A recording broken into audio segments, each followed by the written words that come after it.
about the marriage age, but there is a one but. What does it mean? It means there is a one but. Surah Talaq. I don't know if you can pronounce Arabic or not. Talaq means divorce. Okay. Yeah. Number 4. Read it loudly. We would like to listen. Wait, what do you want me to read? Yeah, of course you can read it. Just we would like to we're going to hear that. Exactly in this surah. No, I don't know what you're saying. Verses, I don't understand. Yeah.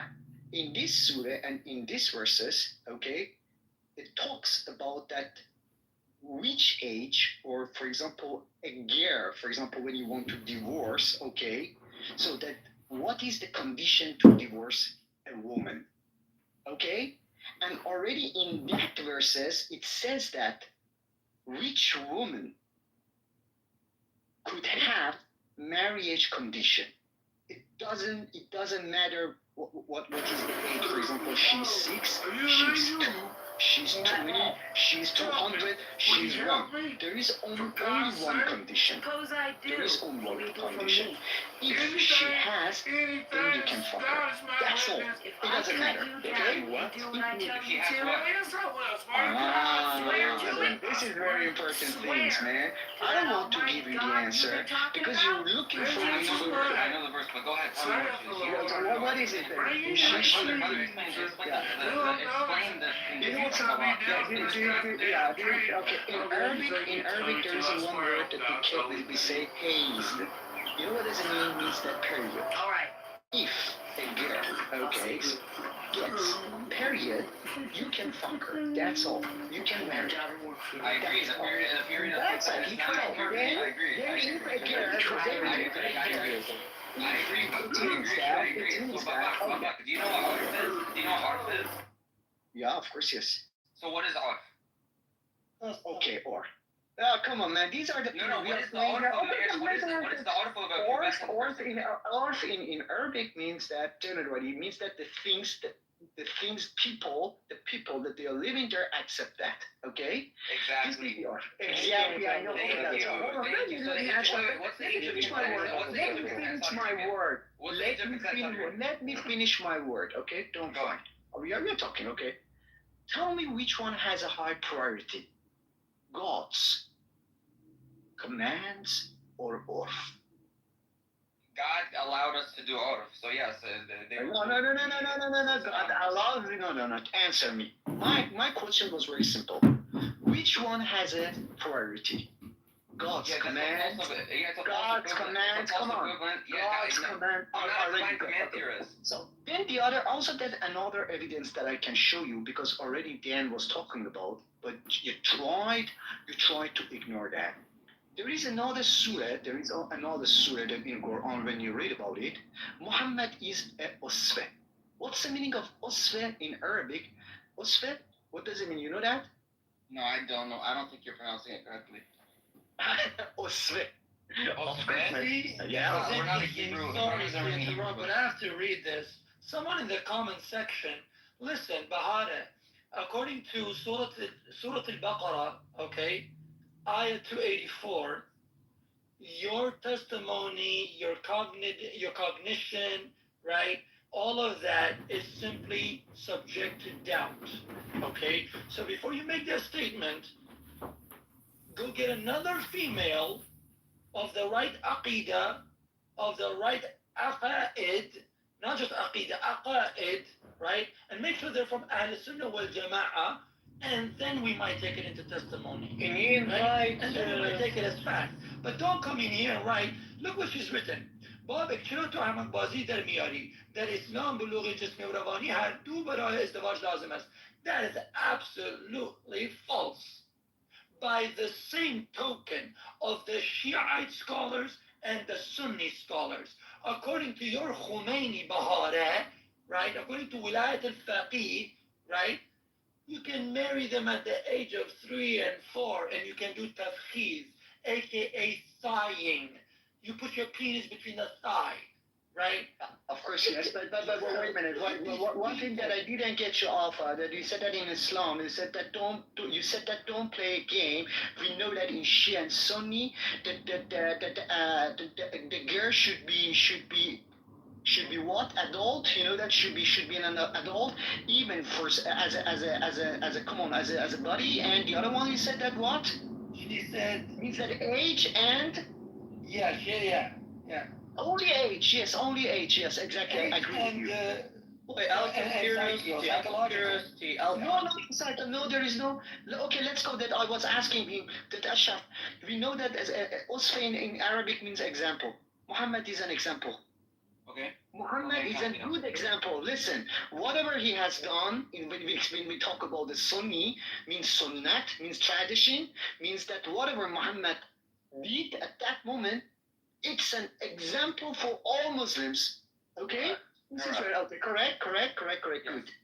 But based on the Surah Talaq, I told you, number 4, verses number 4, it says that already the God has explained that when you want to divorce, okay, which woman you can divorce them.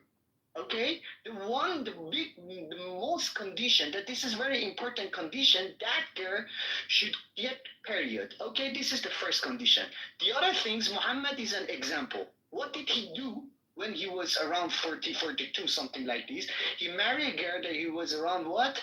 6. In some narrative they say 9. But if you see the Sunnis, all of them they agree that she was around 6. Why? Yeah. So when Muhammad is an example for a Muslim, it gives this authority to all Muslims. They said that, okay, if Muhammad did, why shouldn't I have done it? I will do that. Wait, Babak, yeah, you're right about everything you said, correct. But I have a question. So I see the atheist profile picture. So what's your moral ethical framework? Do you believe like what you're saying is a defeater to Islam? That's my main question. Can you answer that, please? Okay, in the meanwhile, sorry, Ashraf, sorry. Alpha, are you still here? Alive, breathing. Sorry, man. Again, can you answer your question? No, wait. Can you answer my question? Again, please answer your question again. Please, sorry. Oh, no, you're good. What's your moral ethical framework as an atheist? Moral. We're talking about the morality and atheism. You think yes, can you answer? Atheism is not an ideology. Atheism, everyone. Atheism also. Listen. Let me finish. You're a Muslim. Let me finish. Okay, let me finish. Wait a minute.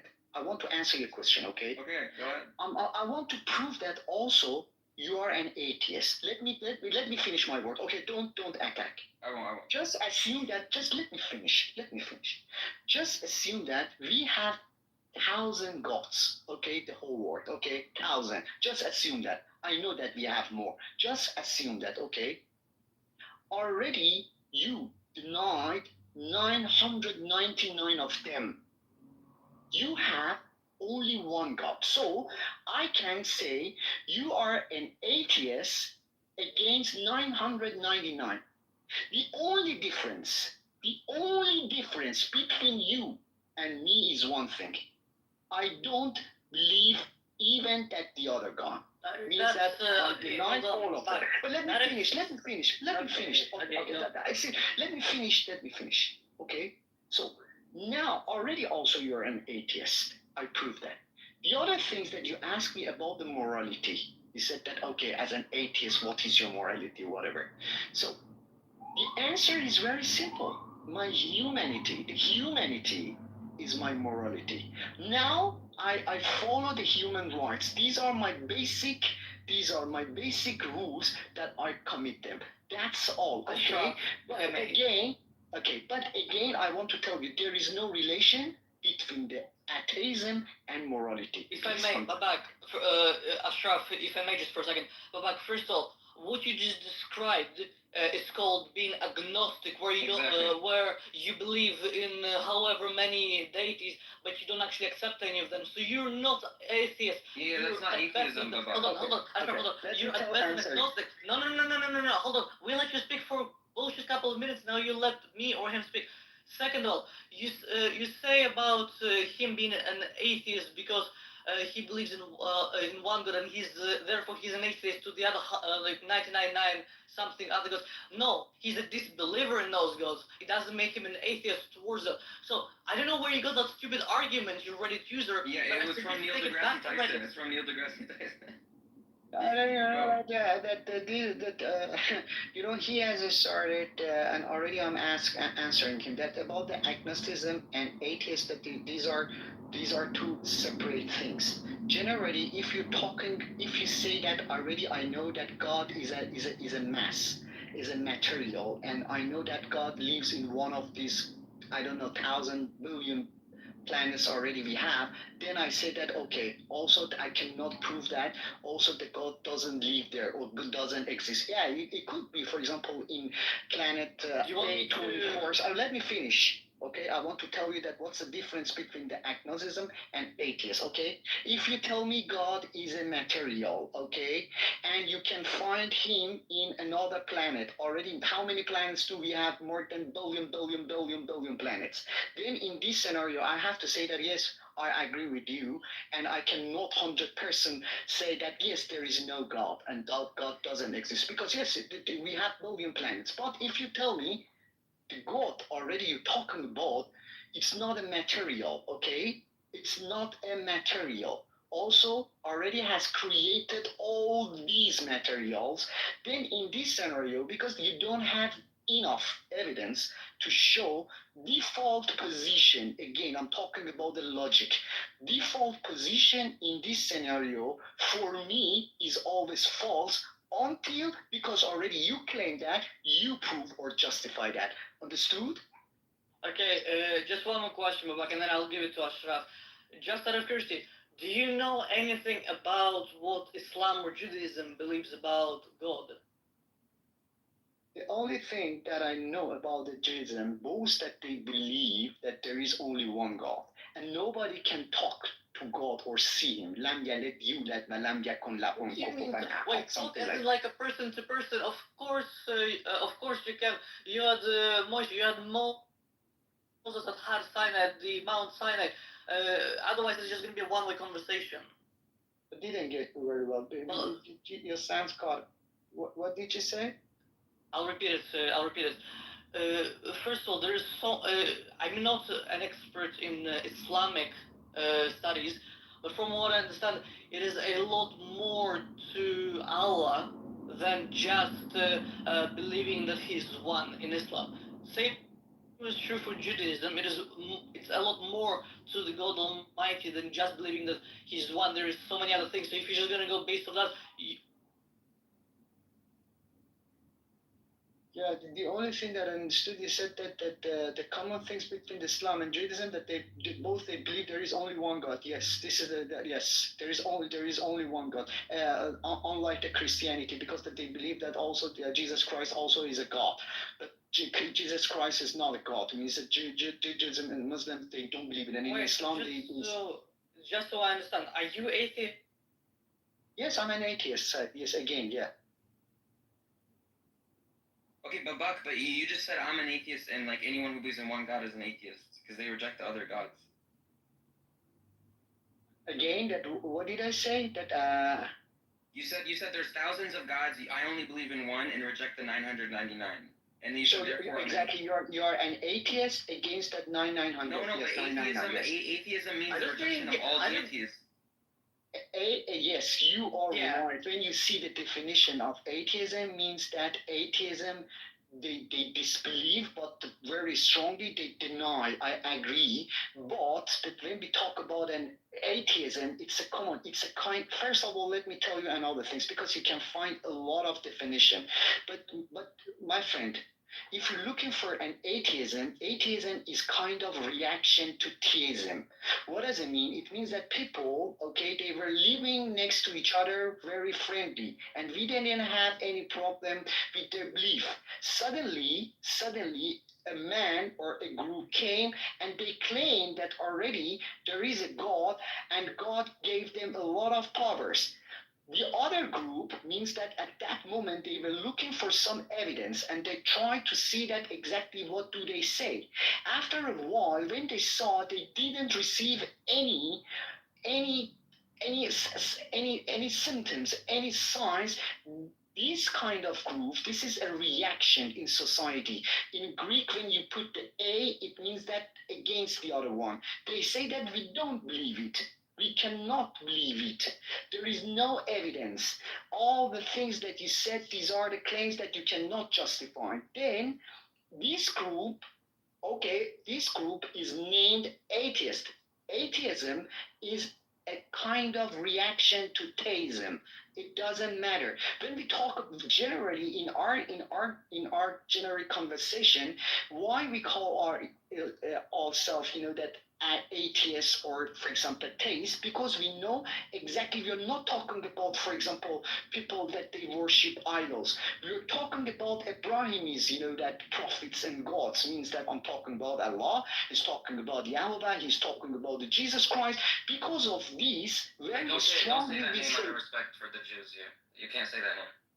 Oh, okay. I got your point. Yeah, I don't care. That. I'm so sorry. Yes, I shouldn't. Okay, I shouldn't have said. Okay.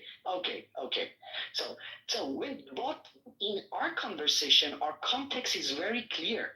I don't need to prove. That, for example, there is no God. Everybody knows that. Okay. Again, I told you that story that if we have 1,000 gods and you are against, or you don't believe, or you disbelieve, or you deny 999, that was a big example that I gave you. But generally in our conversation, we know that exactly we are talking about which God. Of course we know that. Babak, I don't think you're intelligent enough to understand what atheist is. So I just sent you a definition in chat. I can send it to you again in a second. But it does not say anything about disbelieving in many gods. It just says denying a god, and that's it. Dan, last, sorry, I thought that the last thing that I want to say. I know very well about the definition. You don't need to send it to me. I Clearly gave all those Clearly examples. I won't listen. I gave all those examples. You know why? To prove that there is no relation between morality and to be an atheist. That's all. No, there is. There literally. You just called yourself a humanist. Okay. If you want to prove that, if you want to say that there is a relation, now give me a link somewhere that, for example, if you want to know atheism, then for example they have some, for example, I don't know, they every day, for example, like Muslim, every day they do pray. For example, when they see other people, they say, for example, salam. They show me some evidence. I really would like to know that. How do you want to justify this issue that there is a relation between atheist and morality? Let me give you an example. Let me give you an example. So, wait, Babak, you said you made a critique. You said the prophet is a pedophile, for example, right? He slept with, which is a historical fact that he slept with a child, right? Say that he was a pedophile. No, I know. I didn't say that. You said. No, I agree with you. You said that this is immoral, correct? You believe it's immoral, right? What do you think? Well, obviously your attitude towards it will be yes, it is immoral, correct? Okay, go ahead. Yes. Now, under your worldview, can you justify it being immoral as an atheist? Very easy, because experience, that experience. Well, personal experience. Years shows. Okay, let me finish. Because how do I know that it is not good?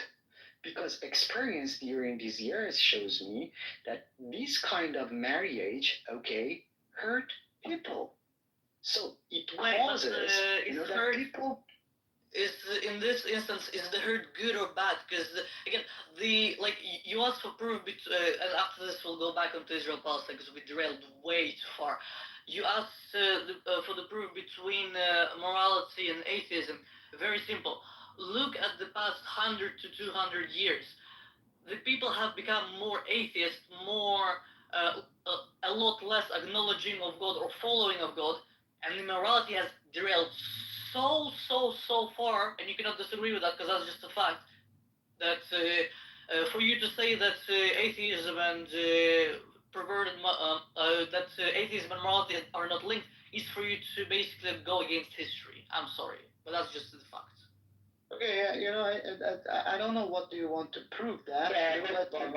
Honestly, I'm against Islam, but I hate you atheists. because you can't pick a side.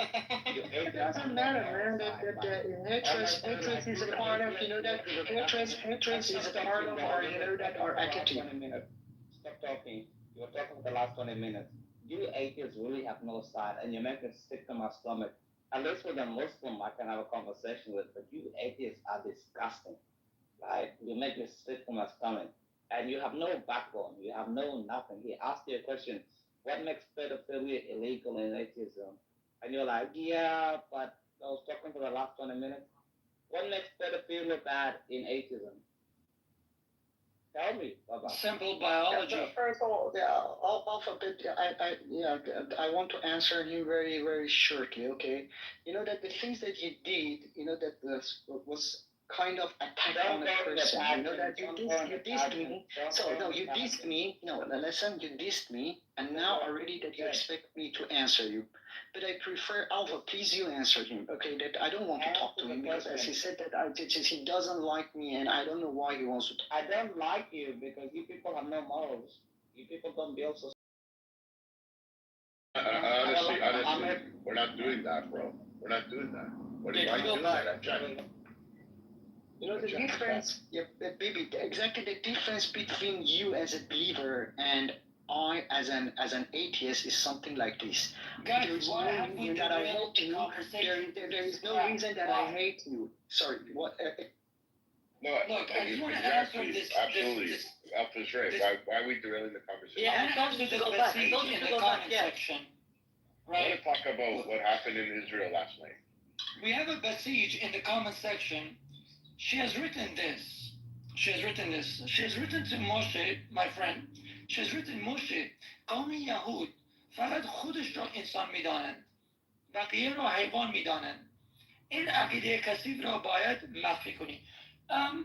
از این ادعا را از کجا آورده اید؟ بهاره. کدوم کتاب یادی را که چنین ادعای دارد یا معرفی کنید؟ ببینید. Where did you bring this claim that Jews don't see anyone else as humans? What did Moses say to Aaron? She's Iranian, bro. She's a part of the RDC. She's part of the Basij, you can tell. Then she's written. Bring her She's up. saying. Bring her up to this channel. She's saying this. She's saying, Moshe, the Jewish people, right, only consider themselves as humans, and the rest as animals. You must get rid of this belief, this ugly belief. Then she goes on to say this. You can tell she's a Basij. She's one of those Basij who rounds up women, right? She's part of the Geshte Irshad, who rounds up other women and beats them and rapes them in the van. Aren't you? I bet you are one of those, Bahare, right? It's the same thing you did with Gina, right? And the 20 other women that Geshte Irshad raped and molested in the van. Then she goes and says, Moshe, تو نوع بشر را حیوان میدانی که برای خدمت به یهود آفریده شدند. خود را گول نزن. Now she's making an accusation against against Moshe, saying, you consider humans as animals that are only created for the service of the Jews. She's the one that arrests Kurdish women in Iran, and she puts them in prisons. We all know who she is. She's a terrible human being. And then she goes on to write this. Moshe, Zionists as حیوان بیشتر هستند. Zionists are worse than animals. اونها در حال انجام بزرگترین نسل کشی در غزه هستند. They are committing the biggest act of genocide in Gaza. شما کودکان غزه را سلاخی کردید. So she's basically saying that you guys are basically slaughtering children in Gaza. Then she goes on to say this. This is the crux. She says, موشه نابودهتان خیلی نزدیک است. خودت این را خوب میدانی. Moshe, your annihilation is near, and you know this very well. Do you see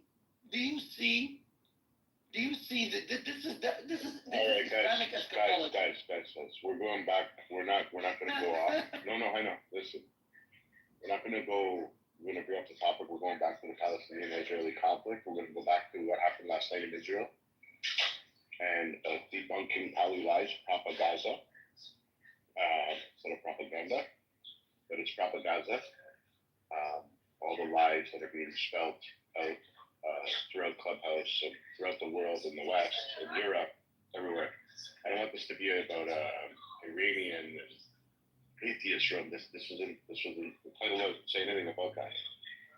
It's a safe place for Jews and debunking Kali lies and propaganda. And you have somebody like Summer in the bottom. I'm not sure if she's a PHI or she just strictly hates Jews, but kicked me out of her room yesterday because she got tricked really quick. I told her, "Why are you supporting Israel every day?" She goes, "Ow." I said, "Just do me a simple thing. I want you to Google how you support Israel every day." So she goes, "Okay, I got the response." I'm like, "You just supported Israel. You went up to Google." She didn't understand it. She goes, "Well, let me read what it says." I'm like, "You just supported Israel. Google was designed in Israel." But the low IQ doesn't understand that 99% of the people in this room are supporting Israel every fucking day. And if you don't want to support Israel, go back to the Stone Ages. Don't own shit. Go back. Live on rocks. Use a rock as a tent. And that's it. But you want Who's to in live charge in of this comfort. room? Harry. I am. Are you? Me and Harry. Bibi. Yeah. Can you bring her up to speak with us, like to? I've already invited her. So. Okay, okay, buddy. Like, if you're not gonna accept it, you're just a coward at this point. But I want to talk about. I don't want to derail the conversation anymore. I want to talk about what happened yesterday in Jerusalem. How 7 people were murdered. Like there's 6 or 7 that are seriously injured. And where all this Jew hatred is coming from.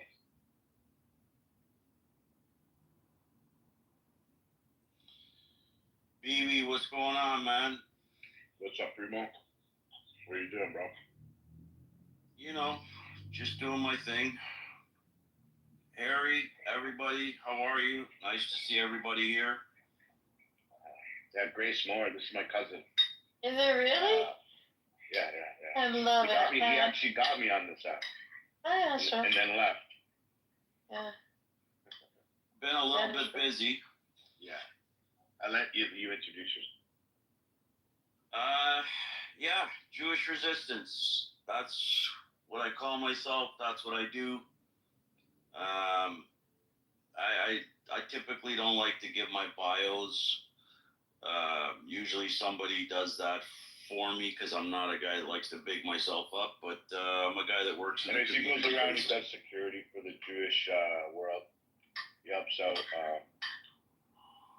he does security also for a lot of the hostages that were released for them to go speak. And he travels the world and secures certain events. And it's crazy because he's a good speaker but doesn't like to introduce himself. He heads a bunch of fundraising organizations to help support the IDF and Jewish agencies that teach children and adults how to defend themselves with self-defense courses throughout the world. And well, Thank you. Oh, the kavod to you. Thank you. Basically, we don't have all the information. At least I don't have all the information because I was in a 2.5-hour tribunal in Israel this morning on the attack yesterday or last night. But, I'm sure it's going to come out, another set of cowards that, want to scream Allah Akbar while they're killing Jews. BB asked a question, where does the hatred come from?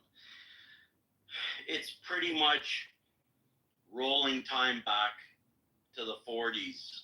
They've made normalizing they've normalized Jew hatred and demonized us in a way on the public stage where honestly, it's surprising even as somebody like me. When I see the scale and the scope of it all, how common folk, as I call them, who have zero affiliation, who couldn't tell you which river or which sea, who have zero affiliation to the land or the people, wouldn't know who's indigenous to the land and who isn't. When they're supporting the popular cause, it's because it's popular. It's because they stopped doing TikTok trends and started doing free, Lord of the Rings. And I mean, if they had any education, they would understand that the Palestinians were us. We were the Palestinians. And when the Brits turned it into the British Mandate of Palestine, the Jews were the occupants of the land and henceforth were Palestinians. It wasn't until '63 that Yasser Arafat decided he wanted to start using that. And I mean, listen, as much as I hope he rolls in his grave, to his credit, he knew exactly what he was doing. He built a propaganda machine that's just unbelievably hard to stop. But that doesn't mean we throw our hands up in the air and just say, yeah, okay, we give up. We keep fighting like we always have, and like I always say, this is just a repeat for us. This is a rerun. This is just the same episode, different time. We've been here before, and throughout time, we've been here many times, unfortunately. But like all of those other times, we will be the last one standing. And that's just who we are as a people. For whatever reason, God gave us the ability to maintain our nation, no matter what is thrown at us.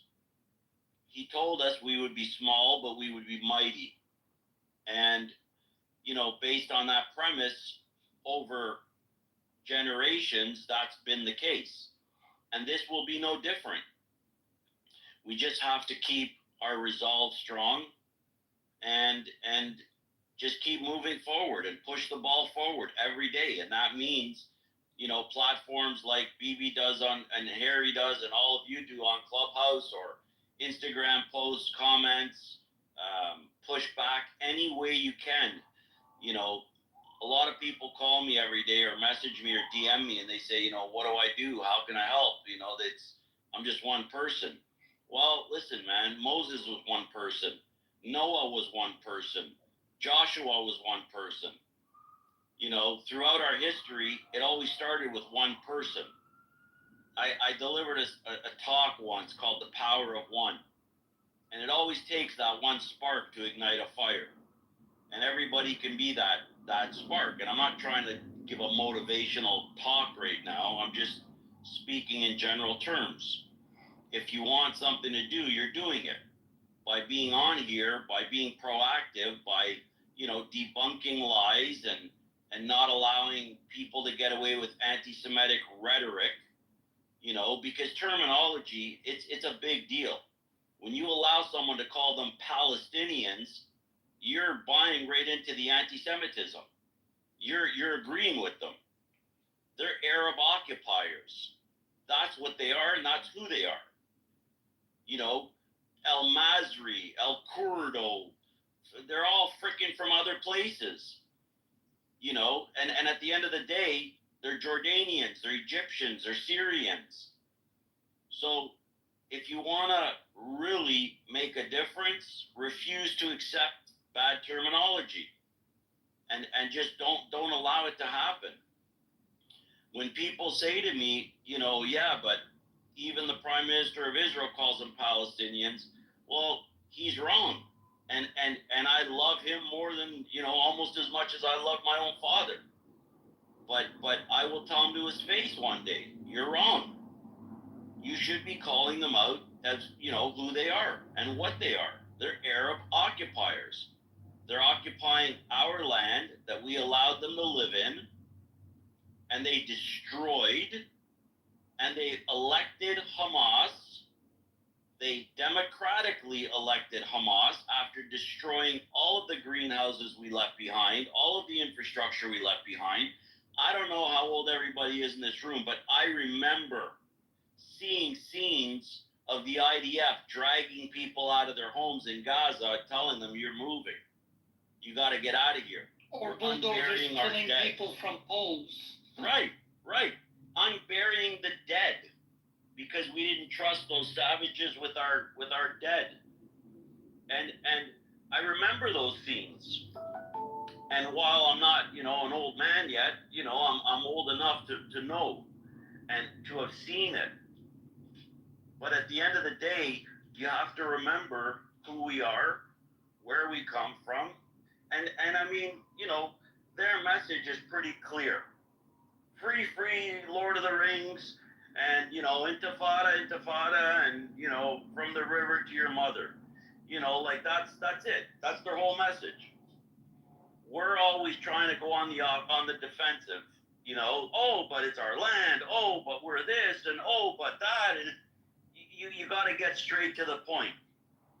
Just get right to the heart of the matter. The bottom line is, we gave them the land. They destroyed it. They elected terrorists to govern them. And then they started complaining when the terrorists were, going at them too hard.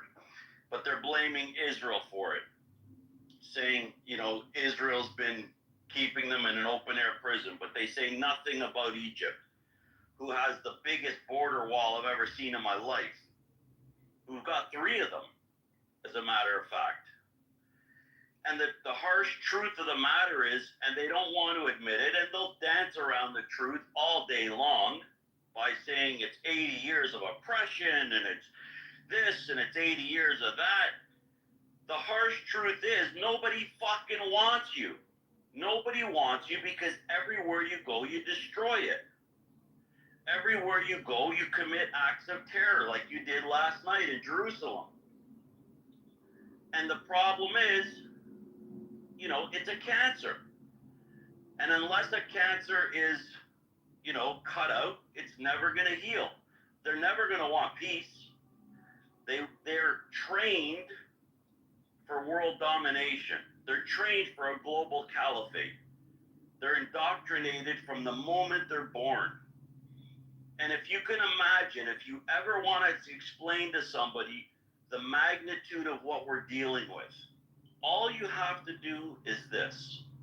Explain to them that a woman decides with her husband or whoever she's going to get pregnant.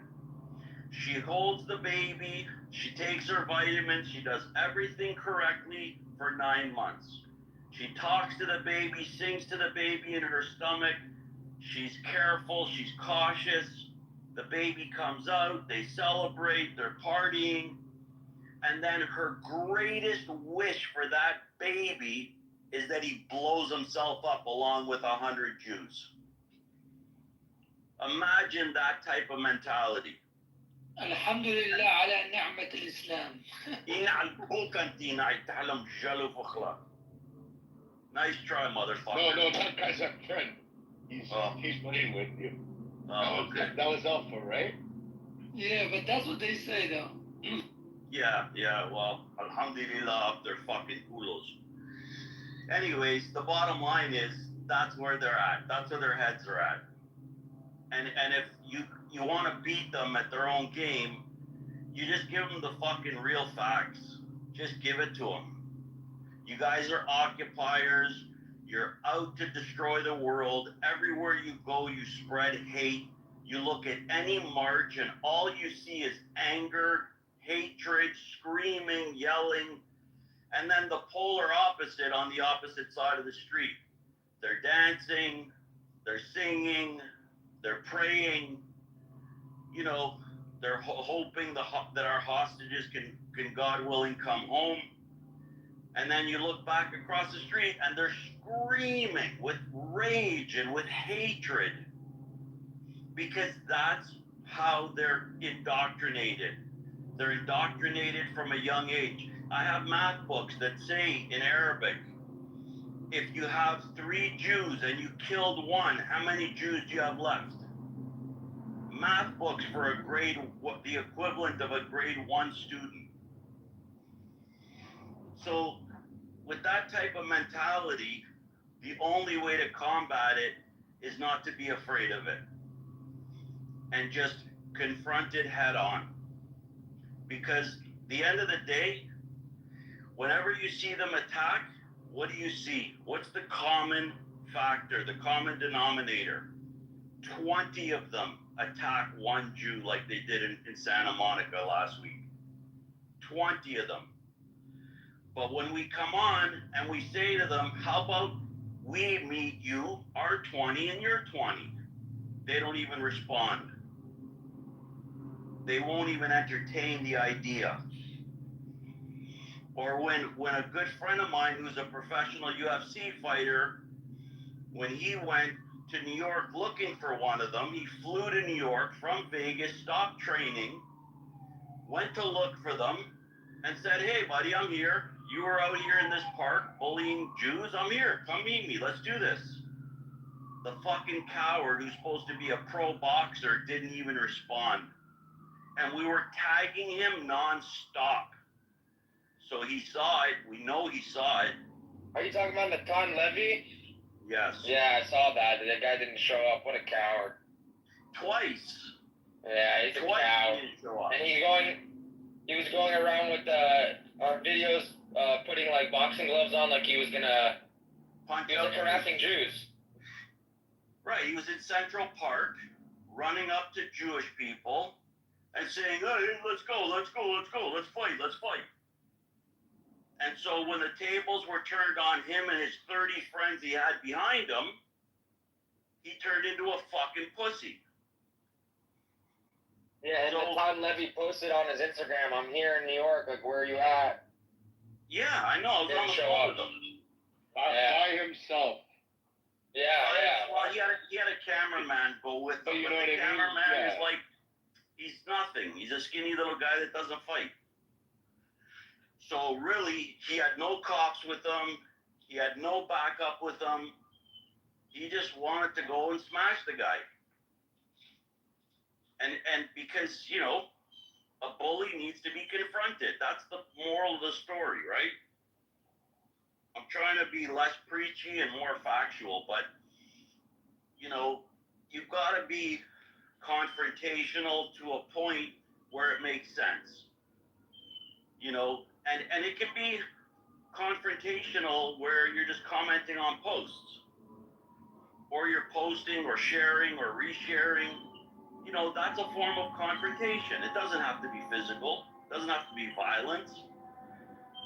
You can use your words. You can send in letters. You can write letters. You can look up all these fake Muslim charities and start reporting them to the IRS or the CRA in Canada and say, I want an investigation on these people. They're sending money overseas. What's the money being used for? And at the very least, they'll pull it up on the computer and look into it. They may not do an in-depth investigation unless you have evidence, but they will look into it.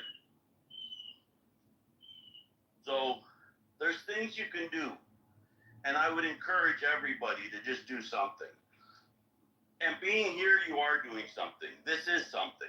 And it's something good because it's educational and it'll expand your knowledge on the situation. And as things arise like Jerusalem last night, you know, everybody's perspective is important. Everybody's how you feel about it is important. Because again, it takes one person to come up with that solution. That's all it is, really. There's no science behind it.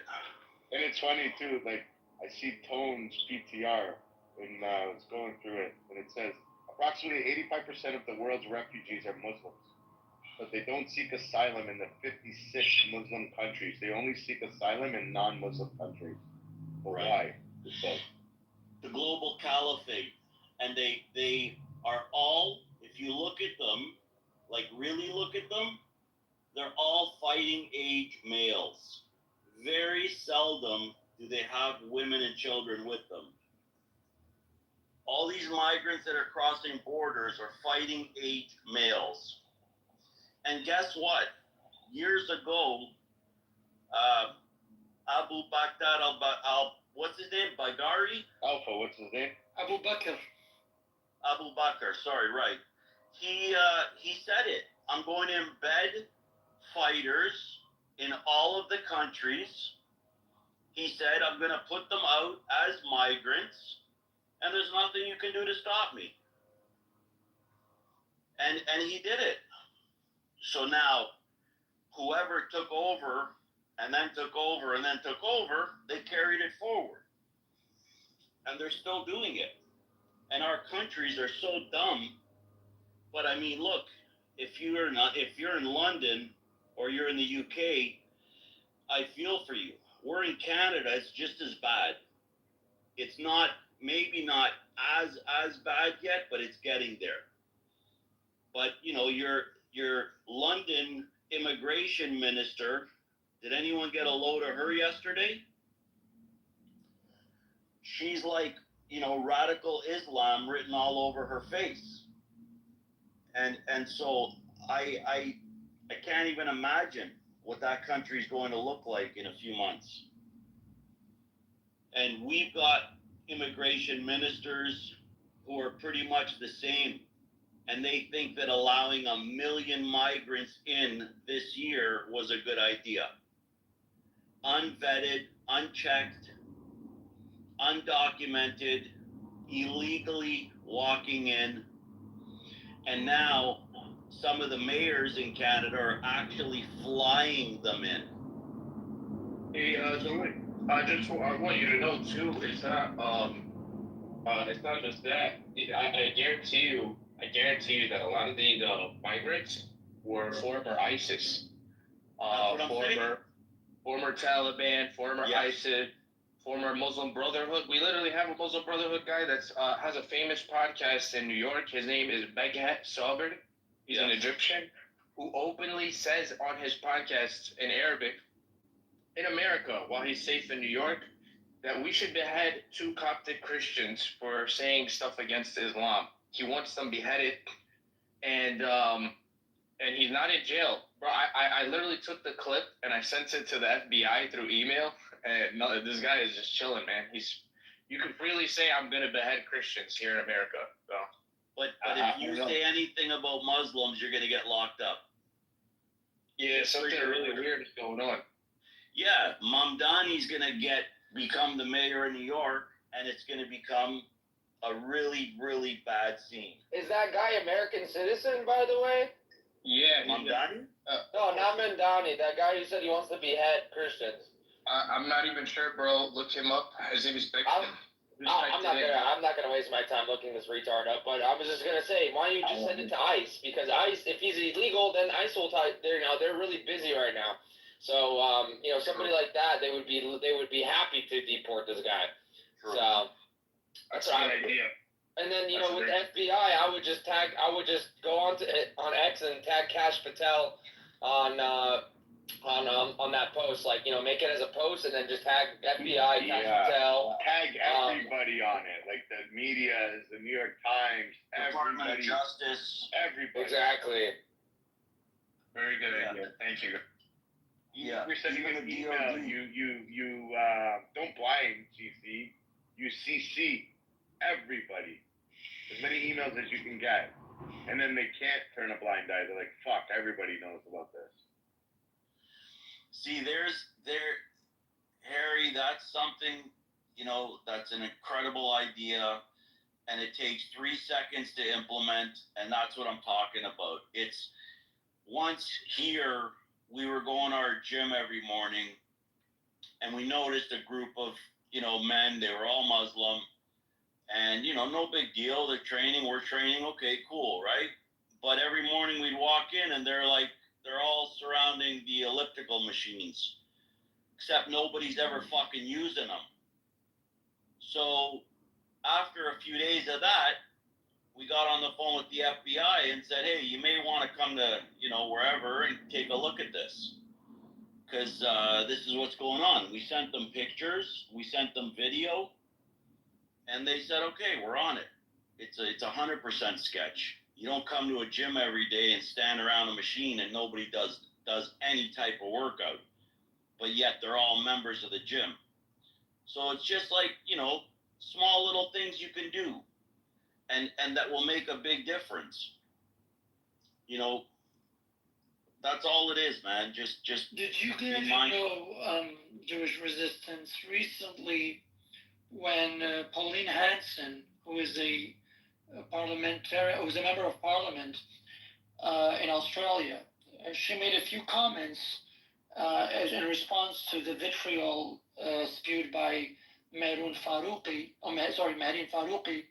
who is an MP of Pakistani origin, basically an Arabized, Islamized Hindu. And when they won the case against Pauline Hanson, they filed a lawsuit against her. And when they won, Mehreen Faruqi explicitly said that this was a precedent, that this will happen to anybody that tells us to go back to where we came from, or that we perceive they are being quote unquote discriminatory against us. And just recently, an unelected judge gave the pro-Hamas sympathizers and pro-Hamas camp the Harbor Bridge. And after that, they started occupying the Melbourne Bridge and others, and they started burning the Australian flag. We have the Greens in the Australian Parliament saying wearing the Australian flag is a prop. I mean, this is the kind of things we have. This is the kind of things we have, and they passed the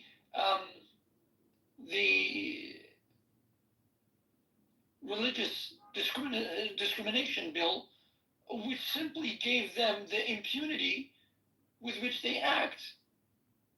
And it's hard to even have a conversation, whether it's on campus, whether it's in public, whether it's holding a hall where you can expose their ideology. And it's hard to really speak out, because it's not that people cannot speak out. I mean, I was stabbed in 2012 by members of the Hizb ut-Tahrir, which is one of the militant wings of the Muslim Brotherhood. At the time, I was on campus and I spoke about this, and I was a known propagator of Islam at the time, and I declared my apostasy. I declared my recantation publicly, and it didn't take a month before I was attacked. So this is what's happening. I've been in America. I've been in Australia. This is what's happening. How do we approach it? How do we approach it? Because we don't just have Islam. It's a perfect storm, Alpha, and I'm sorry for what you went through, and I'm glad you're okay. It's a perfect storm, and I say that not lightly. It's the weakest governments on every side of the border at the exact same fucking time. That's the problem. The only little bit of light was that Trump got elected. And thank God he did, because if it was Kamala, our world would have already exploded. But at the end of the day, I agree with you. It's insurmountable because of all of these governments and the agendas that they're pushing. And I live in a country that's exactly like that. And all of our politicians are woke, and they're extremely sympathetic to the Muslims, and their open border policies are destroying the fabric of this society. So how do you combat that? You combat that by propping up proper candidates for the next election. You walk in to whoever's office that's going to be running as the top guy, whether it's, a member of parliament, whether it's a city councilor, whether it's an MPP, whatever the case may be, mayoral candidate, and you walk into the office and you say, what can I do to help? What do you guys need? Let me call 5 or 10 of my friends and let's get some hands on here for you. Let's help. Going to the polling stations is huge. Putting your voice down on paper is huge. But along the way, there's a lot of logistics that take place. And I worked for some very, very low politicians in the country that I'm in. And I know the amount of work that went into getting them elected. It wasn't small. So like with this mayoral campaign in New York, for instance, you know, I understand like it's a hard sell. You got Sliwa, you got Adams, you know, Cuomo, forget it. But like if Adams is the best pick, which I don't know that he is or isn't, but in my opinion, he's a lot better than Mamdani. Anybody would be.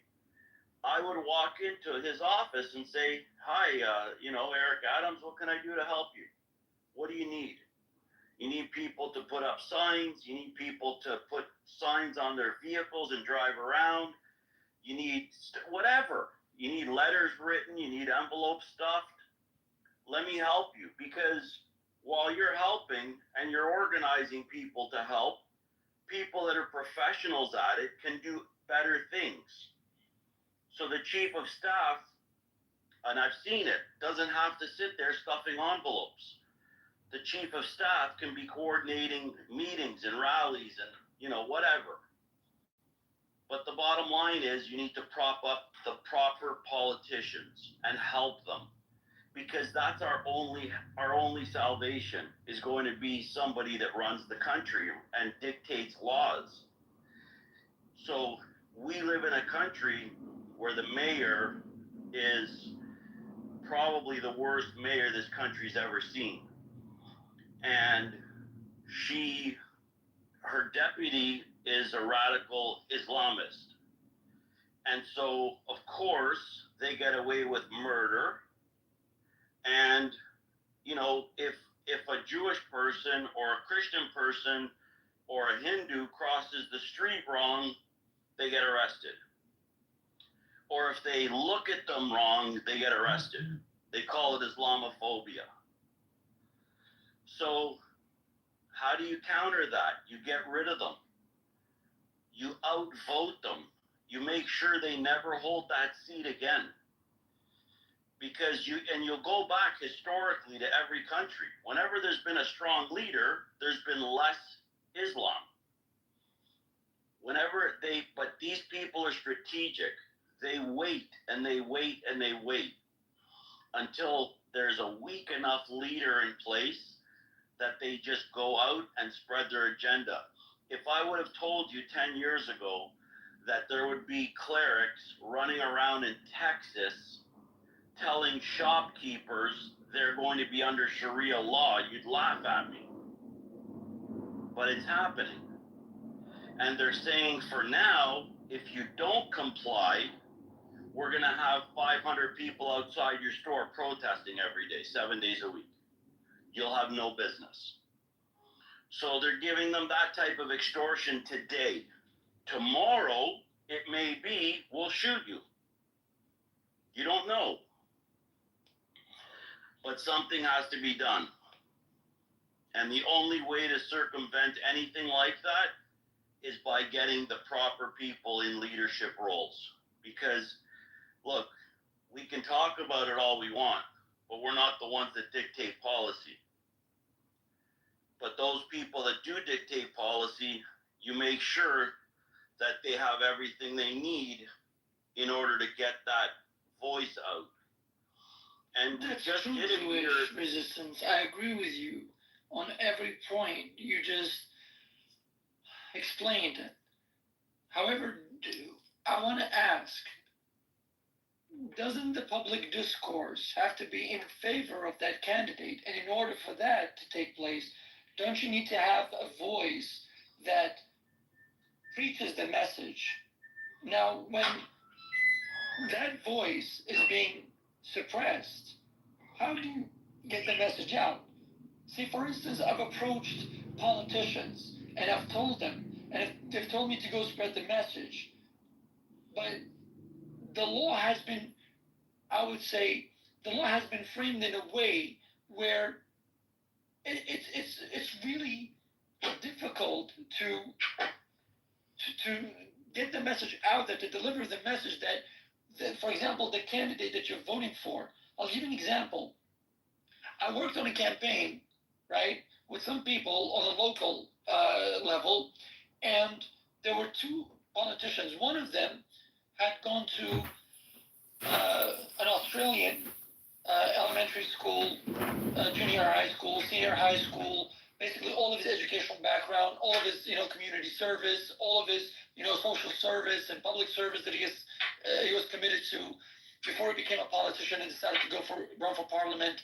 And then you had another one, again, who did not go to an Australian elementary school or junior high school and whatnot, and did not have the education background. See, I'm talking about two politicians.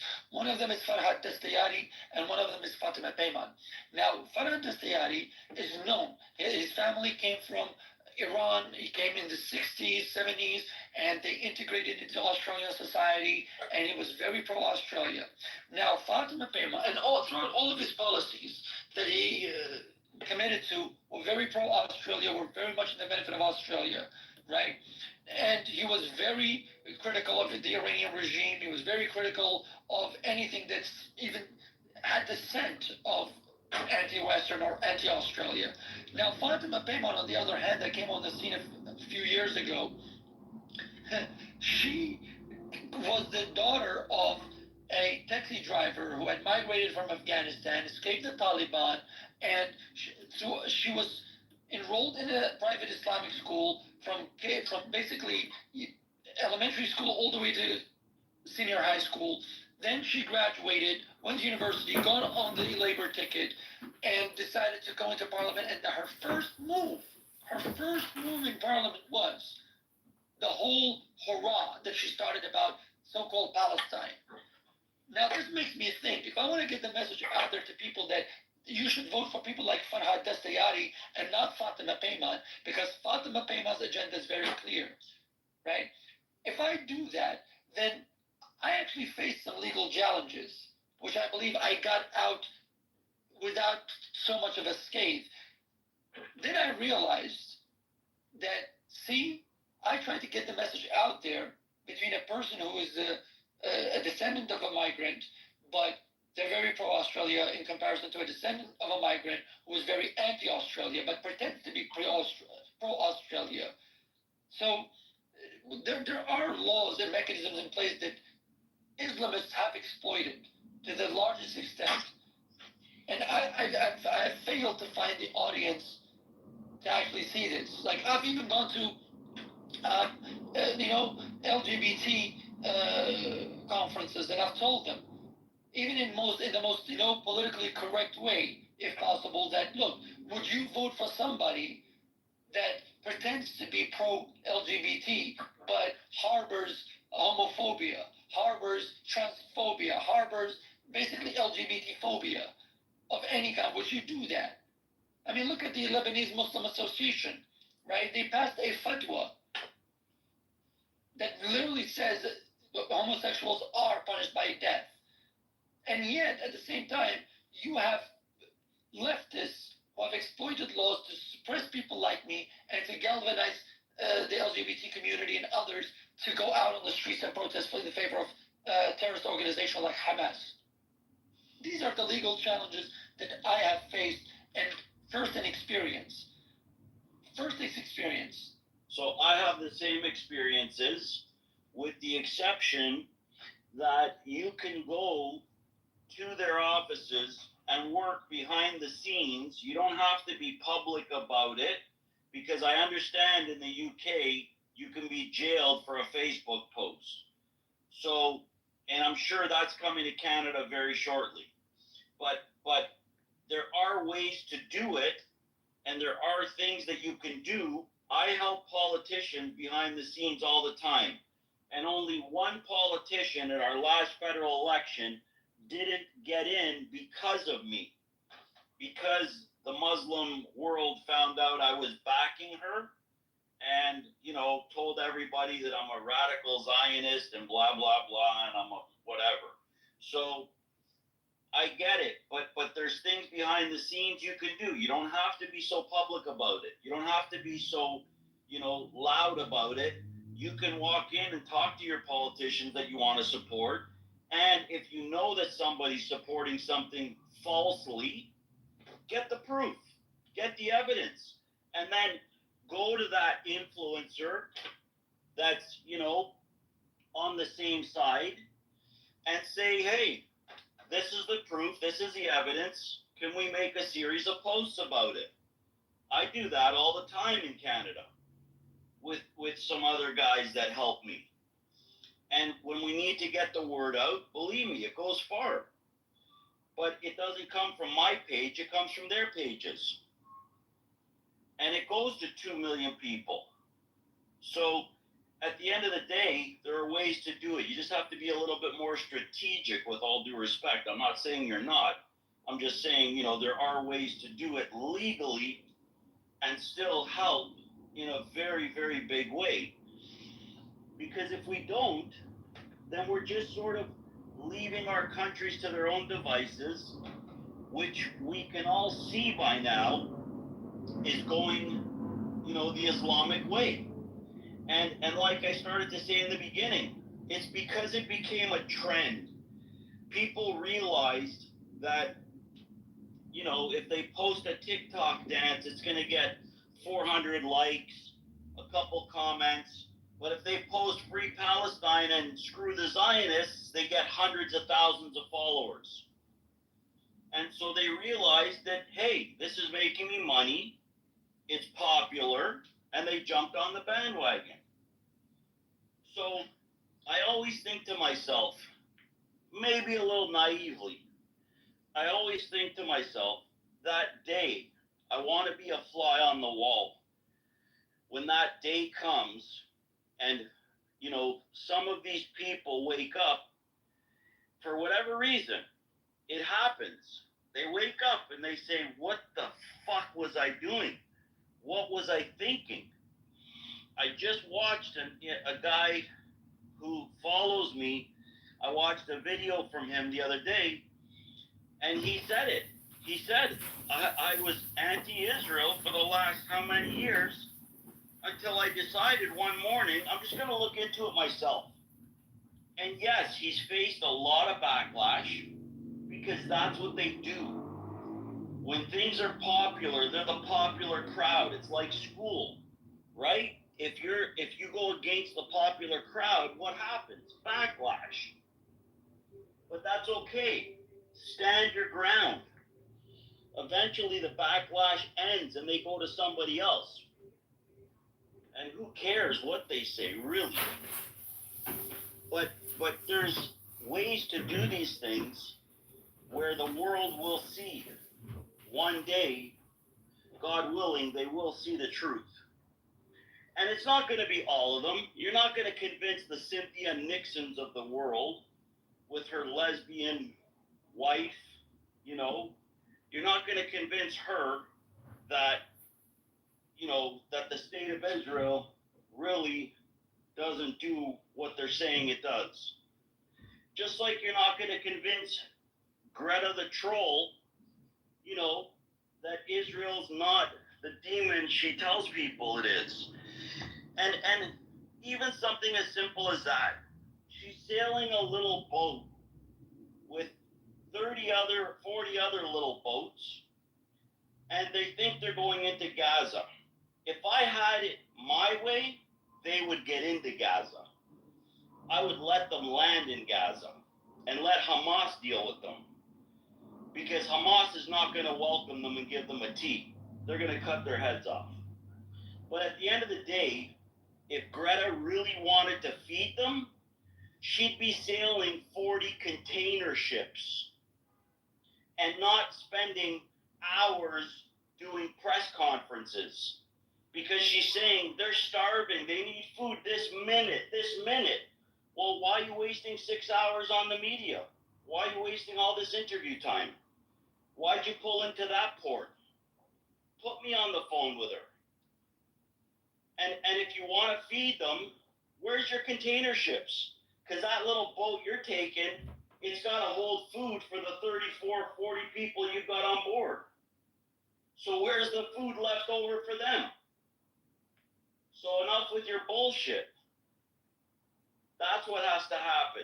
Expose, debunk exactly what the name of this room is. And that's how you win. You don't win by screaming. You don't win by swearing. You win by helping politicians, in my opinion. I may be dead wrong, but I'm just saying, for what I've seen in my life, that's what seems to help.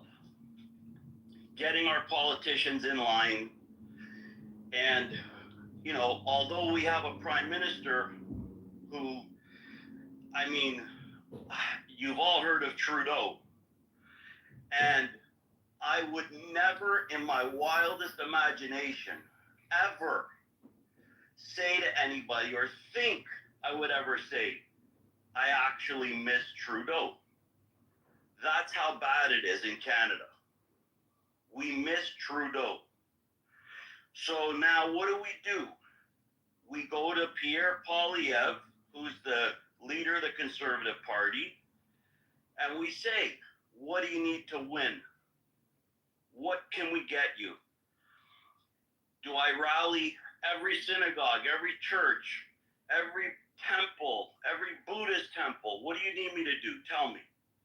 And I'll get it done, which is what I did. And then you dragged me around to so many churches. Yeah.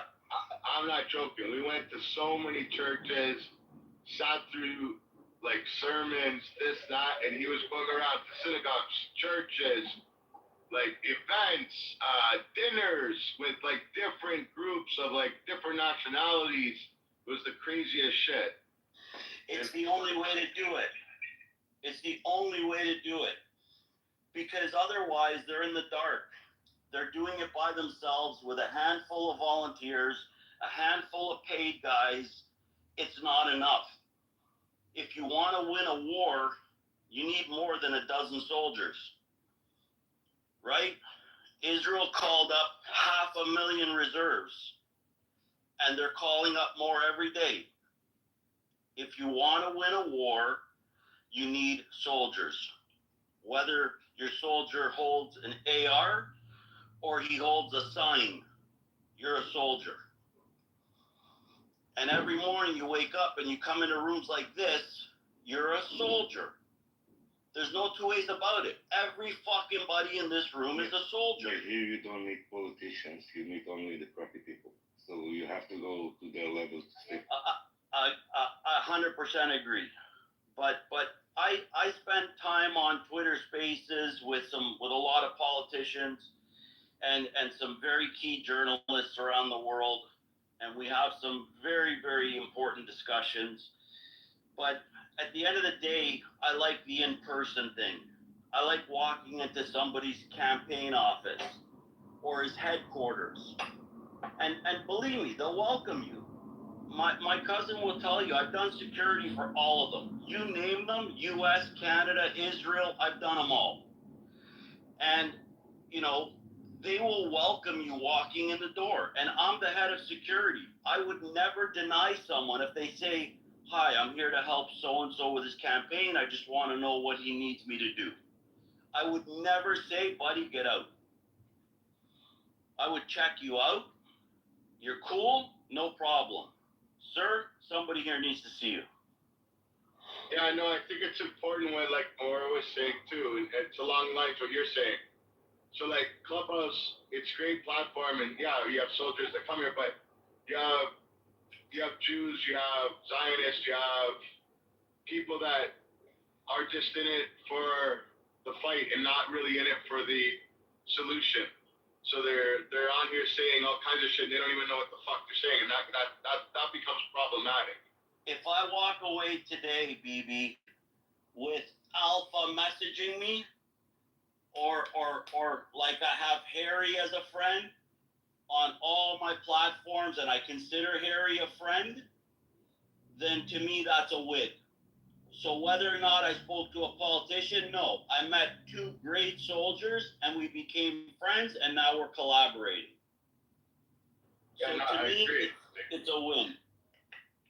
I don't need an ambassador on here, although the imam that I do security for, he likes to come on here with a fake name and just sort of listen to what's going on, and God bless him, he's a good guy.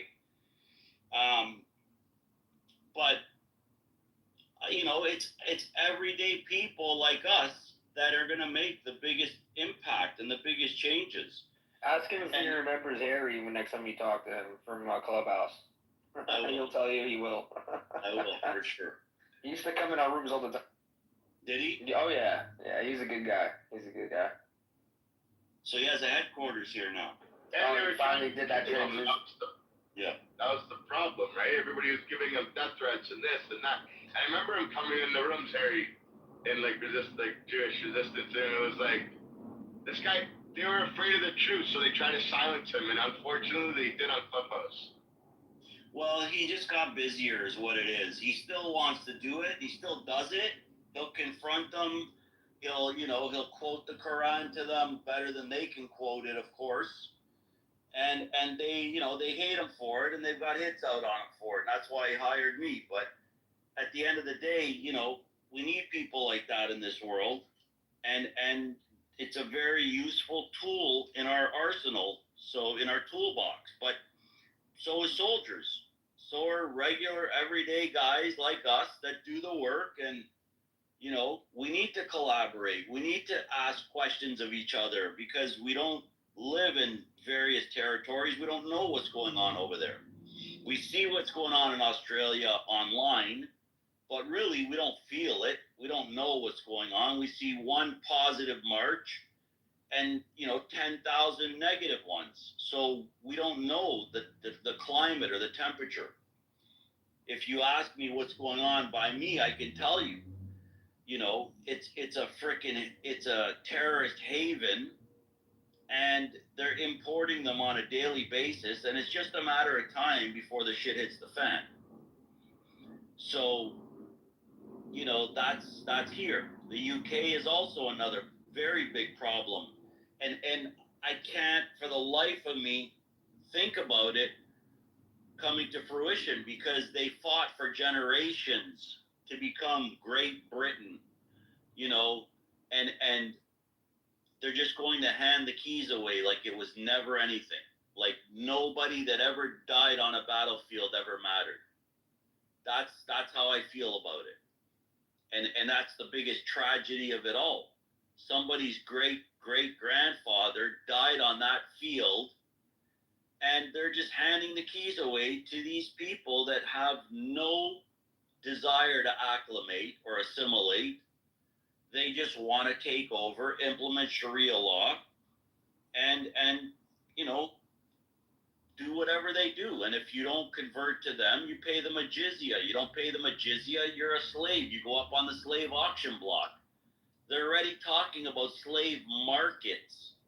Well, we're going to need slave markets because the guys and the women and the children that don't want to join us and don't want to pay a jizya, we're going to have to sell them to other people to deal with them. It's funny you say that because we had somebody on the app last week that was literally saying that they wanted, they want to take over the Vatican, and then they want to make jihad for all the world, and they want to, and whoever doesn't join, they want to charge a jizya, and if they don't want to pay the jizya, then they would get killed. She was on here in this room like last week saying, I don't know who else was in here other than me. I don't know if you were in there at the time, BB, or not, but yeah, it's pretty crazy to hear that. And, multiple people in this religion, in Islam, are saying this type of shit. So it's crazy. So they've always thought it, Harry, but now they're able to say it without getting arrested for it. Back in the day, if they said something like that, MI5, MI6, fucking CSIS, Fed, somebody would show up at their door, wherever they were. Right now, they can say it, and it's no big deal. It's like, yeah. But they have areas now in Michigan, in the UK.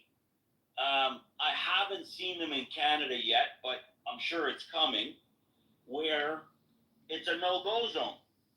If you're not them, you don't dare go there because it's under Sharia law.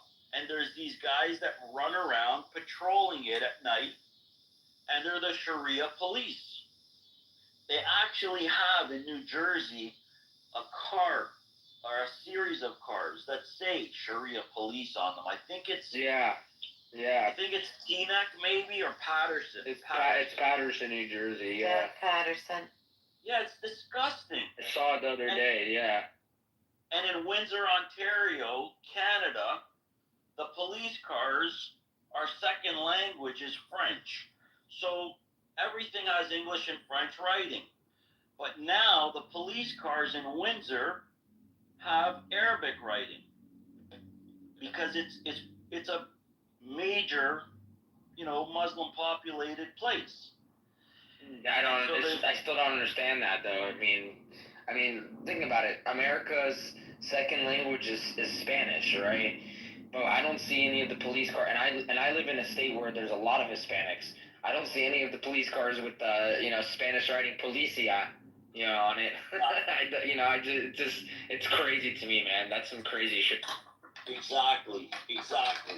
You never saw policia on cop cars, and even in Canada, you didn't see police in French. But at the end of the day, they're pandering to them.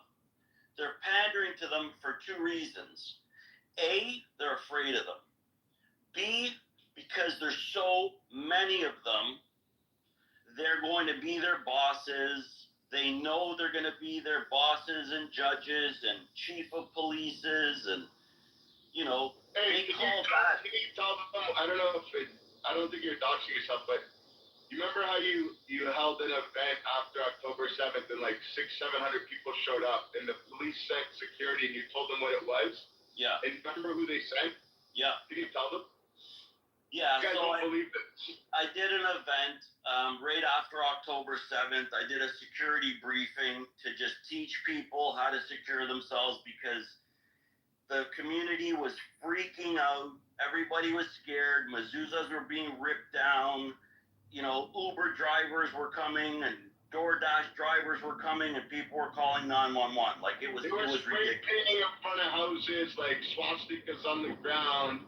So people were asking us to do an event, and a huge amount of people showed up. There was people outside waiting to get in, and somehow he ended up securing this crazy location where people could get in. It took a little time, and then all these huge amount of people, and then guess who the police sent? So I asked the police to send me, the inspectors, right? The guys that wear the white shirts. Who like in the U.S. it would be your sheriff, not the deputy sheriff. So I said, can you send me a couple white shirts so that we can help you keep 911 clear because they were complaining how 911 was inundated with calls. So I said, help me lower the temperature in the community. And why would they call it 911 though? Because there was a DoorDash guy on her driveway or driving by her house or on her street. Like the stupidest calls. And we would investigate them. And, my guys would go there and we'd say, it's DoorDash. I was driving, he sent me sometimes, we were driving an hour. I remember you sent me, I went down to downtown Toronto, this one call I remember he sent me to. He's like, yo, can you go help him out? Like, we set up, so I'll tell you before and then he'll tell you at the end what happened with that police thing. So, just to frame it. So right away we mobilized a WhatsApp group. The WhatsApp group grew so fucking huge. We had to make divisions of groups. Then we put maps and we made sections and we had 2,000 people in this group. But then there was a problem. You could only have 250 people per group. So then we made community groups. And then you made a community on WhatsApp and then you made different groups. And then people would they were reporting some of them were legit reports and then some were crazy reports, right? And then some dumbass shit. So we had people going here, going there, this and that, and we had a bunch of volunteers. And then he ended up paying money out of his own pocket to certain people that were protecting daycares and certain places that were getting vile threats. So out of his own pocket, he was paying people to secure because we couldn't be everywhere. We were driving around, me and him, and we had all these spaces to secure. And I went one night And I drove all the way down Toronto. It was like an hour drive for me. I got there and they're like, yeah, there was a guy that drove by and he stopped in front of our house and he was looking very anti-Semitic. I'm like, okay, what did he do? It's just the way he was looking. So I'm like, okay. Yeah, that's ridiculous, honestly. It was fucked, right? So, but at the same time, I'm not going to delegitimize her fear because that day something happened. I remember in the East End Resistance, there was something crazy that happened that exact day, and it was like 10 minutes from this lady's house where there was a guy that ran in the middle of the street, and there was two little Jewish boys with like pants and kippas on, and this guy ran up and he started punching them, and they were little kids. And so she thought it was this guy.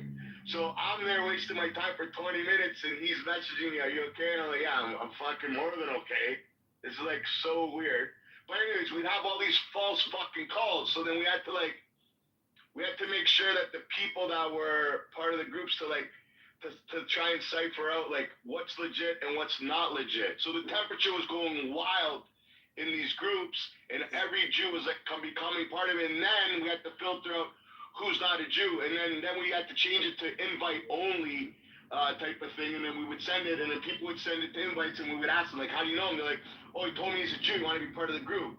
I'm like, "No, he's not in." So then we're like, "Send your ID." So then they would send their ID, and then we would say, "Okay, send your ID," and we want you to do like a video of you holding your ID and saying this is who you are. So that way, if anything does turn to shit, we got you. You know what I mean? So then we kind of locked it down like that, and the groups are still running till today, right? Yeah. But anyways, so he does this huge event because people are freaking out, and they're like, the guy's walking by the house, and he's staring out of the corner of his eye. I know he's gonna attack us, and he's like, "Fuck!" And we can't tell him like, "Fuck off, lady, you're nuts." But we're like, "Calm down." And they're like, "Don't tell me to calm down. I know an anti-Semite when I see an anti-Semite. They want to fucking kill me. What the fuck is wrong with you?" And they would attack you. So you're like, whoa, calm down, right? And they're like, "Why aren't you taking it serious?" And they were losing their shit. So he's like, "Hold on. Let's do a community event where we can have people ask questions and do all." So I'm trying to paint the picture of like how it became to this thing. So a lot of people came, and he paid for the venue. And mind you, this is all in his own dime, right? So it's like, he's doing this for free. So he gets there, and it's amazing at the end what happens, and then how quickly. So like some people were trying to turn against him, and it was like the weirdest shit. But then the majority of the people are like, "Are you guys fucking nuts?" And one guy jumped up and he started yelling. He's like, "Shut the fuck up!" Like. And this guy, he was one of our good. Anyways, I won't even get into it because I'm gonna peer doctor stuff. What happened to this guy? But so at the end of the day, go ahead. Yeah. The white shirts. The thing that he's getting at is the white shirts that they sent. So we're doing the panel, right? And I gave a speech. I delivered a speech for about 25 minutes, and I'm just trying to tell people, how to relax and what to identify as a real problem and what isn't, right? Or when to call the police, when to call us, because we would sort of be before the police. They would call us, and then if we thought it was serious, we'd call in law enforcement. But at the end of it, they started questioning the police, and I noticed one of the cops was acting weird, the whole time. He was like not rolling his eyes or anything stupid like that, but he was just sort of tuning out and like in his own little world. So I knew something was up. So when we went downstairs after the event, I had a Q&A.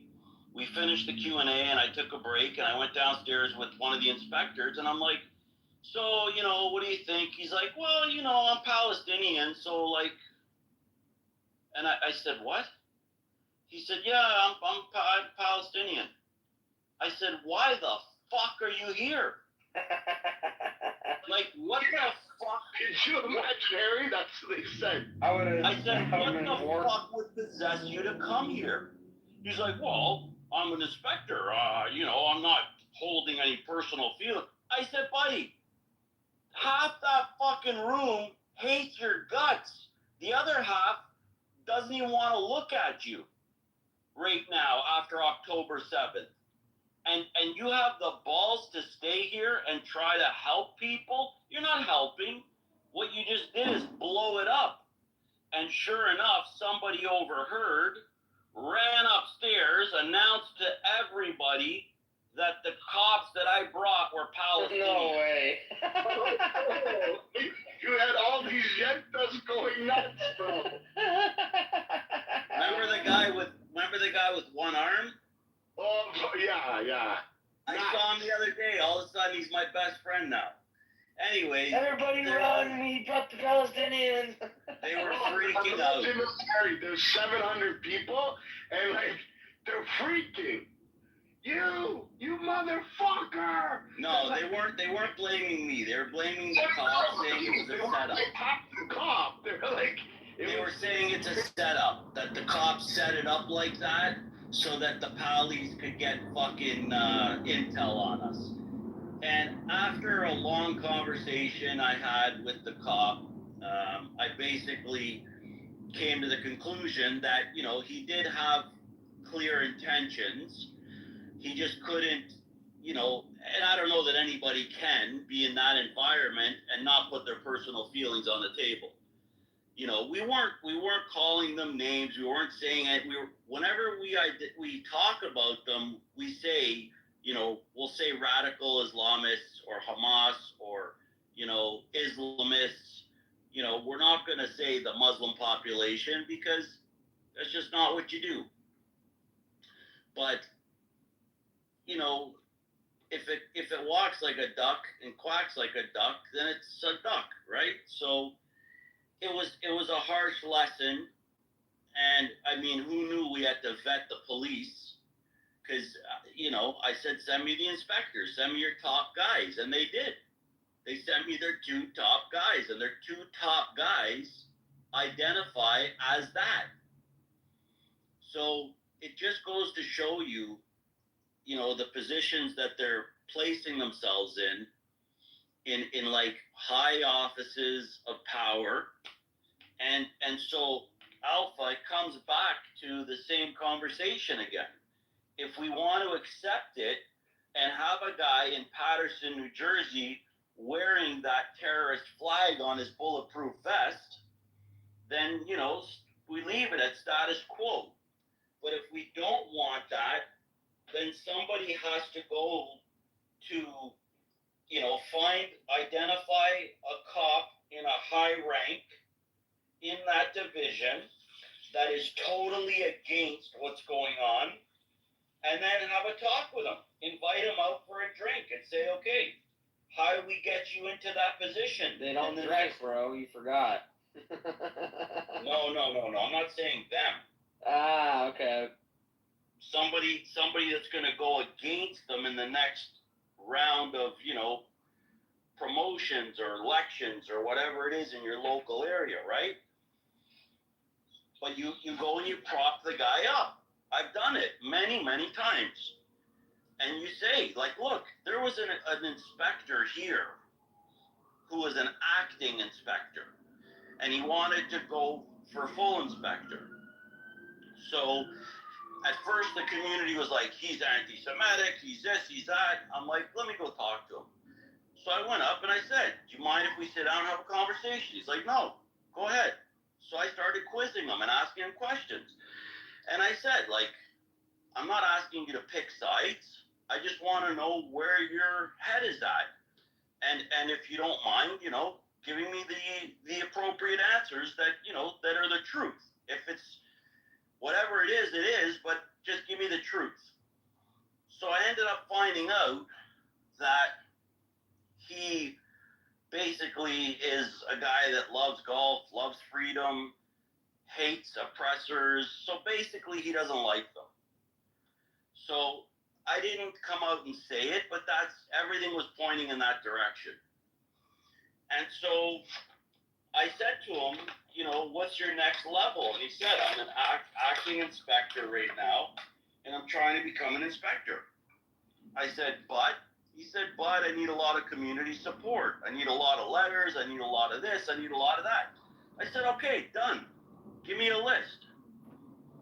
So he gave me a list, and I got it done. every letter, every referral, every recommendation, every politician that he needed to write him a letter, wrote him a letter, and he just became an inspector. So that's how I go about doing things. Maybe, you know, this situation could be unique because I have sort of an in with it, but there could be other ways to do it. And I try to get people to open, you know, their mind to it because it's pretty effective. And now you've got one less radical Islamist who's going to get that position for the next however many years.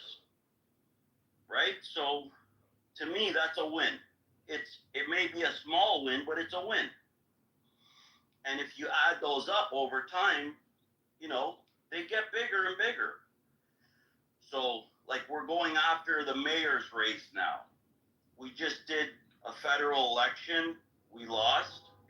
So we're propping up the next federal campaign. And we're going after the mayoral race.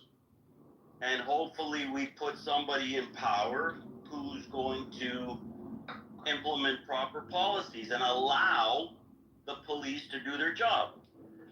Because the current, you know, Islamist-loving mayor couldn't care less. Which city? Toronto. And she sends memorandums down to the chief of police that says, do not act unless there's violence. Meaning, somebody can say, death to the IDF, death to Israel, death to this, death to that. All Zionists should be dead, and they don't get arrested. But in a normal world, that qualifies as hate speech and threats. But And nothing's inciting happening. violence. Correct, but nothing's happening because she sends down memorandums saying, hands off, guys. Don't touch anyone unless there's actual violence. So unless someone punches somebody in the head, the police aren't allowed to do anything about it. And it's happening in New York, it's happening in Canada, it's happening in Australia, it's happening in the UK. And the only place where they're starting to turn it around right now is Germany. It's the only place that is starting to turn around, believe it or not, is Germany. The police are just, it's all fair game now. They can do whatever they want. They can literally kick the shit out of anybody and get away with it. No problem. So I'm not suggesting that that's what needs to happen, but the police need to be able to do their job.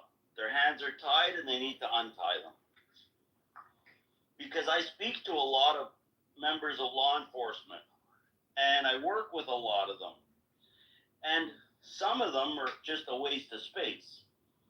But a lot of them really would love nothing more than to do their job. And when they see something that, you know, approaches a really bad level, they say to me, man, I wish I could step in and do something about that. And I say to them, like, what are you talking about? Like, you took an oath. You have to do something about it. And they're like, no, I'm not allowed. So when you hear that from law enforcement, like, it really makes you think. Because, you know, cops are supposed to be the protectors of society, right? I never thought in our lifetime that, like, our community would have to protect itself. I always did. I always, you know, worked at protecting communities, but I never thought it would be on this scale. I've been doing this for 30 years. That's what happens when you let the lefties take over, or the liberals take over. Agreed. This is exactly what happens. Agreed. They take away the power from the people at the end of the day. Really, they take away the protection from the people, and they do what they want. And that's not to protect the people. That's not, you know, what one of their objectives is. So. Well, they want everyone's guns. They want to control. everybody. That's what I'm saying. You look at the liberal states in the United States, and you see very similar things that are happening in Canada in these liberal states like California, New York, like you mentioned, Illinois, Washington, Oregon. You see all these same type of shit, Colorado. But when you look at like Texas or Florida, stuff like that, if anything happened like that, it gets shut down immediately, and it doesn't happen after that again.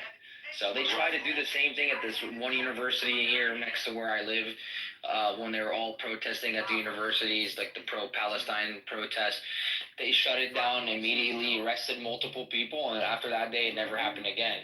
But the president of the university didn't, allowed it to happen, so they actually brought in police from the city to actually, because each campus has their own police force, but that's nothing like, and they don't have the size or the numbers to shut down a riot, so they have to bring in help from the city police, and because where that university is at, it's actually not in the county technically, so the sheriff's department wouldn't come. It would be actually the city police that would come, and they shut it down quick, and it never happened after that again. So, but you saw it happen multiple times in like MIT, Columbia, UCLA, all these fucking campuses, in these libtard cities, and that's what happened, and yeah, it was a big problem. Not allowing people to go to their classes and stuff is ridiculous because of their religion or ethnicity. It's that shouldn't be happening in America. So, and these lefties are getting away with it, man. It's crazy. And now look at what's happening in New York, which is fucking scary to see that this guy might become the mayor of New York. I think he's probably going to end up winning. Just knowing how New York is, I wouldn't be shocked if he wins. So yeah, it's fucking scary. And Canada, Canada is following along very well with a lot of these liberal cities here in America. Yeah, it's sad. You're right. And I was on campus, a lot of those universities, and I walked through the encampments in my local university. I walked straight through the encampments, and I had security set up for all the Jewish students that wanted to protest it all. And we provided 24/7 security for Jewish kids going to classes. Wow. And it's on Al Jazeera did it. Anyways, I'm not going to dox myself, but yeah, I basically I still provide security for Jewish kids on campus, and I can honestly say, thank God, since we've been doing it, there hasn't been one attack on a Jewish kid all of last year. Not once since we launched September the 8th. And they asked me, they tried to ban me from every campus in Canada. They tried a lot of shit. None of it successful, but they tried a lot. And the funny thing is, I don't even go to the campuses. I'm across the street from the campus with 100 guys. So the Jewish students have an 800 line. They can call me anytime and say, I'm trying to walk to class, or we've got a Hillel group in a room and they're banging on the walls, and, suddenly some people will appear. But it's crazy that we have to go to this level. Like, this is insane, if you think about it. It is insane. It's totally insane, but I'd rather have it than not have it. Because to not have it was the encampments and Jewish kids not being able to cross specific boundaries because they're Jewish. Now, try to stop a Jewish kid from going to class. Oh, I fucking dare you. So, to me, that's the bottom line. And if we have to have it, we have to have it. Yeah, but we shouldn't. That's fucking ridiculous. I mean, Canada's not as a free country as America, but in America, like, that should never fucking happen. And I would like to say the same for Canada, but Canada's a fuck country. No offense to your country, but yeah, no, buddy. It's fucked. The anthem says we stand on guard for thee. We don't stand on guard for shit. I told them yesterday, I told somebody high up in the federal government, we need to change our anthem to we stand for nothing. Because Canada really stands for nothing. You know, I have an arsenal of weapons in a bunch of safes. So does my cousin. And half the shit, if not more than half the shit that we own, is illegal now. They put them all on a banned list. And, you know, basically, the only thing you're allowed to use here is, which is fine for me, is a 12-gauge pump, or a bolt-action rifle. With, I mean, listen, a bolt-action with a clip for, you know, 6.5 Creedmoor, that's a pretty big round. So I'm okay with that too.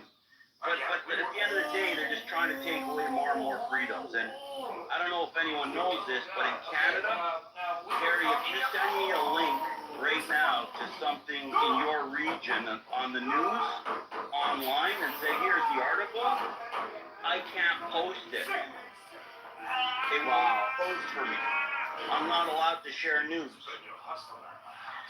So that's why you've seen on my social media that when I'm in an interview or whatever, I'll screenshot the article and then, you know, say, hey, you know, this so-and-so writer did a pretty good write-up. If you want to go read it, Google it. Because I'm not allowed to post the link. It won't show up. So they've already taken that away from us. That was Bill C7, I believe, or C3. And it's just getting worse and worse and worse. So what are our options? Our options are make sure our community's safe first and foremost, right? As far as I'm concerned, if our community's not safe, we don't have a community. So let's worry about our freedoms and rights once everybody's safe. And then once everybody's safe, well, now it's time to worry about our freedoms and rights. And we also... Yeah, but that should be for our government to worry about. Like, that shouldn't be for us to worry about. If we're living in a society that claims to be free and that claims to be, you know, give us the protections under the Constitution, at least here in America, right, that we deserve as Americans. So for that to happen, it shouldn't even have to happen, right? We should... You have the Second Amendment. You have the First Amendment. And I'll tell you, we have our top federal politicians, as of yesterday, going in the news and saying they want a castle law implemented in this country because you're not allowed to defend yourself if someone breaks into your home. And the top cop in one of the regions went on, there was a 4-year-old who was killed in her home, and then there was a family of 4 that were set on fire, killed. Oh my God. They reported it in the media as a home fire, house fire. They didn't say it was a home invasion causing 4 murders. So a couple people are getting very antsy. We all are. And when a couple of them would shoot into the wall, right? They just fire a warning shot into the wall. They arrest them. They take away their guns. They arrest them. They charge them. They put them through courts. And so now all the politicians even are saying, hey, this isn't right. You should be able to defend yourself in a home. But the point of the matter is, you know, they're emboldening all of the criminals who 90% of the time are from that region of the world. Because they're importing them on student visas or visitor visas. They'll stay here for a month, break into as many homes as they can, steal as many cars as they can, and then fly back with 20 grand in their pocket, which is a lifetime of money for them in their country. So it's getting really bad, and you know, the pushback is what we're doing every day, trying to get the gun laws, you know, stiffened, but we're not going to do that unless we bring our politicians back. Well, yeah, you guys have a long way to go with that. We do, but I'm willing to fight. and I'm willing to go all the way with it. You know, look, I took, and forget me, my whole team, all of our crews everywhere, they all did the work. But we took a problem that was in existence, as you ask anybody, anyone that you know in this country, if they had problems with Muslims in universities, and they'll tell you, you know, in 74, we were doing a Hillel thing, and da-da-da. It's gone way back in time. But from last year, from September 8th to today, they can't say anything. So it just goes to show you that things can be done if you really, really crack them down. You know, and decide enough's enough. And I went and I risked my life many times. And the radicals have, I don't know how many hits out on me. I lost count. And, you know, they try to get me banned from every social media platform. They tried to get the government to come down on me. They try to get the police on me. Anything you could try to stop a person with, they've tried. And so, you know, You're not doing anything wrong. That's the thing. No, I'm not. And that's what the fuck they're trying to stop. Like, you know. I'll send you a letter that was signed by 6 of their organizations, campus organizations, against me. And they all said that I'm, you know, basically a killer, a vigilante, a this, a that. So I got called from one of their papers, the editor, and I said, like I always say in interviews, send me your list of questions and I'll respond in writing. So I go down the list, I'm looking at all the questions, and all of them were trying to bait me. I went to the last question, and I said, okay, I'm basically going to ask one question back. Please provide one example of me being a vigilante. If you can do that, I will come to your paper's office and I will give you everything you want, live, tape it, film it, spread it across Al Jazeera for all I give a shit, which they did. So they couldn't, because it's false. So they lie, they'll do whatever they can, they'll cheat, they'll steal. It's, what's it called? Takia? Alpha would have known better than me. I forgot by now. But basically they're allowed to lie. Yeah, no, it's Takia. Yeah, tequila. Yeah.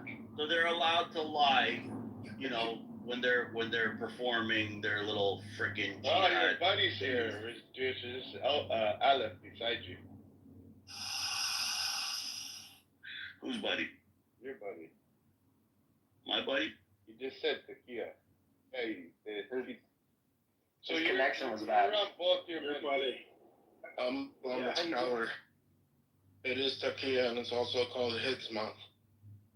Right, thank you. Yes. So at the end of the day, they can lie, they can cheat, they can steal. Who? Aleph. You know, I knew it was you. I was just listening to your voice. We haven't spoken in a while, man. Hey, how are you, brother? Good, how are you? Fuck, long time, man. Too long. Good grief, how you been? Yeah, good, you know. I was just going through the motions, you know. Yeah, I know. I've been following. I've been watching. I've been seeing. It's great. That's great. Good to hear you. Good to hear you. Brother, I always ask about you. I'm not going to take everybody's time up saying hi to my old buddy, but I definitely think we should catch up. 100%. I'd love it. Amazing to hear your voice. You too, bro. You know when the So, do you remember the at Coptic the end of the Christians day, that got beheaded in Libya? that's the bottom line. You know, I'm just trying to say, like, everybody should try to just do whatever they can. 21 Egyptians Because got everything beheaded helps, in you know, Libya, everything. right? And Sorry, I had to leave. And there's another perfect example of an amazing guy who I met HD here. definition kit. Love him to death. We did a couple things together online. You know, passionate, you know, he does his work. He does it well. You know, he cuts through the bullshit. You know? And super smart, super educated, great at fighting this, you know, major uphill battle. But I met him here, and thank God for that.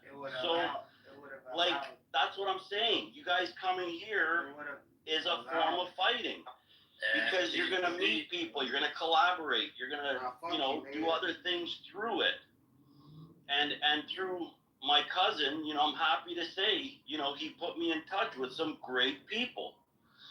And my cousin's good at that. He's good at, you know, spotting talent and really genuine people. Well, I remember at the beginning, before I got on, he's like, I'm going to bring you to the shop. I want you to stick around. Harry, and then Alex, before it was a different name. He's like, these are the guys you want to be around. I walked into the room, I'm like, hey, Harry. Harry's like, go fuck yourself. What the fuck is this?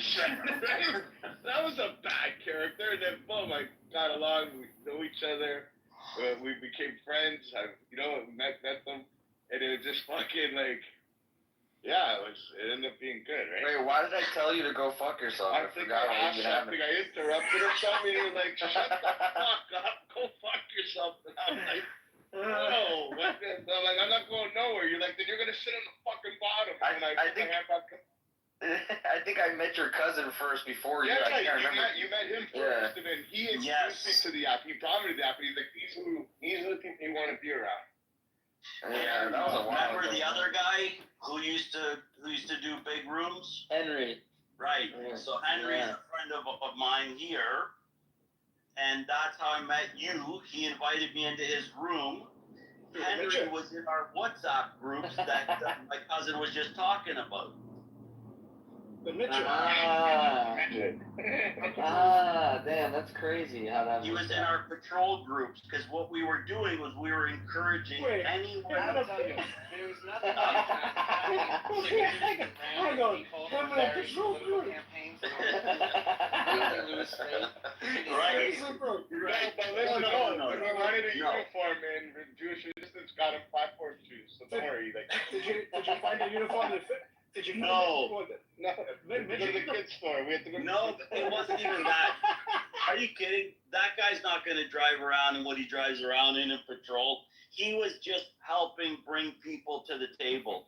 Yeah, no, he's good at that. He's really good at. Solid. Yeah, he's not gonna drive around in his nice ass car. We know he's got a nice ass car. Buddy, did he ever? And he brought it to my rally for Israel. We just did our 3rd annual, so he brought it to the first one.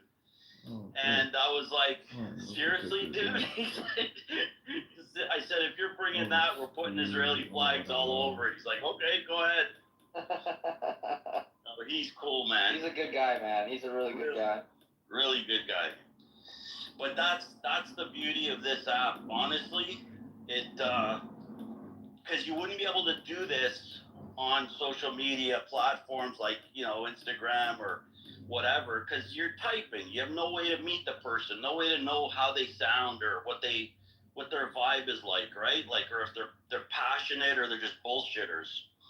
I agree. And this place, you know, I'm very grateful to this app because, and you know, he just came up now, and that's one of the guys, you know, I love him, and he, you know, Harry and BB and all the people that I've met through this app, well, obviously not BB, I met him when he was born, but I feel sorry for. So you've been Well, we remembered you, BB. but this is a good way to fight, guys. That's what I'm saying, man. Because this is the best way to collab and really like find your people that align with you and can maybe, you know, perhaps get some stuff done. And look, the hot ticket right now is Mom Dunn and trying to make sure that he doesn't win. And so I've spoken to a lot of New Yorkers about it, and unfortunately, you know, the only real candidate in their eyes is Adams, And I mean, I guess it comes down to the lesser of two evils, but he's much better than Mundana. I mean, like 100 times better. yeah, I agree. Listen, he doesn't call the globalized intifada.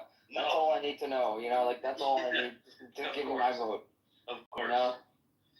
Yeah, It was weird from my position when they asked during the debate where would these candidates go if they had the option to go anywhere, and all of them were saying Israel. Wow. I'm just worried for New York because there's a lot of fucking Jew haters in New York because they're, you know, they live next to, a lot of them are familiar with Jews. They live next to them, and I've met a lot of them on this app, and the people, the Jew haters that I've met on this app, the ones from New York, are the most vile ones I've ever met, I think.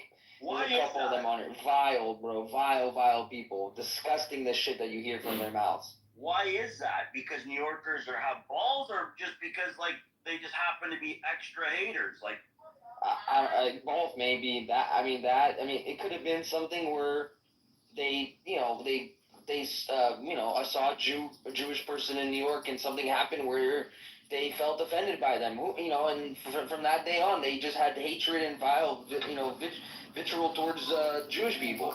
You know, that's that,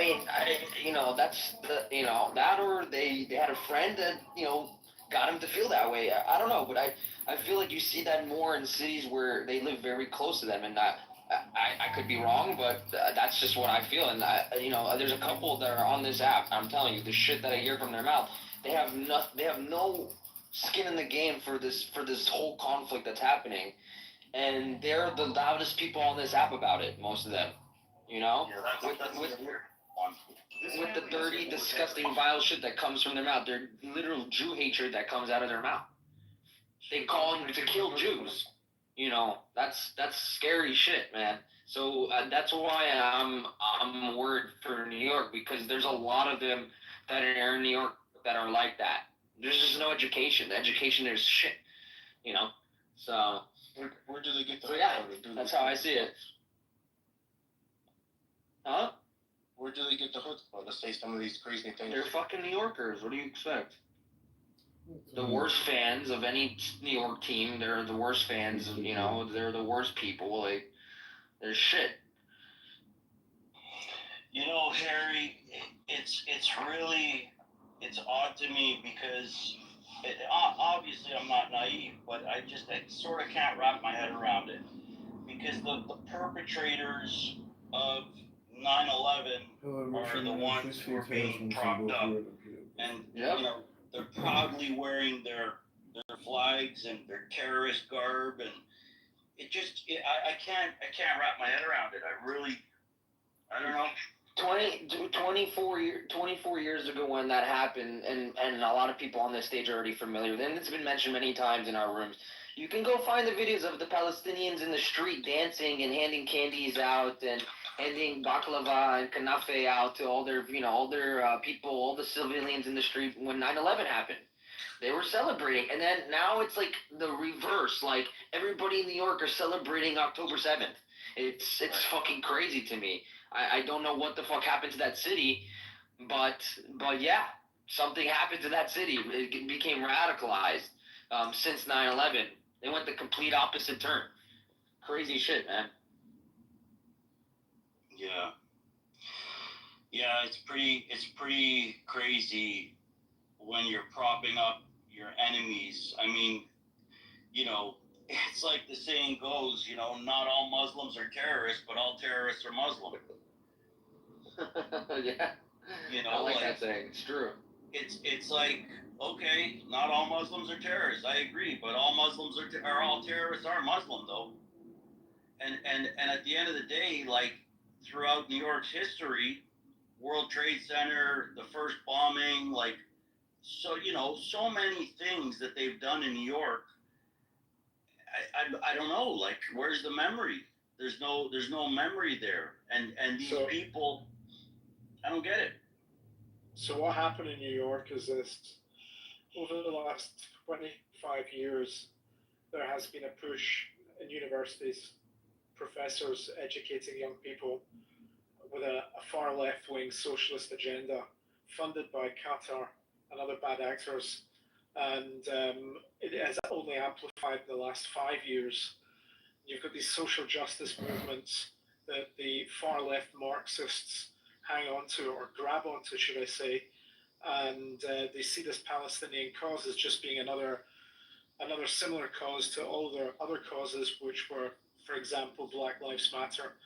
And all these far left wing organizations have been pumping funds into this for a long time, including CARE, which is a Muslim organization that's aligned with the Muslim Brotherhood that runs openly in America. And then you've got people like Mahmoud Khalil, who's actually meant to be deported, who's still running around the streets of New York organizing all these events. You've got another organization in New York that actually organizes these pro-Palestinian events, which is funded by an organization which is close to George Soros as well. The guy that is being paid $85,000 a year just to be in the streets and protest, who is Asian. He's not a Muslim, he's just an Asian ex-student. And the story goes on and on and on and on. So the younger generation, unfortunately, have fallen into the trap of thinking and believing that the colonial struggle against Israel is their struggle against, the U.S. colonialism as well. They hate America. They hate Jews. They hate America. They burn the American flag openly in the streets of New York now. They will take American flags off street signs and street poles and flag poles, and they'll put a Palestinian flag up instead. The police do nothing, and it's a shit show. Yeah, I mean, technically you're allowed to burn the American flag and all that, but it's still, I know what you're saying. It's disgusting and it's horrible. And you're right, this leftist shit's taken over, man. It's a virus. That's a very good point virus, man. that he just made, and yeah, it all makes sense when you connect the dots that way. Of course, I know they're being indoctrinated on a university level, on a campus level. I do security a lot for one of the famous professors there, and so I know the kind of stuff that is going on. But when you connect all the dots, and it makes sense, and you have to hand it to these radical pricks. Like, they knew exactly where to get it from and where to start and how to do it and where it would just spread from there. These are the future leaders of the world, and it was October 7th happened. It was morning here on the eastern seaboard. It was early morning when I started getting news, like 4 o'clock in the morning, something like that. Anyway, cut long story short, they were out on the streets in Union Square and other locations in New York City on the evening of October 6th, or the evening of October 7th, going into October 8th. There's signs of genocide. Israel's committing genocide. We're already on the streets on the 7th of October. They were prepared. They knew what to do. It was all pre-prepared.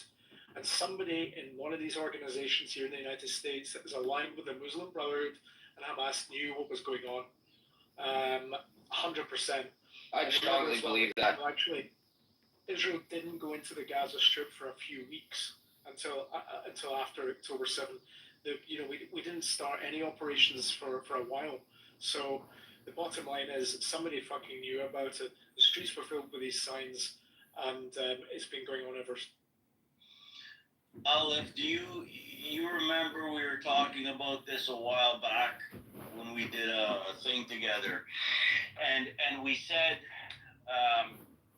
sorry if I'm going to misquote, but I think we both agreed on the fact that, after October the 7th, we had hoped that the IDF would have gone in October 8th and just destroyed everything week 1. Because the longer it was going to drag out, the worse it would become for the rest of the world, the Jewry population around the world, and of course in Israel. And I still hold firm to that belief, because the longer it drags out, the worse it's becoming for Jews around the world. And it's unfortunate, because I say it not knowing the answer, very ignorant to the answer, so please bear with me. at what point do you, as a government, put national security and worldwide nation security ahead of 200 hostages? Like, I would never want to make that decision. I would never ever want to have to make that decision. But I've guarded some hostages, former hostages rather, that have said to me, just that. They would have gladly sacrificed their life to save the rest of the Jewish world. And by extension, the Christian world, because after they're done with the Jews, they go after the Christians. So at what point do you finally say, okay, this is about national security now. This is no longer about, and again, thank God I don't ever have to make that decision, because I don't know that I ever could. As far as I'm concerned, every life is precious and has to be saved. But that is the big question, how do you weigh out the lives of a whole nation versus, a few dozen, that may or may not be alive? Well, America has learned the hard way from terrorist attacks in the past. So what I think is the next major terrorist attack that happens in the United States will be maybe a wake-up call for everybody again, because Americans seem to be living in such a bubble that they think nothing can happen here. And we saw one already happen in Colorado not too long ago. A guy tried to, take a flamethrower to Jewish people, older Jewish people, and burn them to death, pretty much. A guy that wasn't even here legally in the United States. So yeah, and that alone still wasn't a wake-up call to most people. And look, we still have the same rhetoric that we're hearing here in the United States, in the Western world, and there's still people. There was an American in here today saying that he supports Hamas, in our country, openly supporting a terrorist organization. So yeah, shit's pretty alarming. What? Tell him to leave America then, if he supports enemies. I mean, I can tell him whatever, but that's, at that point, the FBI should be involved if he's saying he supports a terrorist, because he needs to be investigated to see where his money's been going. Because if he says he supports a terrorist organization and they can track and trace to see any kind of donation, this was said earlier, to one of these organizations that who knows where the fuck the money's going to, and they find out that it went to somebody affiliated with Hamas, he can go to federal prison. It's not a fucking joke in America. So, and you'll be locked up in a federal institution, not like a little state prison. You're going to be in federal prison with federal fucking criminals, like terrorists, like the shoe bomber, what's his name, Sheikh Khalid, the guy who perpetrated all of the 9/11 attack. Yeah, those guys are all locked up in Florence, maximum security, but you'll be locked up there with them. It's not a joke, right? And that's what I'm saying. Like, there's a lot of sleeper cells that are in this country, and probably also in Canada, and other Western nations as well. So that's pretty alarming.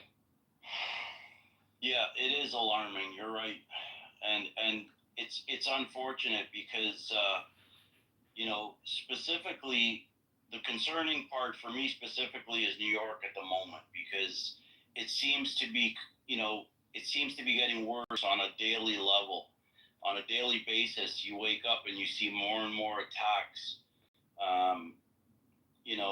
I saw another video this morning of a couple that were driving their vehicle, and a bunch of Islamists were surrounding their car, spitting on the car and banging on the window. And when the cop came along, he just sort of shooed them away, which sends a message basically that it's okay to do that. As long as you don't get caught, do what you need to do. And when you do get caught, they're just going to send you on your way. So it always comes down to a law enforcement level, in my opinion. Yeah, of course. If the law's not being utilized, then, society goes crazy, right? Historically, that's the way it's always been. And when the laws are exercised, then people start thinking twice. And the beauty that you got in the U.S. is You got the right to bear arms. And, you know, somebody breaks into your home, God forbid, you can blow their head off with a clear conscience and not worry about defending your family. Where we're from, there are 9 different levels of use of force before you're allowed to get to that point. Holy shit. So you have to, in your mind, while the guy's holding a gun to your wife's head, you have to go through those 9 levels and then decide, okay, was I able to get to my safe to pull out my weapon? Was I able to go to my box to pull out my ammo? Was I able to load it correctly and then fire before he shot my wife? Those are all questions that need to be answered, which of course have very logical ways around them. And the criminals are gonna exploit that. Well, in my home, I'm cleaning my guns in every room of the house 24/7. So whenever they walk into my house, I was absolutely cleaning my guns. I'm just saying, I clean my guns every night. Listen, at the end of the day, it's funny you brought this up. I saw, actually, it was like yesterday, the day before, I saw a meme. It was an interview of some cop somewhere in Canada. That's what I was just about to tell you. And then you saw the sheriff from Polk County, Florida, Grady Lee or whatever his name is, the fucking badass sheriff. Did you see? That's the one you're talking about? Yeah, so the cop, so he didn't mean it the way he said it. He didn't actually mean that. He sort of just meant, like, comply, like, don't put up a fight if they just want your keys or whatever and you want to save your family, maybe, you know, just comply. He's not saying make them a coffee and order them a pizza, you know, but at the same time, the sheriff in the States is right.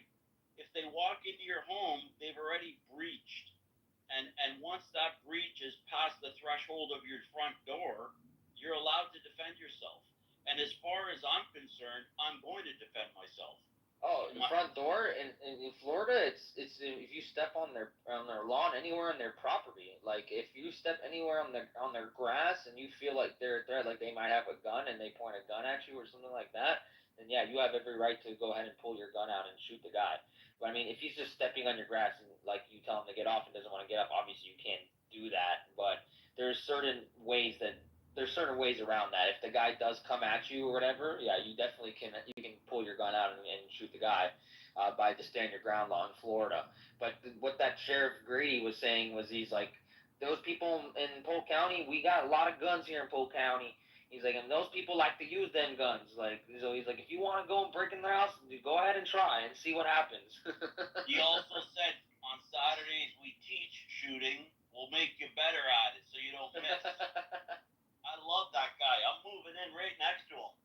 Bro, I love that guy too, bro. He's a legend, man. Definitely. Especially in Florida. People, when I drive through that county, I'm like, shit, bro. I don't want to get pulled over, nothing, because like that, the police there are, they're on point there, man. They, you never know what can happen. So, Florida is definitely a police state, that's for sure. So, you got to know that. And like, if you are a pro police person, like then Florida will be a great state. Texas would be a great state for you to live in. But that's one thing is like I do feel very protected in Florida, and I feel like with the laws here and how the Constitution really is at the end of the day, I know that I can own a gun and I know that I have every right to defend my house or my property if somebody does break in the middle of the night. So. And I'm not worried about that. My neighbor has a gun. Both my neighbors have guns, and the people down the street have a gun. And then I have two houses down from me. I have a cop that lives there actually. So there's plenty of guns on our street too. Like that's the thing is pretty much everybody has a gun here. So. Harry, my 68-year-old sister. When I was down there, she pulled out a 380 from her purse. She's like, "What do you think of this one I just got?" She said, "Can you zero it in for me?" I'm like, what? You're 68 years old. She's like, well, I'm allowed to defend myself here. She's right. Yeah, no, definitely. I'm with it, man. I'm coming. I told you. That's a big gun for a 68-year-old, man. She's at that recoil, and that thing is gonna blow her arms back. Nah, it's a little 380. It's a little pea shooter. It's good, but it's small. But it's a smaller revolver. It's not the big revolver. Not the revolver. It's a 380 semi. It uses 48 shells, but it's a little semi, small little. Semi. I see. Okay. I see. Something you'd see in a James Bond movie. Okay. Small. And she's Moroccan, so she's built like a shit brick house, bro. Yeah. Her arms not moving. We're coming there, Barry. You know that, right? What, to Florida? Yeah. Like the move? Oh yeah. Oh really? Yeah, bro. Yeah. You're done with Canada, huh? Done. I don't blame you. Done. Well, how are you gonna? You can come in on TN visa, right? Or what kind of visa do you? I can do a TN because of what I do for a living, but I'm gonna do a business visa instead. I opened a security company not far from you, actually. Oh, nice. Let's talk, bro. Let's talk offline, bro. Yeah, for sure. So I'm gonna be doing some work there, and I'm getting all the infrastructure set up now. But yeah, I want to live in a place where that allows you to protect your loved ones and yourself, and you know. For sure. It's not even for me. Look, yeah, okay, I'm lying. It is about guns. I love guns, but at the same time, it's about the freedom that it represents, right? I agree. Listen, like it's in the Second Amendment, man, and like and there's states here that are trying to take that away. Like it's the worst thing in the world. It's like all those states that have gun laws like that, it's all unconstitutional. I don't know how the fuck these states passed these laws, but it's these fucking lefty politicians that did it, man. That's why you see these liquor stores, and by the way, it's happening in Canada as well, where guys will walk in, you know, certain ethnicities, they'll have big gym bags, they'll fill them up with booze, and the security guard's watching them do it, and he's tasked, his protocol is let them do it, just make sure nobody gets hurt. Sounds like California. It is California. But like, what's the point of having a business? Like, and look at Florida. You could go into I forget the names, but like the drugstores, CVS or whatever. Yeah, CVS, Walgreens, yeah. And you want shampoo, and it's locked in a fucking container, and you gotta get a key for it. But it's so true. He's so right, bro. I'm not mad at them because at least they're stopping the thieves from coming in and doing what they're doing here and in California. Yeah, in California, they say as long as you don't steal over $999 worth of goods, you're good to go. So it's like, here's a free pass to steal. Like, I literally saw a dude with a calculator in a store. I'm not kidding. I saw a guy taking something. Before he put it in his bag, he added it on a calculator. That's just insane, man. That's crazy. How can you live in a society that's so lawless? Yeah, that's some lawless stuff, man. Like, how can you, if you want to open a business, like, feel safe to have a, you know, imagine it being like a mom and pop store, even though, and that's a lot of their logic is like, oh, it's a CVS, so we can just rob them. Doesn't matter. You're taking money away from the company, and for people who work in the company, it's not right. You don't just rob people. You know, it's not within the law. It's against the law. You know, you're breaking the law. It's not how society's supposed to work. Exactly, and if the police don't do anything about it, then they'll just keep breaking the law. That's why you see that there in these cities. Yeah, these governors they're just jokes. The fact that they allow it to take place, and you know, you could go on and on about it, but at the end of the day, I can't live in a society that's lawless, and really, you know, it's not good. It's not anyone in this room that's going to be affected by any of this, right? None of us will be affected by it. It's our kids and their kids that are going to have the real trouble. We can live our lives. We can, you know, talk about it, fetch about it, whatever, deal with it. But it's them where this shit becomes the norm, and it becomes a very dangerous Wild West type of world to live in for them. And if the Islamists are running the governments, then you can imagine, right?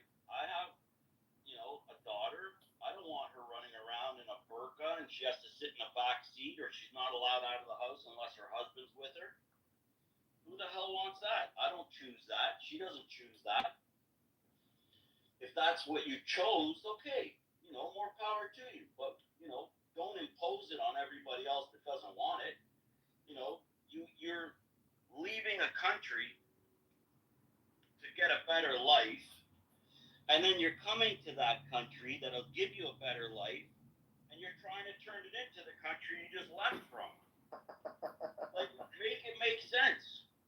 You're flying a flag of a country you left in a country you wanted to go to make it a country you don't want to be in. Like, it just makes zero sense to me. Yeah, because they want to come and they want to reap the benefits of this great country, and then spit all over it after they do that, right? It's like, what the fuck? No, man. Like, I'm here. I was born and raised here. Like, I have I pay my taxes. I vote. Like, why should somebody who comes to this country and then gets citizenship here, goes through the whole fucking process, and spit all over this great country? I think it's fucked. I really think it's not spitting on it, Harry. They're not spitting on the country. What they're doing is they're trying to take it over and turn it into the shithole that they came from. Because if they didn't want that, then they would go to one of the other shitholes. But they chose the West because the West is not like the shitholes they're used to. And so they want to come to the West and turn it into the shithole they're used to.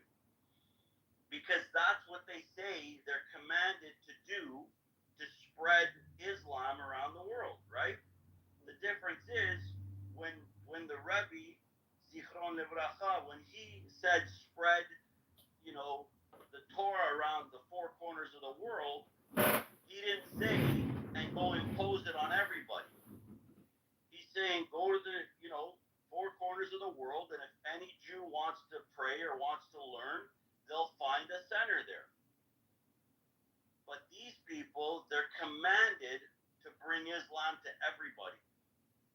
It's called jihad, and they'll also impose jizya, a tax on The tax states we use real remind me, we don't chop it up. Take you and your family to. We don't do all that stuff that people do to make it look like a human meat in a sandwich. That's all I know. It's real. The animal gave its life for us. You don't have to feed it up to death. Oh, my IWI Masada. This is the way the sandwiches were made originally. This is the way we still make our sandwiches. That's what they're doing. And they're Because most of the people that come here still have teeth. They can eat. She lives in Australia. With their teeth. And, they don't need to chop it up like baby food. And like all the other places that chop the sandwich up. Like baby food. Real ribeye. See the way it looks? A documentary about the fact that they are going so all you people that have cheesesteak places that think you're doing something different, why don't you do it like the original? Like it was originally. To accomplish that. See what I mean? There's no chopping, there's no noises, it doesn't sound like a railroad crossing in here. Everything that's going on today, everything. And I spoke to her not long ago, and she said, she said, I knew this was coming and how the steps that they would take to get it done. And it's exactly playbook. It's exactly what she said would happen is happening. And if she's right, which she was already, then the rest of it's not far behind. Unless the West starts to really fight back, stuff like Conor McGregor trying to become the president of Ireland. And, I don't know. That's not Italian, nigga, that's a whole nigga. Oh, shit. But I know that a guy like that would definitely turn things around because he's talking about mass deportation. Anybody that holds up that terrorist flag is immediately deported.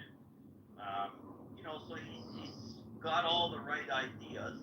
And unfortunately or fortunately, that's what it's going to take to turn this around. They've been doing that for years there, by the way, in Ireland. Like, it's crazy that it finally took somebody like him this long for somebody to say something and try to stand up against that shit. But you're right. That's the only way that's going to happen. And the problem with America is that it's not that easy in America for that to happen. That's the problem. AOCs and the Ilhan Yes. Omars and you've got all that shit. So like, and this Bernie Sanders and Soros and they're constantly bucking the system. They're constantly fighting it. Where else in the world would you see a federal judge release a guy who's in the country illegally committing crimes, release him through the side door of her chambers? You guys don't like Soros either? Oh, my God. You guys are my people. I love you guys. Well, why would we like Soros? He's Jewish. I don't give a shit. I don't care. He's not Jewish. We call him a capo. Yeah, exactly. There you go. He's like Buttercup. That's what he like. He's just like her. Buttercup doesn't have a hedge fund. Whatever, it doesn't matter. He's the point that I'm trying to make is their mentality is the same. The way that they think is the same. They're enemies to the Jewish people. They're the worst of the. They're worse than terrorists, I would say. Because they have the information that hurts us the most and the quickest.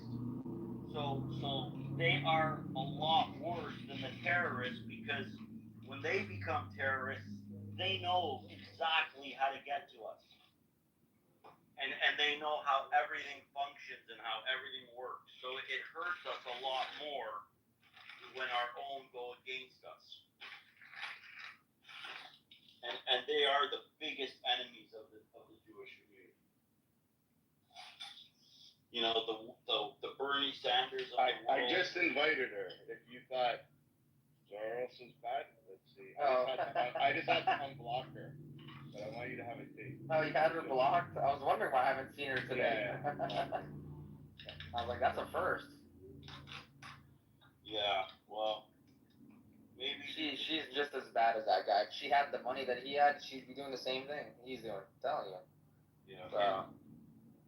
So yeah, there's a lot of them actually. It's unfortunate. There's the whole JVP is all. Harry, that's who's propping up Mondani. Yep. Is the leftist woke Jewish community. That's who's propping him up because he went to a synagogue. They invited him into a synagogue, a very progressive synagogue, and they were cheering him on. Yeah, of course they were. How do you cheer on a guy that says he wants to kill your whole family? Unbelievable. It's because, I'll tell you what it is. They live in their ivory condo towers. Nothing affects them. They don't see it on the ground level. They live in a bubble with their country clubs and their restaurants and whatever. And their friend circles are all similar thinking people. They're all like-minded. So they don't see it. They don't have to face what we face on the ground, right? So they think, oh, he's such a good guy. Oh, he's so great for the city. Oh, he's this, he's that. Meanwhile, as soon as he gets in, that's it. He's going to see 100,000 mosques pop up overnight. Yeah, none of them have any connection to Israel at all, because if they did, they wouldn't be thinking like how they do. They probably never set foot in Israel, majority of those people, and never even thought to go there. So they are born, to a Jewish family, and then they're, raised Jewish, and then when they become adults, they realize, okay, let me join a Reform synagogue, a conservative synagogue, and then, some of the synagogues have good connections with Israel, and some of them don't, and a lot of those in New York are very, very progressive, like you said.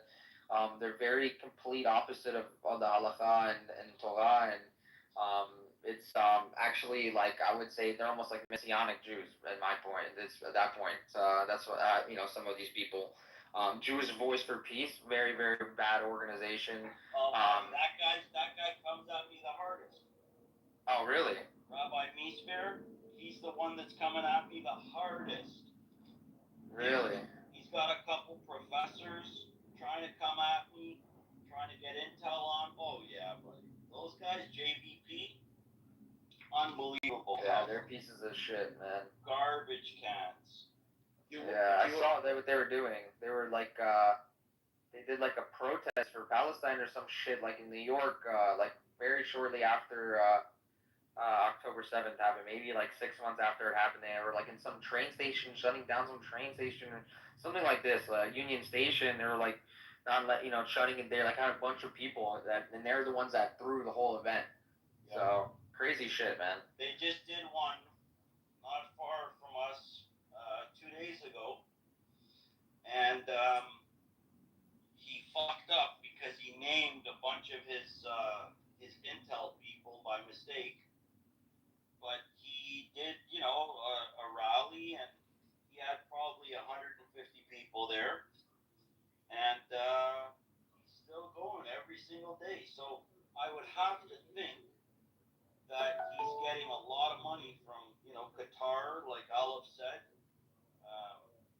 Someone's got to be paying him some, or the regime, the Iranian regime. Someone's giving this guy a massive paycheck, because there's no other reason for these capos to be doing this. If they did it once every 4 or 5 months, then maybe it's from the heart. But when they're doing it every day of the week in multiple cities, it's a job. Yeah, if you guys want insight on how to deal with those progressives, you tell them that, you can't negotiate with Hashem's law. The scripture is literally law. Well, they don't care about that. They feel like God doesn't exist, most of them. But, the only way that I deal with them is I just ask them a simple question. Do you honestly think that when the time comes and they're going to load you into whatever cattle cars of the 2025 century or year is, do you really think they're going to care that you went to their protests and supported them? You're a Jew. You were born a Jew. You're going to go out like the rest of them they're going to try to take out. That's it. They didn't ask in Nazi Germany, did you help us? You wore the same yellow star, and, you got executed the exact same ways. Maybe it took a little longer because they wanted you as a useful idiot, but eventually your number came up. So, but they don't see it, or they see it and they just ignore it. I haven't decided yet.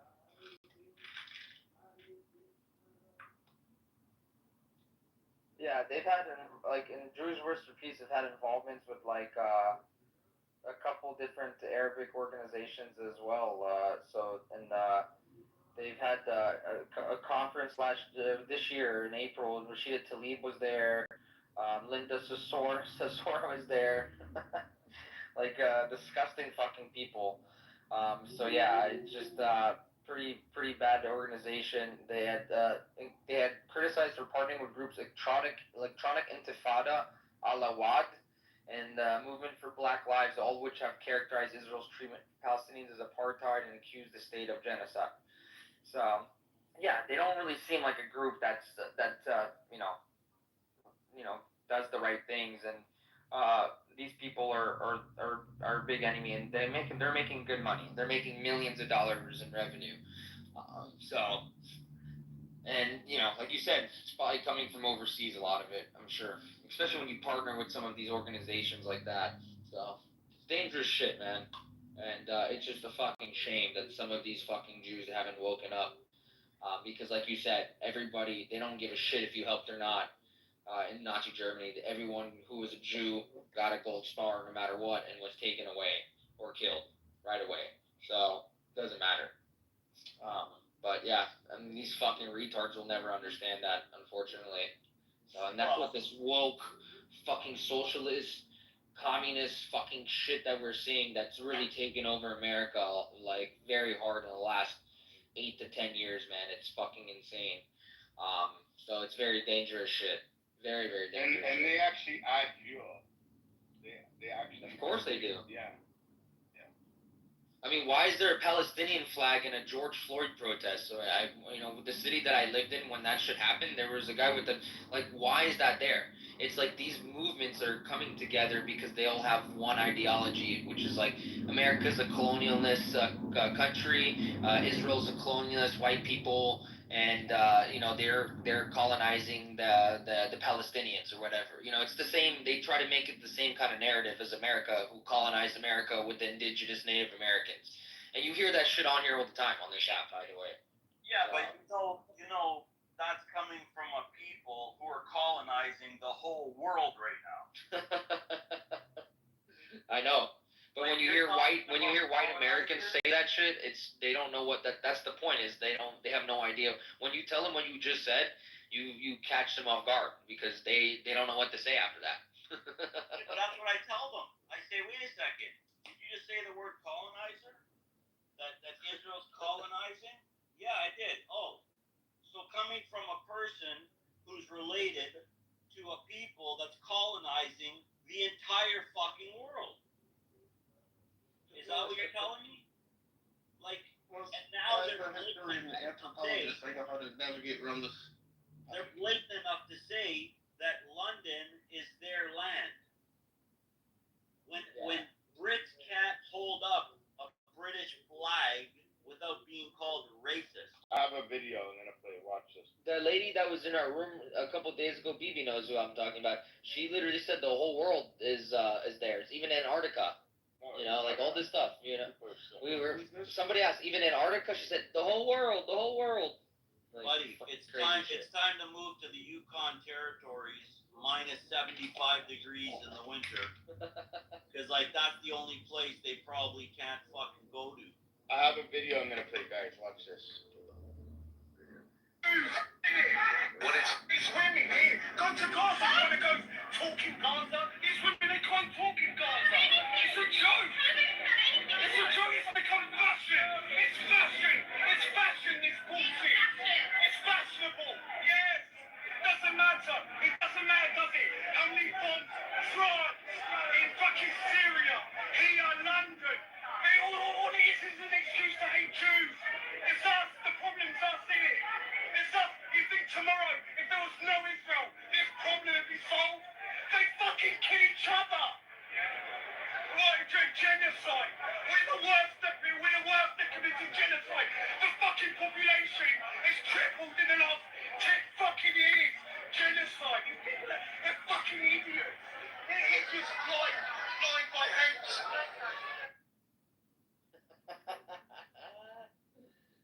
Oh man. But we said exactly what he says on here all the time. What he said in there, we say word for word what he said. He's a black guy in the UK. He went up to a protest and he's screaming, and it's exactly what we're saying. That makes more sense now.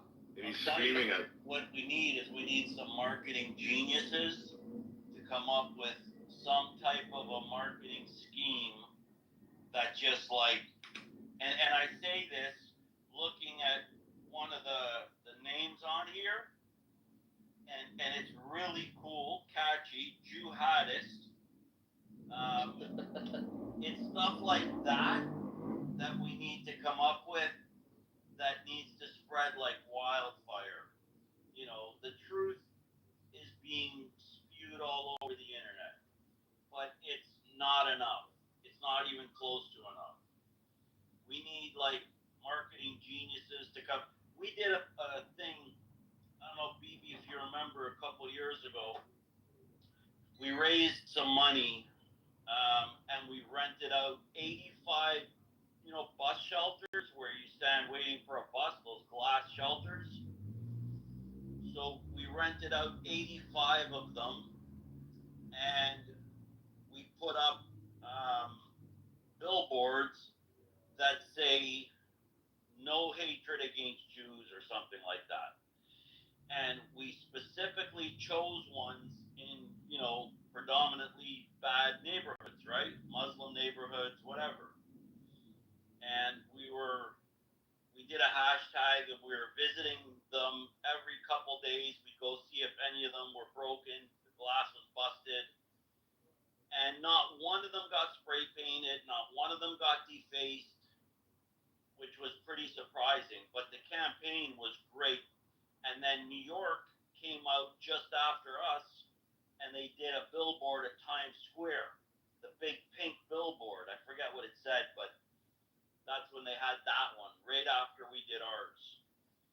And it's like campaigns like that are, expensive, and, they can be logistical nightmares, but they're effective. They really work. And you'd think in this day and age, maybe it's different now. Fast forward 2 or 3 years, right, from then, but not one of them got defaced. And people were posing next to them, taking pictures with them. So that was just like one little simple grassroots idea we came up with and then implemented it. And it wasn't super crazy expensive because we took whatever billboards were like not being sold that month, and we ended up with 85 of them for like 60 days. So I don't know, just trying to say you can think outside the box a little bit, And the thing in the southern states of the U.S. is everyone has this illusion that they're safe there because they all own guns. And like, yeah, you could be safe from somebody breaking into your home, but you're not safe from a Muslim invasion. It can happen anywhere, and it is happening everywhere. I got another video, guys. Watch this one. Watch it or listen to it? Hold on. Watch this. How do you watch it? Easy. You gotta change the audio mode. Watch this. Hold on. Way long. It was there before. There's still Palestinian passports that exist. When was the state of Palestine founded? And who was its leader? Where are you from? I'm from Israel. I'm Syrian. Are you a Zionist? Of course. You're the people that don't want peace. How many Jews live in Syria? None, I don't believe it. There was like about 100,000 plus before 1948. Now there's like 30. How many Palestinians live in Israel? 2 million. You tell me who doesn't want to have peace. You give me a moral, ethical justification to creating a 53rd Muslim state and a 23rd Arab ethno-state. Go. That has no bearing. Should we give the Kurds a state first? Or the Mandeans? Or the Coptic people? Or what about the Assyrians? Should they get a state first? All these ethnic minorities have suffered way longer than the Palestinians. Where is the justification to creating another Muslim state in the Middle East? It was there before. There's still Palestinian passports that exist. Amazing. When was the state of Palestine founded? What year? And who was its leader?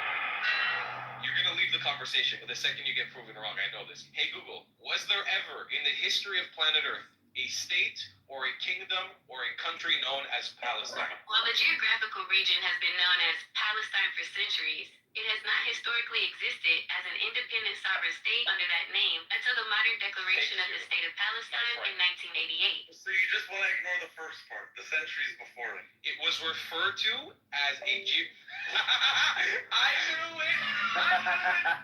You fucking laughed. What a bitch. No. I saw that video too long ago, actually, but that shit's. I've been on that app before, and I've kind of done similar things to them on there. And so I put his Israel flag, like I'm in Israel, and then I'm telling every single person you come across is pretty much talking the same type of shit that you hear on here and that you see on those videos. It's almost every person, bro. It's fucking crazy. Why don't you guys call them Canaanites? Isn't that what it used to be? Canaan, yeah. And that's what they're Jewish too. So well, I mean, Judaism was there 1,500 years before Islam was ever even thought about. So they can all fuck off, bro. I don't care what they say. And like, look, he defeated that guy so easily. And it's funny. A couple of those talking points that he said, I always say that to people on this app that want to come on here and claim the same shit about Palestine. And then he asked fucking AI. And that shit's hilarious. Had to play for him live the answer, and he didn't know what to say. And I guarantee the guy was just some fucking Jew hater. He had probably nothing to do with the region at all. Shit's fucking hope. Also tell them Muslims are technically supposed to submit to the people of the book, Quran 1094 and Surah 446. They'll sweeten the deal. Bro, you can tell them all that. They don't even know their own fucking Quran, bro. What the fuck are you talking about? You've met many on here that you've done that with, and they couldn't even tell you, bro. Resistance is one of, not you, Jews. There's a guy named Resistance on here. He's a piece of shit. Terrorist.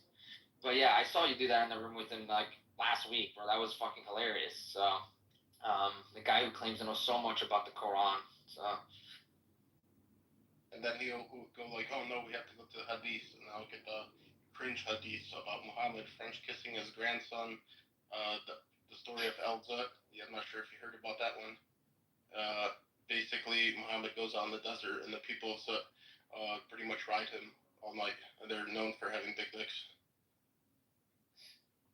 Okay. How does it actually say that word for word in there? Well, basically how it says is Muhammad goes out into the desert with his companion, and the sun starts setting.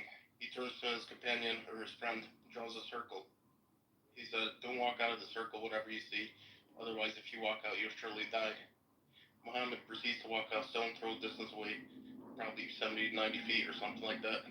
And the sun is setting, and then the people come out.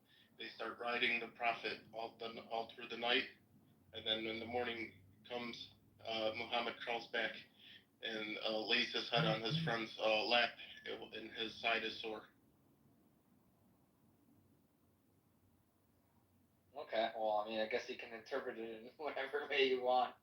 I know all that shit's weird to me, bro, so I don't really... about Aisha washing off the semen off his clothes. Word for word. It translates from Arabic to that. People will be reading it in Arabic as well.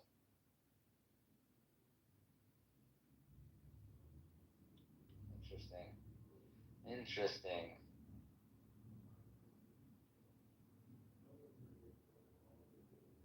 There's the one about wiping your butt with odd numbers or rocks.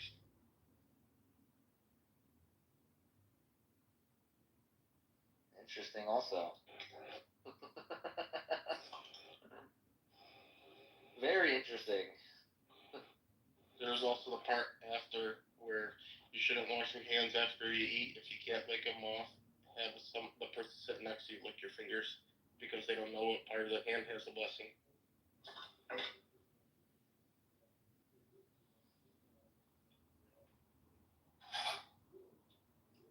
That's just how they did it in the old days, man. They didn't have hand sanitizer back then.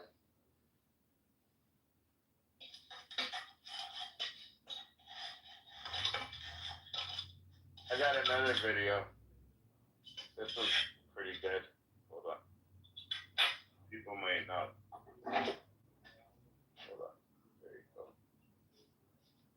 Never has there ever been a Palestinian state. For those chanting Free Palestine, let's talk facts and history, not slogans.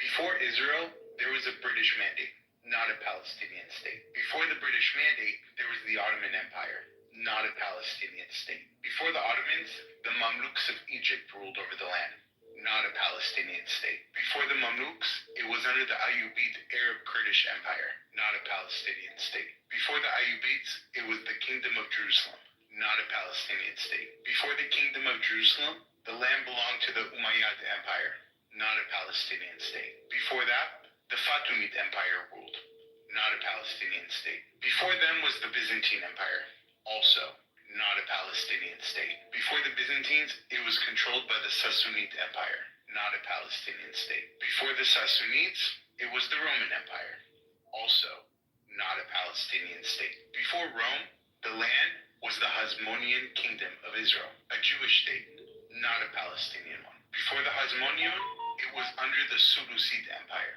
not a Palestinian state. Before the Seleucids, it was under the Empire of Alexander the Great, not a Palestinian state. Before Alexander the Great, it was the Persian Empire, also not a Palestinian state. Before Persia, it was the Babylonian Empire, not a Palestinian state. Before Babylon, it belonged to the Kingdom of Israel. Never has there been.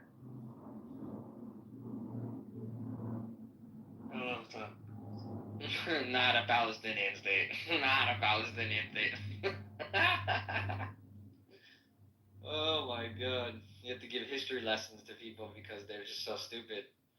You have to make videos about it. That's the only way you can get through to people nowadays. They can't go open a book and read it for themselves. Yeah, but how many people is it that most became historians?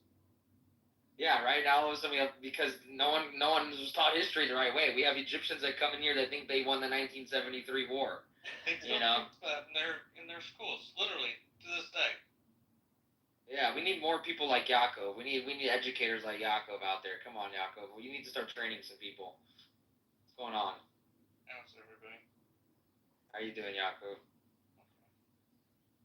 But yeah, I mean, education is fucked. That's kind of what Olive was saying earlier, man. It's like, that's what these colleges are being funded to teach, man.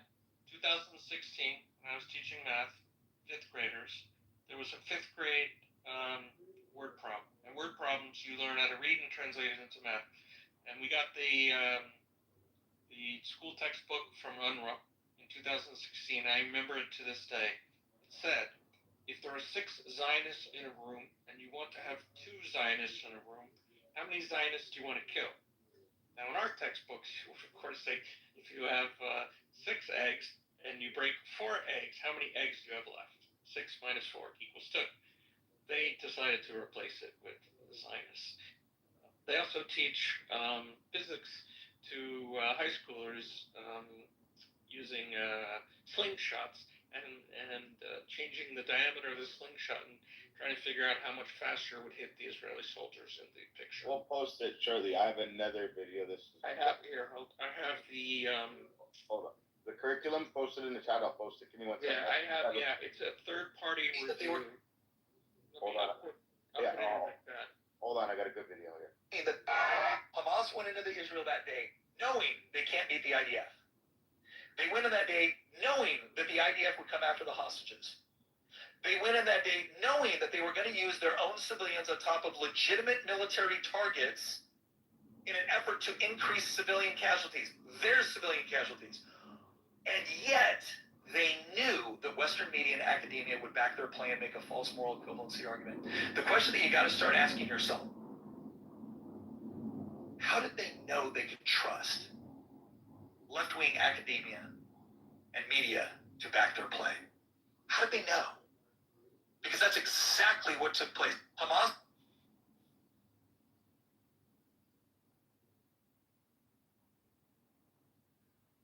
That's a very important question.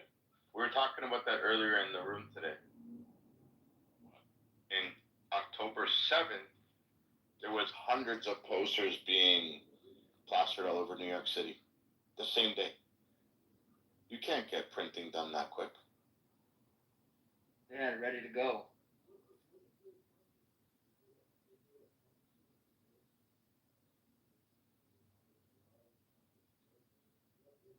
Chucky, come up. So I put it in the chat. Impact-se.org. This is a 188-page review of the curriculum. Awesome. Take a look. Perfect. I'll post it. I have a question for Chucky. Yep. What's up, Chucky? Shalom, bro. Are you? So the other day you said you were Jewish. Yes, I am. No, he's not. He's a troll. You just said salam instead of shalom. He sits in the mirror's room all day long. He's best friends with them. No, I'm just curious. He said he converted to Judaism. He's a liar. Okay, let's go. So if he did, why, Chucky? How come you ain't in Jewish spaces? What happened? I never noticed your guys' rooms until recently. Really? We've been holding them for 5 years.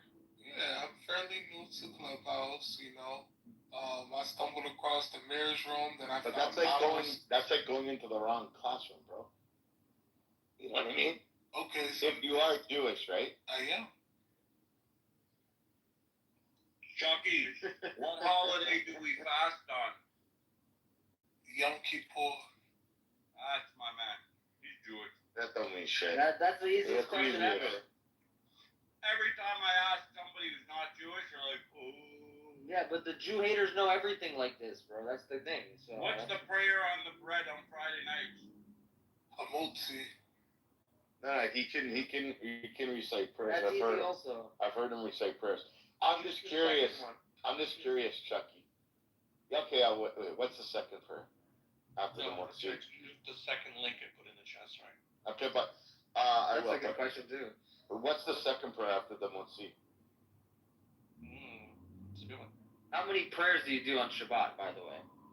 I didn't come in here to get grilled on my Jewish. You're not getting grilled, bro. I just have questions. No, I like you personally.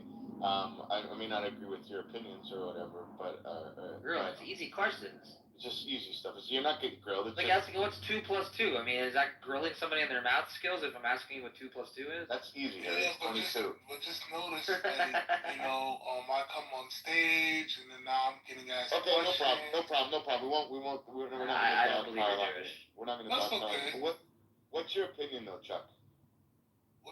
I'm curious. Are you a Zionist? I believe in religious Zionism. What do you mean? Can you elaborate? I believe that we are to return back to the land when the Messiah comes. But not before. BB, go kill yourself, you liar. You're a child killer. Hold on. Guys, don't interrupt him. Let him build a case against himself. What else would you like to say? Israel is a criminal state built by rich people and the Zionists. You guys deserve to die. Wow, you sound so stupid. It's so funny. Do you support Hamas? Oh, yeah, Do you support Hamas? Of course not. I don't like Israel. I know, I did. I've seen that. Of course not. No, like just now? Yeah. Oh, okay. Where you from? Poland? Ukraine? No, Africa. You got that one wrong, eh, Buckcho? I'm from Israel. I'm from Africa too. This guy, guys, let me talk to Close Hunter. He's piqued my interest. Hey, Close Hunter, tell us. Hey, whoa, yeah. Where are you from? Speaking. Wait, I can't hear. We're in the Middle East. Don't worry about it. At least I have a legitimate. Why? I told you where I'm from in the Middle East. Why you're ashamed of where you're from? But that's not a country. Of course it's a country. It's on the map. It absolutely. It's been a country since 1948. I don't know where you've been. It's a country. It's a state. It's a homeland. Recognized by the whole world. Recognized by the United Nations. Yeah, that's It's on the map. I mean, just go Google it. Just Google So the map. what country are you from? You're ashamed. I'm not ashamed to say I'm from Israel because I'm proud of it. Yeah, of course you're ashamed. You should say your country right away. He wants to say the country. Hold on, Nikki. Hold on. It's hard to talk when 3 people are talking. Hold on. Where are you from? Why are you ashamed to say what country you're from? I'm pure Middle Eastern. That's not a country. Don't worry about it. My grandmother. Wow, you must be very ashamed of where you come from. My grandmother is older than Israel, bro. What the fuck is Israel? Your grandmother is older than Israel? Yeah. Oh, what is that supposed to mean? Hold on, what is that supposed to mean? I want to live. Actually, let her answer this, guys, one-on-one. I can show you proof of Palestinian passport before 1948. Oh, here we go. We just played a video about this. This is funny. Hold on. We're forgetting the words in front of that. BB, wait, do you want to play that video one time so we can combat his answer with the video now? Because I guess we don't need to do it anymore. I'm tired of repeating myself. I know. Palestinian passwords. Okay, so I'm gonna play a video for you. What's your name again? Hunter. His name is Com Hunter. 1 second, BB. Like you need a U after that Q, by the way. This is what hypersonic report in. Wait, hold on, BB. Can you put the second report in? The second link? Yeah. Not the first one. Thank you very much. The Iron Doom did not go so well. So wait. You asked me what country I was from. Who was the first leader of Palestine, and when was it established as a country? How is the Iron Doom going? Is it building? Why won't you answer the question? You said they have Palestinian passports, so when was Palestine established as a country, and who was the first leader? Where's your father from? What is their current? Listen, if you don't want to answer questions, I'm going to move you down. So What's either you their answer the question or you get moved down. Never has there ever been a Palestinian state. For those chanting Free Palestine, let's talk facts and history, not slogans. Before Israel, there was a British mandate, not a Palestinian state. Before the British mandate, there was the Ottoman Empire, not a Palestinian state. Before the Ottomans, the Mamluks of Egypt ruled over the land, not a Palestinian state. Before the Mamluks, it was under the Ayyubid Arab Kurdish Empire, not a Palestinian state. Before the Ayyubids, it was the Kingdom of Jerusalem, not a Palestinian state. Before the Kingdom of Jerusalem, the land belonged to the Umayyad Empire, not a Palestinian state. Before that, the Fatimid Empire ruled, not a Palestinian state. Before them was the Byzantine Empire, also not a Palestinian state. Before the Byzantines, it was controlled by the Sassanid Empire, not a Palestinian state. Before the Sassanids, it was the Roman Empire, also not a Palestinian state. Before Rome, the land was the Hasmonean Kingdom of Israel, a Jewish state, not a Palestinian one. Before the Hasmonean, it was under the Seleucid Empire, not a Palestinian state. Before the Seleucids, it was under the empire of Alexander the Great, not a Palestinian state. Before Alexander the Great, it was the Persian Empire, also not a Palestinian state. Before Persia, it was the Babylonian Empire, not a Palestinian state. Before Babylon, it belonged to the Kingdom of Israel. Never has it ever been called a Palestinian state. Wait, can I clarify something? Can I Interesting clarify for a history minute? lesson right there. Hold on, guys. Like, I'm not sure if I heard correctly. Not a Palestinian state, like, ever? Like, all those empires and rulers. Alexander the Great was Greek. Not Palestinian? Like, seriously. That's a great history lesson. We should play that video every time somebody like him comes in. They said not before a Palestinian state. Like, not a Palestinian state. All of these rulers, all of these empires, like, are we understanding this? Whatever the fuck your name is, wherever he went? Come Hunter. Cause Hunter. Do we get it? No, he's Come Muncher. Because they wanted, just like they took the Jordanian flag and took the star off of it and the Palestinian flag, they're going to take the name, the British Mandate of Palestine, and cut off British Mandate of. Okay, do we want to bring him up and only one person speak with him? Because dogpiling becomes annoying. I mean, no, that's fine, but, like, is there even a point? Because he's just going to sit there and spew his bullshit. And No, I know. Let him. No, I want it, but the problem is when you dogpile him, the problem is you're not gathering evidence for the FBI. So please, everybody, let Harry deal with it. Like, I would give them more. Hold on, bro. There's nothing to deal with. He doesn't want to answer any questions because he knows the answers to the questions. There is no answers to the questions. No one's sensitive. You're actually the only sensitive one. That's the funny part. You don't even want to say where you're from. I can't say where I'm from, but I don't know what's the point. Why? You asked us where we're from. What's the point? Yeah, what's the point of asking us? I'm from Ottoman Empire. Oh my god, this guy, just move this guy down, bro. He's a fucking troll. Well, at least he acknowledged. Waste time with somebody like this guy. At least he acknowledged it was the Ottoman Empire, not the Palestinian Empire. Like, give him that at least. Give him 1 point. I wonder what he thinks about the Armenian genocide. I don't know. Somehow he's going to make Armenia a Palestinian state. So I don't know. Technically, Armenia was, everything's Muslim. Hi, Mr. Nugent. How are you? One. Hello? One friend. The Vietnamese guy. Colin.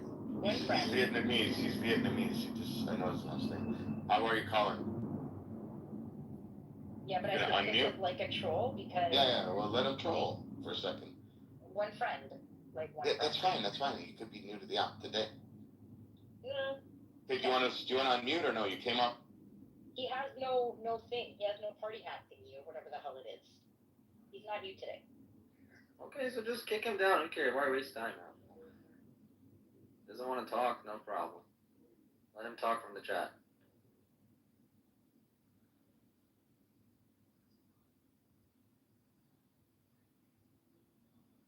Are those really your legs and your PTR, Nikki? Remember the guy passed up the other day? Yes, those are really my legs. No, those are her arms, sweetie.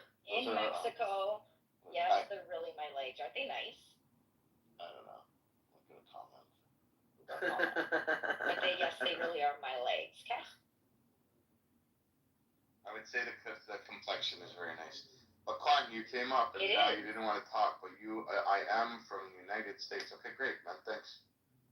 Yeah, we're not sensitive. What we are is protective, and we protect one another, and we like to protect all humans that don't want to harm us.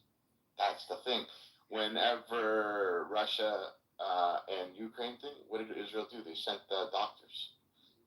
Whenever the fires happened in California, what did Israel do? they send relief workers. Why does Israel want to help everybody? Is the real question. I think it's because we believe in preserving life. And that's the problem, where the world has a problem with preserving life and keeping the world safe. People don't want that. They want death, destruction. There's a famous video, too. I'm going to play it right now, too. There's a guy, and this is a very quick video, and I played it last night, and right here, I found it. Give me 1 second. And it's only a 5-second video.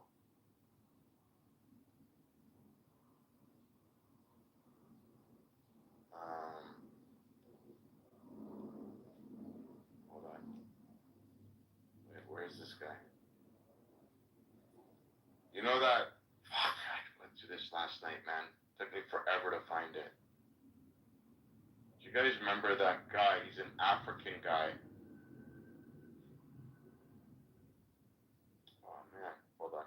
I'll tell you guys in 1 second. It's a really good one, actually. Yesterday was Sunday, right? Yeah. It was Sunday. Okay. Oh, right here. Okay. Okay. This is what I believe the problem is, and this is why this video blew up. This is why this video went viral. Because of the world the way it is. Okay, right here. I gotta take my audio, video right here.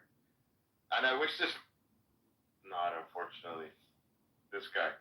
I don't want peace. I want problems, always.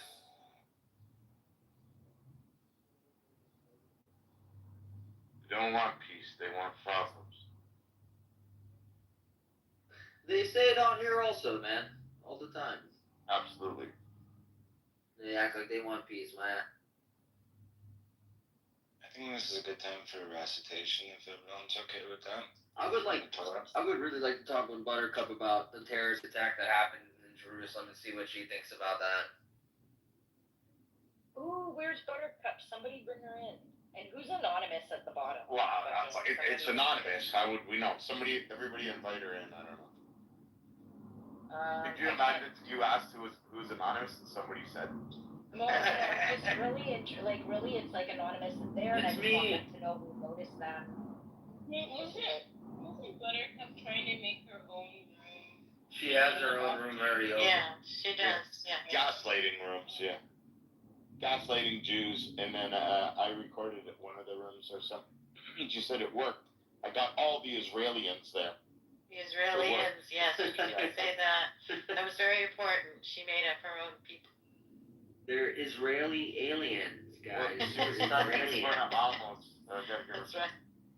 There's a guy that made a video about that, actually. It was actually fucking hilarious.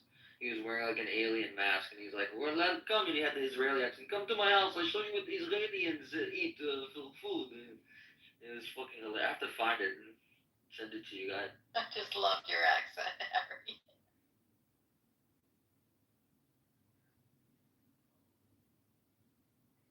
But another interesting day in Clubhouse. We've been going since 8 a.m. strong here. And You have, and it was great to have your dad. This was wonderful. Thank you. Yeah. You come to Amos' room and you come off the microphone. Don't come off the microphone when Amos is speaking. Only me speak. Now, what's your name? Shell? He always speaks in the third person. Only Amos speak. Gold. He says Amos always speaks by himself. I think he's the only one that likes the sound of his voice, because I don't. I don't think anybody else really does, to be honest.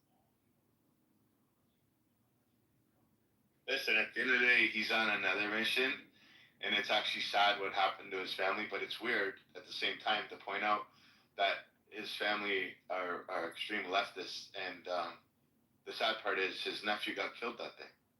Yep. And may God rest his soul. Yes. Amen. And That's right. so we don't really know what his true thing is, but I kind of understand what he's trying to do, and not a lot of people agree with me. I agree. I think he says, listen to your enemy so you can understand them. And I think that's what we do here too, in a different light. We have a different way, right? But it's to actually listen to what they're saying. When you listen to what they're saying, you understand. They never want to be friends with you. They want to exterminate us. But the problem is a lot of people on the app don't really listen. They listen to speak. So they're not listening to what you're saying. They're listening for you to stop talking, and then they want to speak right away. It's like a fucking gun. They have a gun ready. They're like, are you done? Okay, boom. Well, I wanted to ask. They didn't hear a word you said. They're just waiting for you to land your plane. Hopefully, you know what I mean? And the best one I heard the other day was the guy goes, hurry up and land your plane, just not into the side of a building. Oh, that was Alpha. Alpha said it, yeah, and I always say it now because I think it's so true. But the problem is, I think it's true. You need to listen to what they're saying and actually digest it. And then you can pick apart what they're saying. Like, Chucky left. Like, you went into the wrong class, bro. To say that, you're a Jew and you didn't know that there's Jewish rooms on this app. Everybody knows it. We have haters coming in all fucking shapes and sizes from all walks of life, all over the world that come into this room and all the rooms we've been holding over the years because they know where the Jews are. It's usually the educational room. It's where people are trying to, spread love and positivity and make the world a better place. That's what I like to call our room. But and yeah, we get we actually get bombarded with hate, and guys like Cum Muncher or whatever his name was that came off mic earlier, I forget where he's at. Anyways, he left. But guys like that will come in and say the most horrendous things. And today I don't think there's too many. Maybe there was 15 or 20 of them that came in. But usually, we hit about 100 a day of self-hating people. Because you really got to hate yourself to be able to speak like that. There's no fucking way that you're a person that looks at yourself in the mirror and says, I love me, man. I want this world to be a great place. You're unhappy. You're full of hate. And you're coming from a bad place. Scary part is it's a profession for some. Or at least it's an obsession. Uncle El Normo, welcome. How are you, brother? Hey, bro. Thank you very much. Okay. It's everybody in the audience, too. Welcome, man. I hope you guys are enjoying the space and enjoying the house. But I hope you guys are seeing, what Jews have to go through. And not just on this app. Never mind in real life. Never mind on other platforms. That's just here. You know what I mean? And know that we still smile and we still try to have, proper discourse. We try to listen and come back. And then, when the dog, when 5 Jews are commenting, it's not because we want to interrupt each other. It's because we're so passionate. We want to protect each other. And it's that's a default of ours. You know what I mean? We want to protect one another. In synagogue, if somebody says the prayer wrong in real time, they correct you instantly in that moment. 100%. And that's out of love, not out of disrespect at all. The best thing I ever seen in that, funny that you said that. So there's a big rabbi I know, I'm very good friends with. He's a Mexican guy. He's about 6'8", and been a rabbi for a long time. And I used to go to his house all the time, and we would daven before dinner and after, and he's davening, and he's speaking out loud, and he would make mistakes on purpose. And his wife would correct him, and he's like, "Oh my, thank you, my love." And he would read it again, and he would make another mistake, and she would correct him, and he's like, "Thank you again, my love." And afterwards, I told him, "You make that many mistakes?" He goes, "No." He goes, "She needs to feel important. She's my wife. I need to hold her high and put a beautiful light on her. And if she can teach me, and what she thinks she's teaching me is how to correctly say that. No, she's teaching me patience. And I take that from her. And I admire her that she's taking the time to teach me that."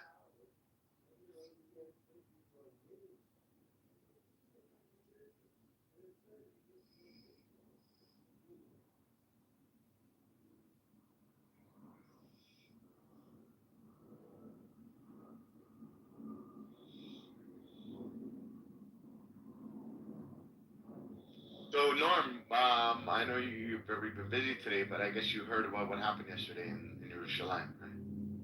Well, yeah. What's your thoughts? I don't know. I'm still grieving.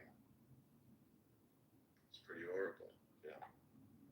So for those of you that don't know, that are maybe in the audience, yesterday there was a terrorist attack in Jerusalem, and 7 people were murdered, and 6 seriously injured. So we don't know if more are going to be passed away from this heinous terrorist attack again that happened in Jerusalem.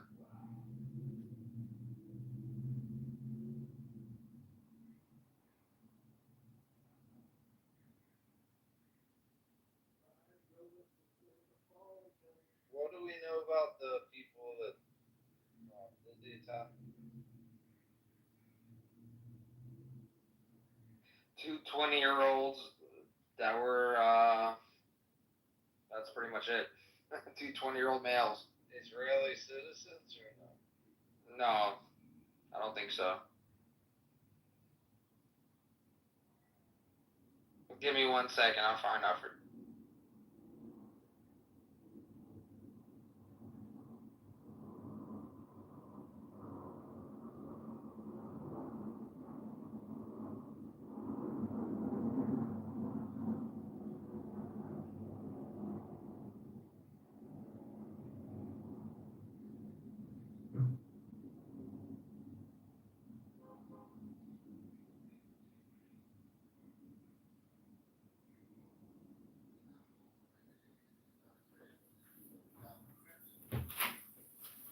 But what if Jesus really was a radical Muslim?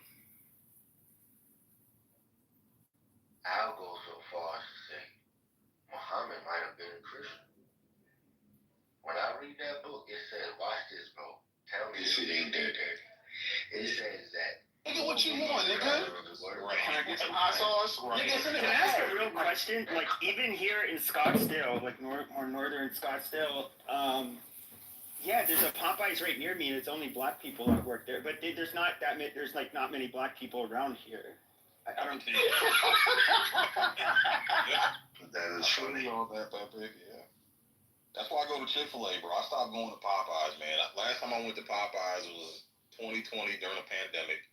That's when the chicken sandwiches were on fire. Or it might have been 2021, but I'm like, man, let me try one of these fucking sandwiches. Yeah, you remember when people like niggas was out there killing each other over fucking the chicken sandwich? Yeah. Like I did not understand. That was a literally Boondocks come to life. I've never seen anything so goddamn ridiculous in my life. That shit was crazy, man. But I walk in there and I wasn't wearing a mask at the time. Like I refused to wear masks during COVID. So I walk in there and half the staff behind this black lady had no masks on. So she sees me and says, "You need to have a mask on before I even take your order." I said, "Look behind you." Said, "Half your staff doesn't have a fucking mask on, lady. What are you talking about?" So then I put she looked back and realized that she started yelling at them to go put their mask on and shit. But it was just like the way the lady fucking talked to me, man. Like she was, you know how it is with these black women, man. They think they can boss everybody around and shit, and they don't have any respect for black men. But listen, and I don't get that type of response, Sig, when I go to these Mexican food trucks. These motherfuckers take care of me. Oh yeah. Okay? Yeah. They take care of me.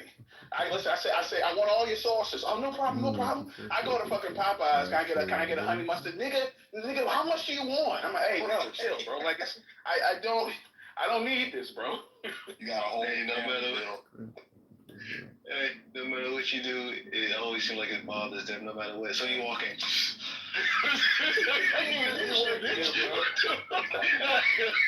Like, let me at least piss you off before you can get mad. Fuck.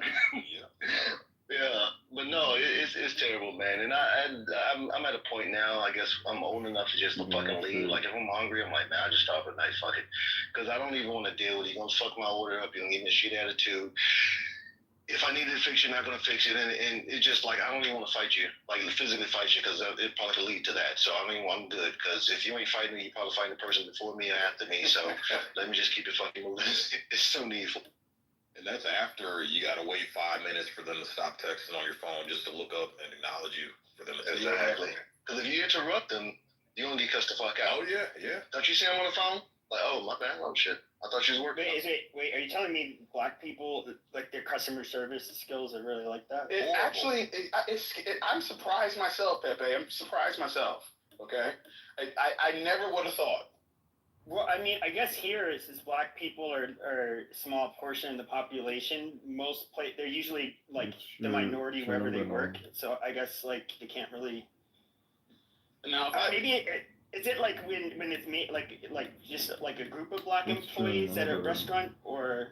It's usually the leadership, Pepe. If they have a black woman presiding over them, it's usually a shit show. Well, they hate that bitch too, though, Sig. And that's what. But I just noticed like there's a lack of cleanliness, a lack of maintaining standards and order. When I go to black businesses or black ran businesses, yeah, I don't know, man. It's just, you know what's weird to me though? Like, it's definitely got to be culture. Because the black people that I've ran into that work at Chick-fil-A, just as professional, well-spoken, articulate, polite, kind. So this man is going places. I'm noticing like it's got to be the culture because black people don't act like that in Chick-fil-A. They know they wouldn't last 2 seconds acting like that. They'd be out the fucking door, right? So it's got to be the culture, man. That's like because like I don't really notice a difference in attitude with black workers. At least, you know, at least here in Arizona. But obviously, it's not. It's going to be a lot different than if like living in Houston, where you might have the whole restaurant staff is black. Well, no, listen. There's some restaurants out here that have black workers. At least where I'm at in Lake Oswego, and they're just as charming as their white counterparts. I think it's the environment as well. Because like I went to an Italian restaurant not too long ago, and shit was overrated, overpriced and oversauced. But it was they were selling the ambiance. But anyways, I had a black waitress, very sweet lady. She did her thing. Any issue that I didn't have much, but the person I was with, she was kind of picky, and no issue whatsoever. Didn't have an issue. Oh, let me take care of that for you. Because like she was like telling me that she doesn't like doing that because she's worried about people fucking her food. And I understand that, you know what I mean. But I'm not going to pay for something that I don't like. If I go to a restaurant, I expect it to be made to my liking. That's what I'm paying you to do. So I have no problem saying, hey, could you take this back? I asked for it medium. This is well done. Could you take this back? You know what I mean? Though again, I expect the restaurants that I go to don't have motherfuckers in the back that are throwing my shit on the floor. I hope not. I will tell you, I went to Trill Burgers in Houston about the fast food. Not to cut you, the fast food chain.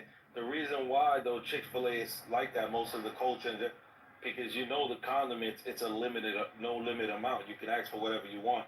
Unlike other fast food chains that you're talking about, where people get disgruntled because they're tired of people asking them for extra condiments when you have to pay for it. That's their policy. Well, just tell us that, bro. Just tell us that. I don't give a damn. Some of them frustrated with having to because they've said it a million times. I don't give a fuck. They didn't say it to me. I'm not making an excuse for them. I'm just saying that some people get frustrated. No, I get way different vibes though with Chick-fil-A. Like Chick-fil-A, first of all, they give you everything for free. Okay, hold on. I've never seen compared to the other fast food restaurants, they seem to be by far the most professional. They remind me of like it's actually a place that's pretty popular with Mormons too, for whatever reason. Maybe it's part of it is because the owner's Christian, but I would say that you see how they're dressed, you see how they greet you. It's very formal and polite. They'll go outside on their little iPads and they'll if there's a line and they just do. There's something about them. It's a lot different than others. They are. Chipotle is like that too. Chipotle is like that. Trill Burgers, and it like opened up after some rapper or something in Houston. The line's always down the road, like 4 blocks deep. 1B opened that restaurant. And you walk into the place, and it's like a shithole. It's unclean, and then when you go in there, the food's like mediocre at best. Even the reviews are fucking bad, but I wanted to check it out because I saw the line, figured it must be fucking good. It wasn't, and I was like, man, for a burger, how do you fuck this up? Like, how do you make McDonald's taste better than you? Like that should never happen, at least in fucking Texas. I feel the same way about Jollibees. These niggas be acting crazy about Jollibee. I'm like, it's just fucking chicken, bro, and it's mediocre. But Sig, to your point about the culture, Sig, it's the same thing with stores. Like a Walmart versus a Target. You go on Walmart, it might be ghetto, they might have 1 or 2 lines open. You go on Target and feel peace. Yeah, he ain't lying about that. He's right, yeah. Oh shit. You're not scratching your car up over at Target or King at rather. I didn't notice any about You're one of those Other fast food chains that are really nice too are like Chipotle. They're just like no different than Chick-fil-A. Did they have salmonella or some shit like that? I don't know about all that. I mean, it's always gonna happen. They use soft cheeses and shit. There's a lot of other fast food places. Their customer service is just as good as Chick-fil-A. But if I recall correctly, though, there's like 2 things that make like Target and both, I believe Chick-fil-A stand out. I think they had like programs for people, I don't know, who are about to graduate college or just graduated. I forget what it is, but like at Target and I think they also kind of go for a different pool of employees than like Walmart or. Yeah, because they go for young. Target has a bunch of young employees, young free adults. My nephew was just working there over the summer. I mean, that's good. It's putting niggas to work. That's good. Look, man, I grew up in the trenches as some of my other counterparts on the stage, and I'm not going to sit back and say every single place that I went to that was run by black people was a fucking atrocious. I'm not going to say that, but the ones that are definitely stood the fuck out. Definitely stood the fuck out. I think we all have. Yeah, like, you don't expect to get great service if you go to White Castle, you know what I mean? Yeah, I mean, you know that, so. Thomas, there's a good place by me that it's called like Soul Food Kitchen or whatever. The fucking place is always empty, but when I go in there to eat, they make the best fucking the sandwiches. Like they just, I don't know what the fuck they put in that macaroni and cheese. It's fucking good, and I don't like mac and cheese. I fucking can't stand this shit. But they put it on a sandwich there, and I'm like, all right, can I get this to go? I come in 2-3 times a week, and they're fucking like, hey, what do you want today? And I tell them just to make whatever. They usually give me something. It's fucking fantastic, but they're always empty. And I'm like, how is this shitty burger place that's literally 2 blocks down the road fucking packed with shitty food, shitty customer service, overpriced, undersauced, like literally undersauced, like they can't cook it. and then you have this place over here that's fucking amazing, all black. Like there is not a white person, a Hispanic person in the fucking restaurant that's cooking, cleaning, or working the counter or being a waiter. It's empty. It's fucking empty. That's that marketing, Brad. Everybody is posting. People is literally going from one state to that state just to go there. So it's getting a lot of marketing, a lot of promotion, whereas that other place, it don't sound like it's getting a lot of. Well, if you look at there's a place here. You guys can look it up called Keys. I think her name is Keys Loaded Kitchen, right here in Portland, and it's like it's like a soul food place. She literally gives you 10. I'm not even exact. 10 pounds of fucking food, okay?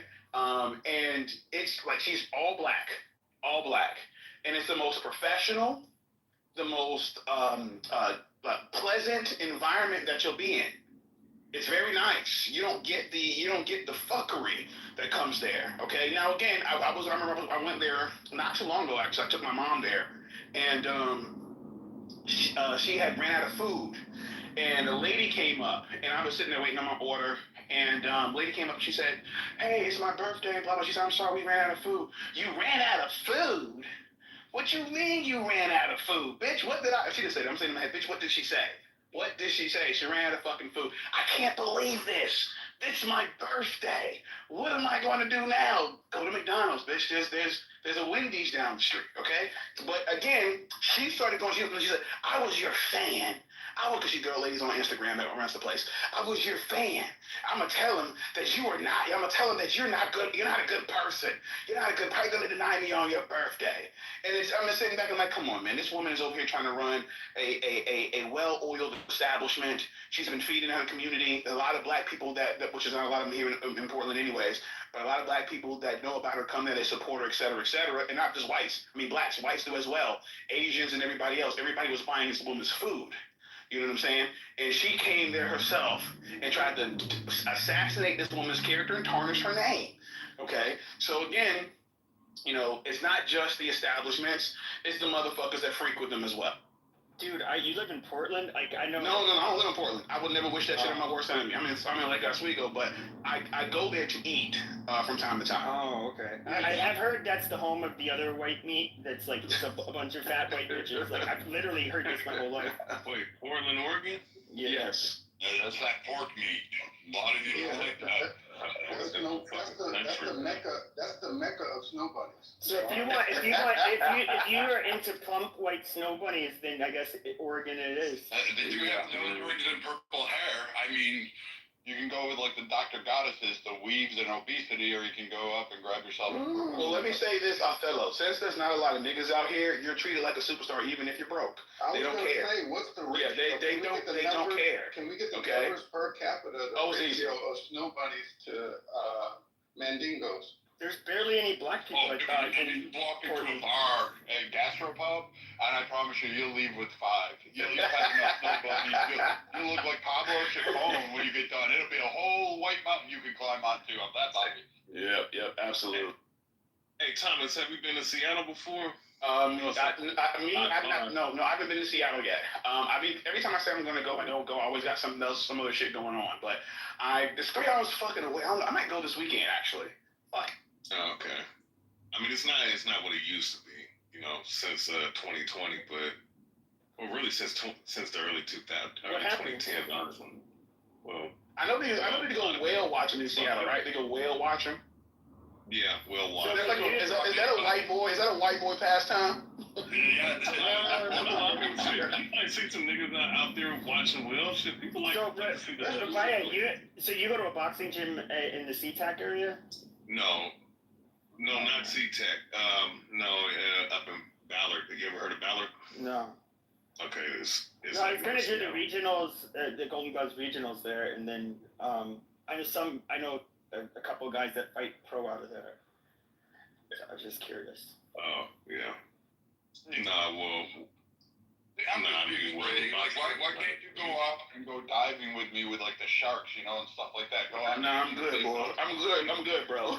Look, I get in the water with the sharks. I like nature, but I don't look. I like nature. More to nature than to discovery. Look, Ray, Brad. Listen. Sharks ain't had dark meat in 400 years, nigga. I'm trying to keep it that way. You know, luckily we don't have sharks. We just have orcas, but. I don't know, orcas are pretty mean, aren't they? Oh yeah, orcas will fuck you up. There's never been a history of an attack on a human being with orcas. Oh really? Recently. Oh yeah, they've only attacked the probably Italians, right we about don't call that. them human. Oh, they be fucking seals up, I know that. I just don't want to be one of them niggas. Yeah, outside of captivity, they won't fuck you up, but, you know, so. Like, in captivity, they might fuck you up. Now, Thomas, the reason why I said that, because he's talking about snow bunnies. I mean, if you want some snow bunnies, you should come up here, man. Where you at, bro? That's Seattle. Oh, you're Seattle. Oh, yeah. Oh, for you black men, all you have to do is hit the Pacific Northwest. Yeah, I was about to say. Avoid going to Canada.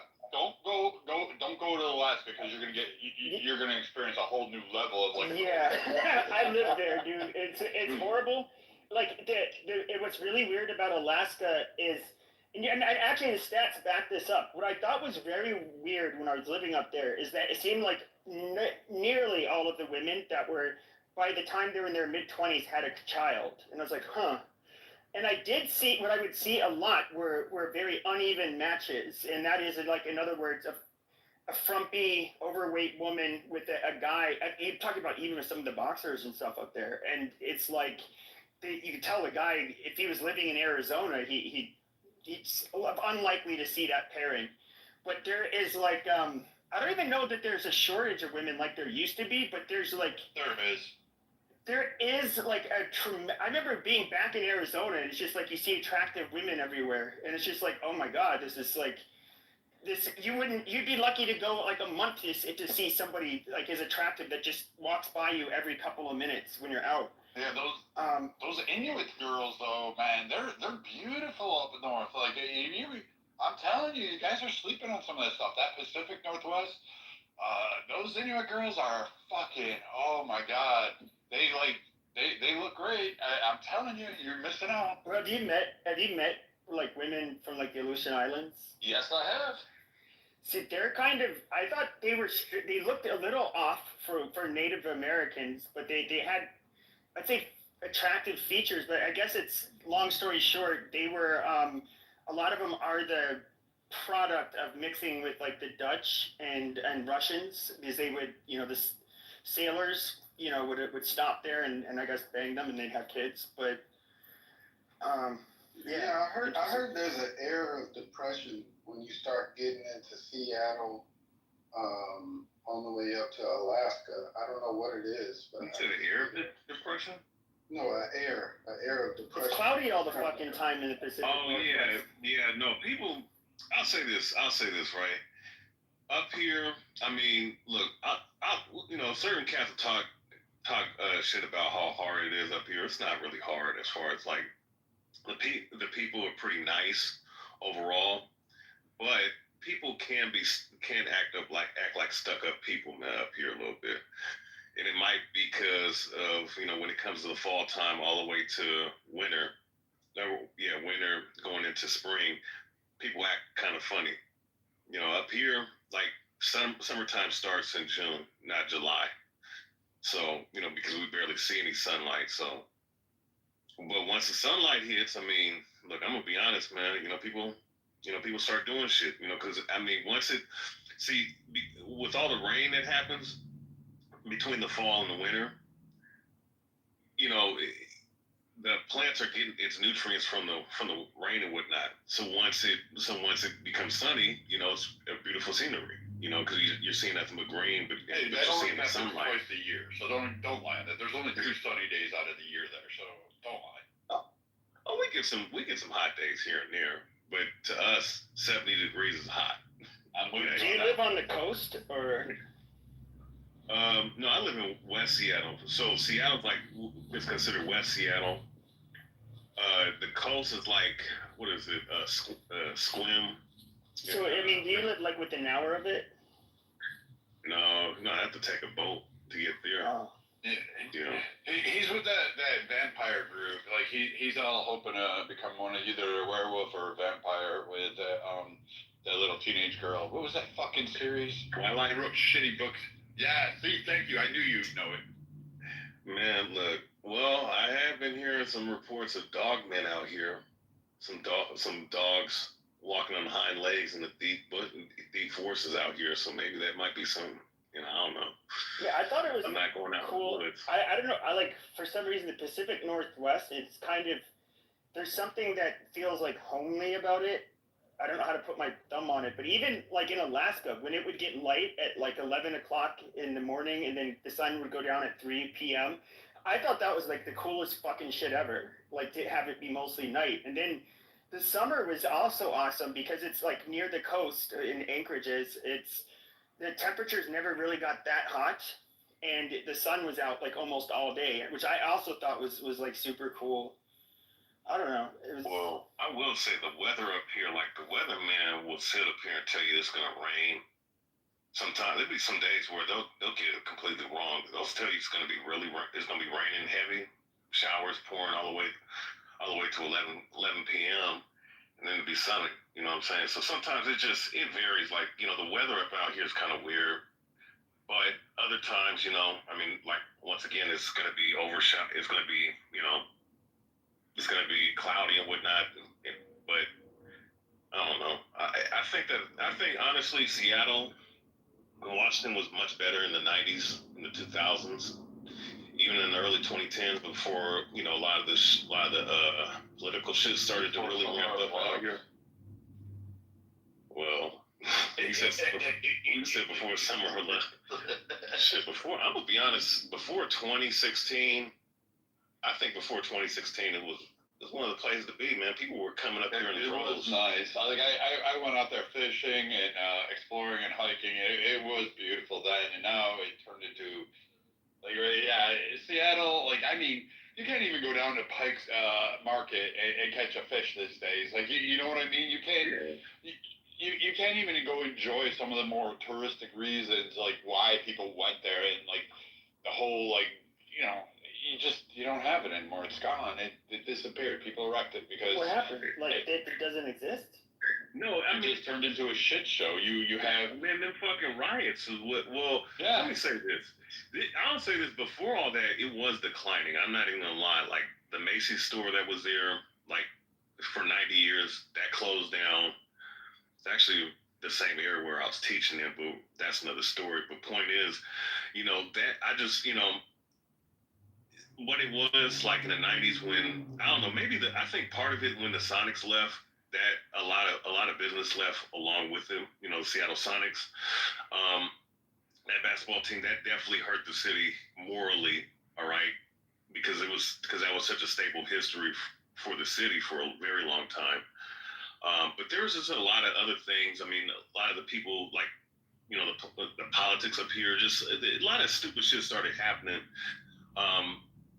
And the taxes and people, having to pay so much for apartments and housing and whatnot. It's just not good business. I know it's like tore it up. I know like Portland, Alaska's different. It's like very like I guess you could say more libertarian would be the best way to describe it.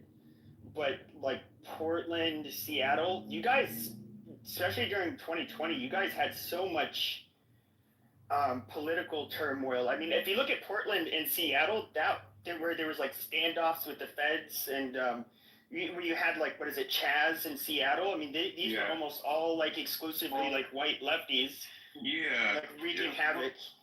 Well, you also have one major thing that people don't really look at.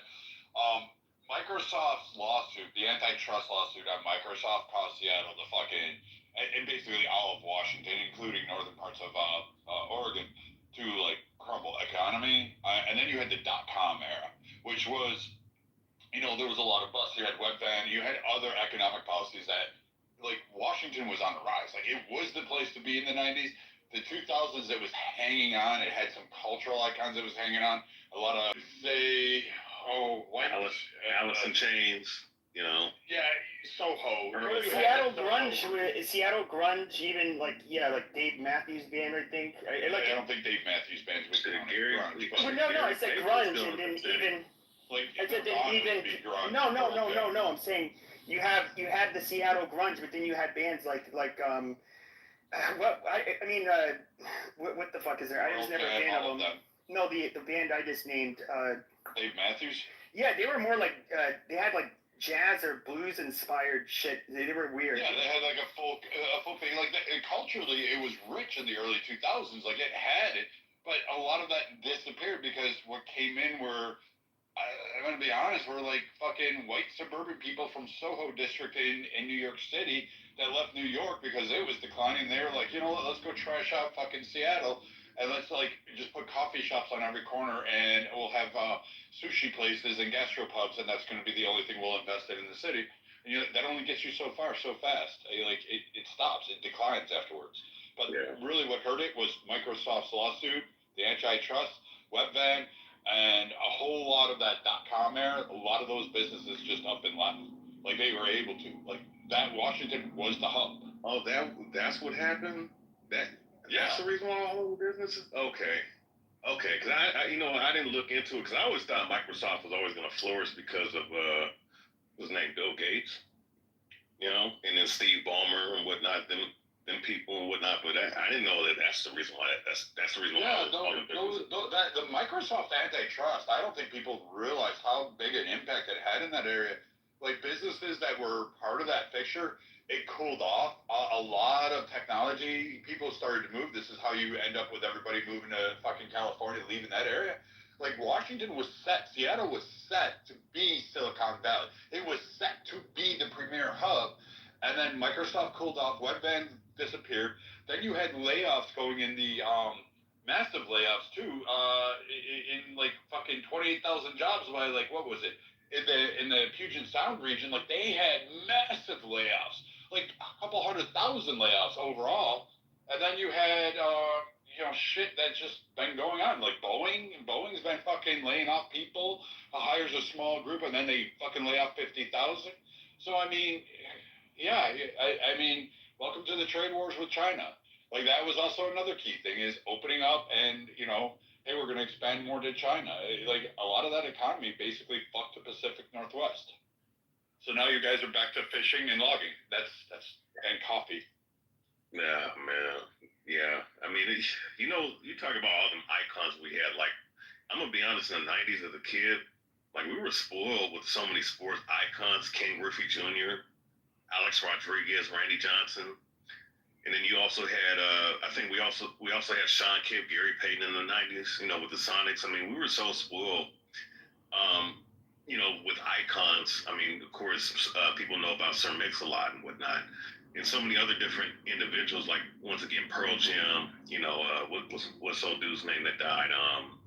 Alice in Chains. Yeah. Bruce Lee's grave is up here. Yeah, they all left because they couldn't support it. The Sonics left. It wasn't because they wanted to leave. It was because economically there was no reason to stay. They weren't making money. They had to leave. So that's what happened with so many like businesses there that were trying to say, hey, there's this whole economy that's developing in the Pacific Northwest.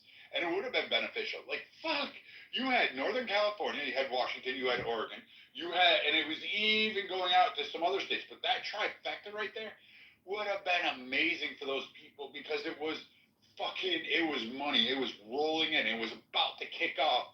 And then the government said, hey, we want to do an antitrust thing. And, you had politicians say, hey, we want to cool this off a little bit because we don't want you to have it. They literally all they did was shipped it over to California.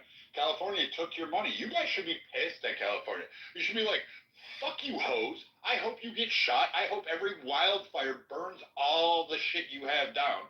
You deserve Gavin Newsom. You deserve transgenders teaching your kids how to be gay. You deserve all that shit. You should be fucking furious because California fucked you guys and then benefited through the federal government. You should be pissed at Nancy Pelosi, Chuck Schumer, Mitch McConnell. You could be pissed at all of them.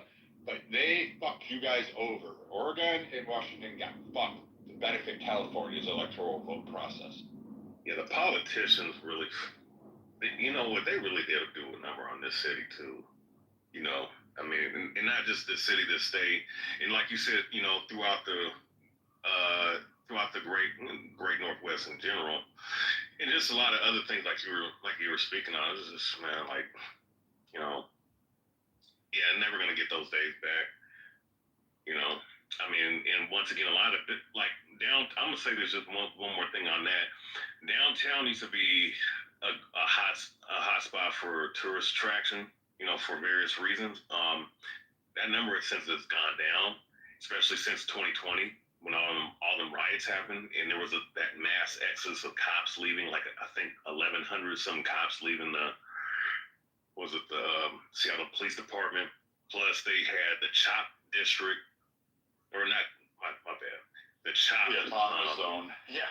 Yeah, the autonomous zone where, I think one of them kids, like, when I was out teaching, one of them people came up and told me that, yeah, man, like one of our friends got stabbed up there, and the people that were in the CHOP zone were blocking the ambulance from coming in and giving them medical attention. And, the city allowed that shit to happen. What's that fucking faggot's name? I forget that dude's name. The governor, Jay Inslee, I think his name is. He was the one that allowed all this shit to happen. So. Yeah, you should, like I said, you should be mad. Economically, from the 90s onward, someone decided, Clayton on up, California needed to be a stranglehold, politically, I still think I have issues over the antitrust suit with Microsoft.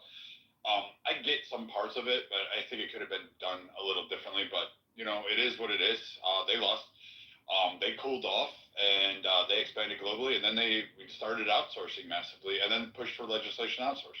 And in the end, that one lawsuit, like, no one bothers to look at it and say, what were the lasting impacts? And you have a whole bunch of blue-haired, septum-nose-pierced theory, obese white women running around saying, "Hey, I will suck any guy's dick as long as you have a job," and you're good. Now you have. Welcome, Portland. Yeah. They're deranged, like these white women are deranged, bro. They need to be locked the fuck up. Dude, the black women in Portland need to be locked up right now. What the fuck, dude? Damn, you know what? I literally walked it down Portland. I was going to the USI agency to sit there and work on a business meeting, and I was just like, I'm gonna go out for dinner. I stop off. By the time I left, I had, I don't know, 5 or 6 fucking women like trying to get me. They were trying to give me their Snapchat, their Instagram, like all this. I was like, dude, I'm not in. Like, no, we're good, man. I'm not gonna come back out here ever again. I hope not until like all of you are gone. People living in parks, fuck that. Nope, we're good. Like you have a whole problem out there. Yeah, it's rough out here in the street. Hey, like I said, Thomas, I mean, it's not as look. I'm not saying it's what it used to be, but you're looking for a snow bunny as a wife, man. Come out here, man. Yeah, it might be a little better. I got a trip to Poland coming up, but I got you, my man. What's going on? Like, why can't you call black women bitches? Like, some of them are direct fucking cunts. Oh, of course, absolutely. Oh man, they're like beyond bitch. Like, you're bitchzilla. Like, I don't give a fuck. Half of you on this app are cuntosauruses to the nth degree. You should have been in the extinction age. Like, I can't believe that you think somehow that you're a queen when you're fucking single, you have kids from different baby daddies, and you're on EBT screaming about, well, black men aren't protecting me. How the fuck would they protect you? You don't offer them anything of value. And then you're like, oh, white men are all oppressing me. Like, why is it that you can't call a black woman bitch? Like, fuck that, all right? You're a twat waffle cunt. How's that one? Does that one bother you better? Oh, wait, hold up. But my thing is though, look, because obviously there's somebody in the chat that has that has an issue with what's being said. Look, I'm gonna just say this, man. Like, women, listen, all women have. Look, women are beautiful creatures, no doubt about it. But there's a large sum of them in all communities that are, it's just what it is, that are bitches. And it doesn't matter if it's a black bitch, a white bitch, an Asian bitch. They all act like bitches to me, man. Like the ones that are overly, that are the ones that are degenerate for that matter. And if the shoe fits, wear it. You know, so yeah, you call a black bitch a black bitch. I don't give a fuck. Wait. Real quick. Let me just say this. They're trying to protect the facts. It's always those fat ones that are always like fucking the worst, the most outspoken. I promise you, Dr. Goddess is a 300-pound fucking hasn't seen her tits over a fold in fucking 10 years, but somehow or another needs to be a queen. I'm disgusted. But no, think of it, Brad, but think of this though. See, and this is what I don't like. And I will agree with y'all on this part. It's like you have, it's almost like they have like tunnel vision, right? And they hear what they want to hear, right? You could literally see, like, because I guess the individual in the chat is a prime example. You're talking about, oh man, you heard them talk bad about the black woman. Oh, bitch, I just called a certain white, fat, 350-pound white woman that was on here a morbidly obese bitch. But see, you have selective outrage. Oh, wait, hold up. Invite Dr. Goddess to the stage. I don't like when women hiding behind walls and throwing stones, bro. Like, nah, come on stage. Oh, there she goes. Yeah, let's talk about it. What's going on? Oh, see, welcome, Dr. Goddess. Everybody give her a hand. Welcome to the No, stage. that's okay. Brad doesn't need to say anything. I don't really care about the racism in the room because I've heard all this before. I'm just disappointed in you black men for co-signing it. And that's the whole thing. Brad does not know anything about me. He doesn't know what I look like. And even if I were the description that he stated, it doesn't mean that I don't deserve respect. Because, I definitely have aunties, cousins and so on and so forth. they might be overweight, and I guess they would be, right? Because we're literally poisoning people in the United States, and especially if you live in the hood. You live in food deserts, you're surrounded by fast food stores, and you don't have access to a lot of fresh vegetables. You can't afford Whole Foods. I mean, I could go down the list. There's real reasons why people are obese. So I'm not going to um, I'm just not going to co-sign his foolishness. And also, I'm well traveled. So, Brad, I've been to West Virginia. I've been to where poor whites are struggling and where they are obese. And they experience some of the same things that we do in our community. So I really thought that this might be an intelligent discussion, and it wasn't. It just ended up being a racist discussion. And I guess I just did not expect for the black men to co-sign the bullshit. That is what I'm upset about. Okay.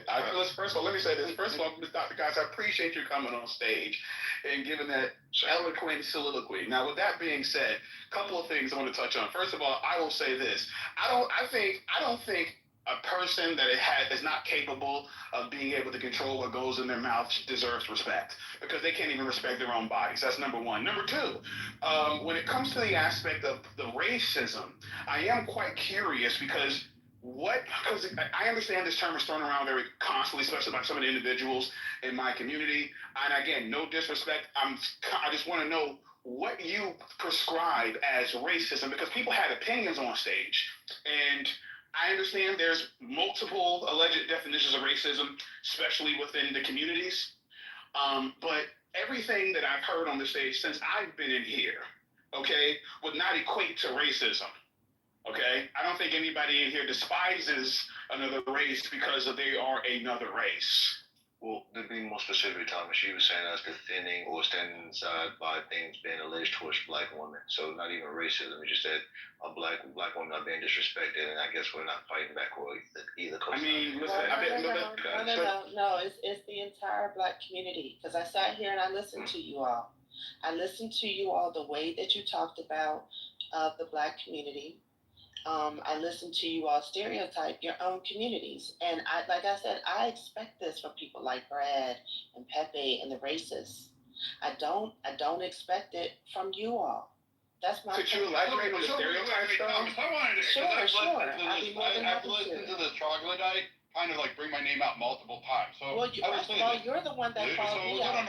I'll bring you out all the time because you're saying in the chat. So now you got your ass backed up in history. Because I remember where you're from. You were from when Krishanda and Dira, Gerard, and myself, you decided to come on and do this. I'm the queen of Black Twitter. I can set my minions free. I remember your dumb ass from those days. And you walked around Clubhouse thinking you were all this in a bag of chips. And you got your ass packed up and handed off. And then you sell yourself off as I'm all the racism. And here's the thing, you're not fucking oppressed. You're not anything special to look at. You're not attractive. You are obese. By any definition of the word, you have problems fitting through a door because we've seen what you look like. You can Google yourself on that. No, you have not. And so, and then furthermore, you brought it up that I don't fucking.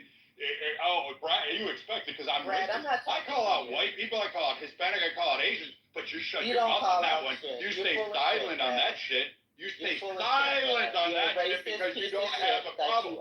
And because you're weave-wearing fucking wannabe ass is sitting there going, I feel offended because I'm a queen, which means you're queen of fucking nothing. You're queen of Ak. You're queen of nothing. You have nothing to offer, except that's why you're single. That's why you're trying to project on the black men that they need to sit there and go and have this whole big thing. They got to stand up for your dumb ass. They don't. No man has to stand up for you. You know what? In fact, I know a lot of men that just tell you to go fuck yourself and leave. This is what I'm saying. Who's going to do it? No one's coming at me except you. You're the only one flapping. You're wannabe cocktail right, I'm coming on because it. the black men aren't coming at Well, let me say this, Brad. So now you get to smoke, and now you're crying. Now you're like, black man, protect me. See, I'm rude. I'm fat. I need to be heard. I'm Rosie O'Donnell, and black men, I need to be heard.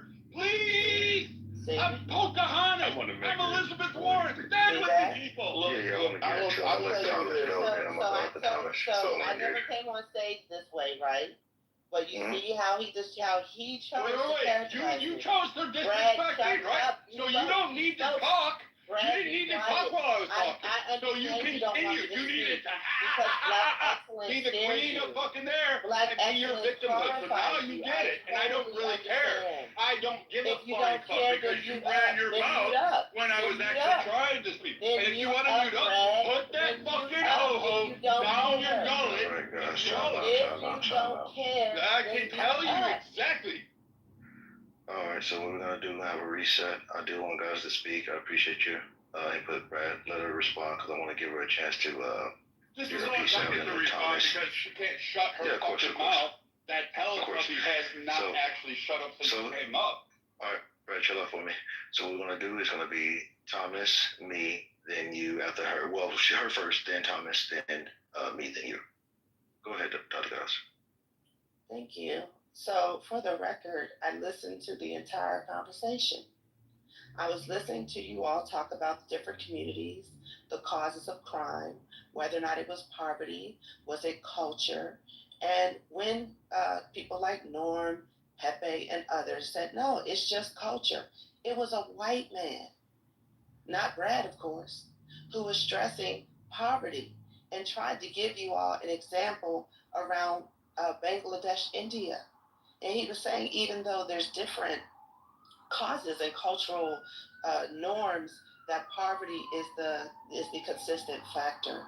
Cornel West also he has scholarship on this, that anywhere in the world, and it doesn't even matter who the people are, if they're white, black, Asian, etc., poverty is going to be on the rise. It is the single primary causation of crime. So for you all to sit here and co-sign their bullshit about culture is false. Like first of all, the one main thing we should do is talk about American culture. American culture, mainstream American culture is exceptionally violent. Maybe if we didn't feed our children with this constant stream of violence and degradation, and yes, I am including hip hop in that, which is primarily produced by white men. And even the people that you've heard this over and over again, and I'm specifically talking to the black men, especially those who said they grew up in the hood. You know, the trenches, hood, whatever. You know that you experienced rappers who were rapping about positive things, rapping about so-called corny things, rapping about food, games, fun, all the different things that we do in our respective communities. But you've also heard many of these rappers say that when they took their lyrics to these music producers, the music producers said, no, no, no, no, no. We got to change this up. No, no, no. The people don't want that. So they're creating culture while they're trying to make an excuse that this is what the people want. And what I expect, I don't expect shit from dumbass Brad. What I expect from you all, especially who grew up in the trenches, in the hood, in the so-called ghetto, which we know was created by redlining, first and foremost, concentrated poverty, public housing, lack of resources. I expect you all to at least give balance and context to the situation. And you didn't. You just sat there laughing and then co-signing. And then you, like I said in the chat, you didn't bring up communities in Charlotte, in Atlanta, even in Meridian, Mississippi. Like you didn't bring up any of these towns and places and neighborhoods that have thriving Black businesses, well-mannered people, good customer service. Like, I'm not denying the issues that are in the hood sometimes, but those issues are across the country, unless you've never met a rude white person at any of these fast food restaurants. Like, so I'm just sitting here, like, I don't expect for you all to allow the stereotypes perpetuated on this stage, but you did, and I'm disappointed. And then to let people call Black women bitches on the stage, and you heard Brad call me out my name, You know, like it's unacceptable. That's why I'm only speaking to you all because it's unacceptable. Okay, listen, Ms. Goddess, I appreciate your submission. First of all, let me just say I appreciate Pepe and Free for allowing this space for us to have this dialogue. And I'm gonna do my best to respond to Ms. Goddess's point because I do believe she is sincere in what she's espousing. So I'm going to approach this in good faith. First and foremost, let me start with my guy Brad. I've known Brad for quite some time here. He is also friends with Sig and KP, some of the blackest motherfuckers on this app. Now, with that being said, I understand that their politics may not be in line with what some may agree is what is the aspect of, or the essence of being a black man, which I think is problematic within itself. But again, everything that I've seen of Brad within the confines of this social media chasm, I have not seen the aspects or influence of racism. And the reason I say that with a straight face is because I understand what real racism is. I see individuals that have a detest for the idea of a black person or blackness. They despise them. They want them dead. There are actually civil wars within some of these communities about whether or not it's Christian or not to hate black people. Okay? So again, even if you want to go to the aspects of some of these other creators that may fall in line to what you're saying, Brad respectfully does not fall into that line. Now, he may say things that you may like, and this is one of the things that I have an issue with when it comes to the aspect of having certain conversations with certain individuals, and I say this respectfully, they get really emotional because they don't like hearing certain things come from the other side or the other group of ethnicity or other race. They don't like hearing certain things because they say it's not their business or they don't have the lived experience to comment.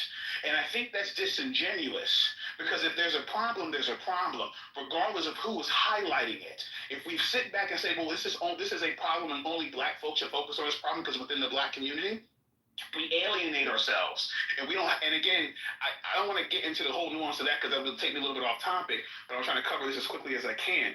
When it comes to the brothers on stage, some of them I know, some of them I don't. These individuals I've been in rooms with, I haven't been in every single room they've been in, but the ones that I've been in rooms with them, I have not, again, heard racial or quote unquote stereotype. Not heard trolling. We've been on here, we'll goof around, and again, if you've been in enough rooms with us, everybody, every ethnicity has gotten like fucking dragged. Whether it's Asians, I get on white women constantly. I get on white men constantly about how they allow their women to sit back there and put them in these goofy ass situations, okay? When they're the ones that are running the fucking country. But anyways, we get on Hispanic individuals as well. But it's only when we get on our own culture, it seems like people get really offended because these same individuals, when they come in the room, they hear us talking crazy about other people, they have nothing to say. It's as quiet as a rat pissing on cotton. They have nothing to say. And guess we all joke around sometimes and say wild shit and unhinged shit. This is a social media app and people are contentious for the sake of being contentious. I've understood that. I don't take any of this shit seriously. I don't take social media seriously because I know the vast majority of it is fabricated and motherfuckers living vicariously through other motherfuckers. I understand that. It's meaningless in the wider scheme of things outside of this social media bubble. So I don't get, even when I'm on stage with someone that I do believe may harbor racist tendencies or thoughts, I don't get pressed. I don't get pressed. He has no power or she has no power. It's a social media app, okay? They can't control what I'm able to produce. Now, again, I'll land here and get free to Mike. When we have these type of conversations, we have conversations about stereotypes, et cetera, and so forth. There's nothing wrong with highlighting stereotypes and talking about a specific problem. Because stereotypes are born from what? They may be exaggerated, but they're born from seeing certain patterns within certain communities. Okay? Whether they're wrong or whether they're right, they exist for a reason. So again, I'm not justifying them. I'm just pointing out the obvious. Okay? I love black women. Even I come in here and I salute my snow bunnies, and my macadamian Asian cookies. Okay? Salute. But with that being said, I love my black women. People like that's why I always find it funny because I have this picture up from Milan here. I have this picture up for a reason, and it's because the person that I was speaking to made a comment, and I put this picture up and I haven't taken it down simply for that reason. And every time I go into a black room, it gets so much attention because they believe I only date white women. It's very far from the truth. I have a very nuanced point of view on a lot of things, and I think if people that hear a lot of this stuff in these rooms take a lot of that into consideration, that it's not that deep. And if you're curious, come up here and have a conversation. Ask us what we really think and what our point of view is, and then we can keep it pushing. I'll end there. Yeah, that is actually perfect because I was going to pick up literally on that point. You know, you came in with a lot of assumptions that while we stand by, let that Bay brand talk a certain way, and the best thing to do is see what we believe and why we believe what we believe. One, we're not hypersensitive, just in general. This room, this space, I mean, to be here automatically kind of deem that because you're familiar with any other people in this space, we have a high tolerance for things that we may not disagree with and things that's considered offensive. So there's that. The second thing, we also agree with some of the sentiments expressed by the people. So when they saying certain things, it's not like it's just them saying shit to us. It's like we all in somewhat of agreement with some of the stuff that's being said, and it's not isolated to black women. It's like it's relegated to deviant behavior. So we would call certain groups bitches or assholes or criminal, whatever the fuck term you want to use, but it's based on that. Okay, so just because black women have a stereotype on them, it doesn't mean that they get to escape being held accountable essentially because they're black women. I'm a black man related to black women, but if the shoe fits, it's gonna be applied. That's just what's gonna happen. And another note, you're a black woman, you're in this space, you're allowed to talk and interact with everybody. You can defend yourself. I think you're wise enough and capable enough to talk and express yourself, and we get quiet and we listen to you. And that's what it's about, having a good conversation, see what we can, see eye to eye. And at the end of the day, at the very least, we'll just at least have a conversation. We may not agree, but we'll at least get to see where each other stand. So that's that. As far as the claims about the black community, what's going on with the bullshit that we deal with every day, like the link that's tied into, for the people that's in the room, haven't checked out the link, this kind of room was started off by the black guy who randomly stabs a white woman. We talk about the crimes and issues in our community. Some crimes can be drawn to poverty. Some, not all, and I would say not even most. But crimes like rape and murder and violence, I cannot contribute that to crime, to poverty. I think that's a load of bullshit. And I know a lot of people, a lot of researchers like to say that. I think they do that because they're scared to say the truth. The truth is culture, and black people have a very shitty culture in America. Black Americans particularly. When you see other blacks, and y'all don't know if you said when we first started this, other blacks who come from other cultures do not come here doing the same bullshit that black Americans do, okay? And they're so on par with trying to be with American culture and get ahead, not black American culture, just American culture, that black Americans antagonize them. That's why we have this FBA ADOS bullshit. We're trying to say that others are tethered to some stupid shit because they don't align with the fuck shit we align with. They come in with an agenda to have a better life and an easy life. So that's why they tend to do better than black Americans, because we have a similar goal, but we just go about it differently. Okay? And we think fast, easy money is the way to go. So whether it's doing about crime, fraud, murder, whatever the fuck the case may be, we think that's acceptable. We embellish this based on a lot of our music. Hip hop culture is very synonymous with black culture. A lot of young black people think the fast, easy crime life is the way to go, and it's perfectly okay, and that's a problem. Not other cultures really take on that except with us. Like, we not only we preach it, we live it. And I'm gonna let this guy be long with it, but the bottom line is we like to see shit for what it is. I can draw a correlation to a culture and a crime more so than I can draw it from white supremacy and history dealing with the status of black people today. Because our ancestors, recent ancestors, they weren't crime driven. We grew up in poverty. Like you said, some of us grew up in the trenches, the hood. And we were taught to not steal, to not take people's shit, to not just beat somebody up because it was fun or we could get away with it. We was taught to be accountable for what we fucking did. And we was impoverished. Okay?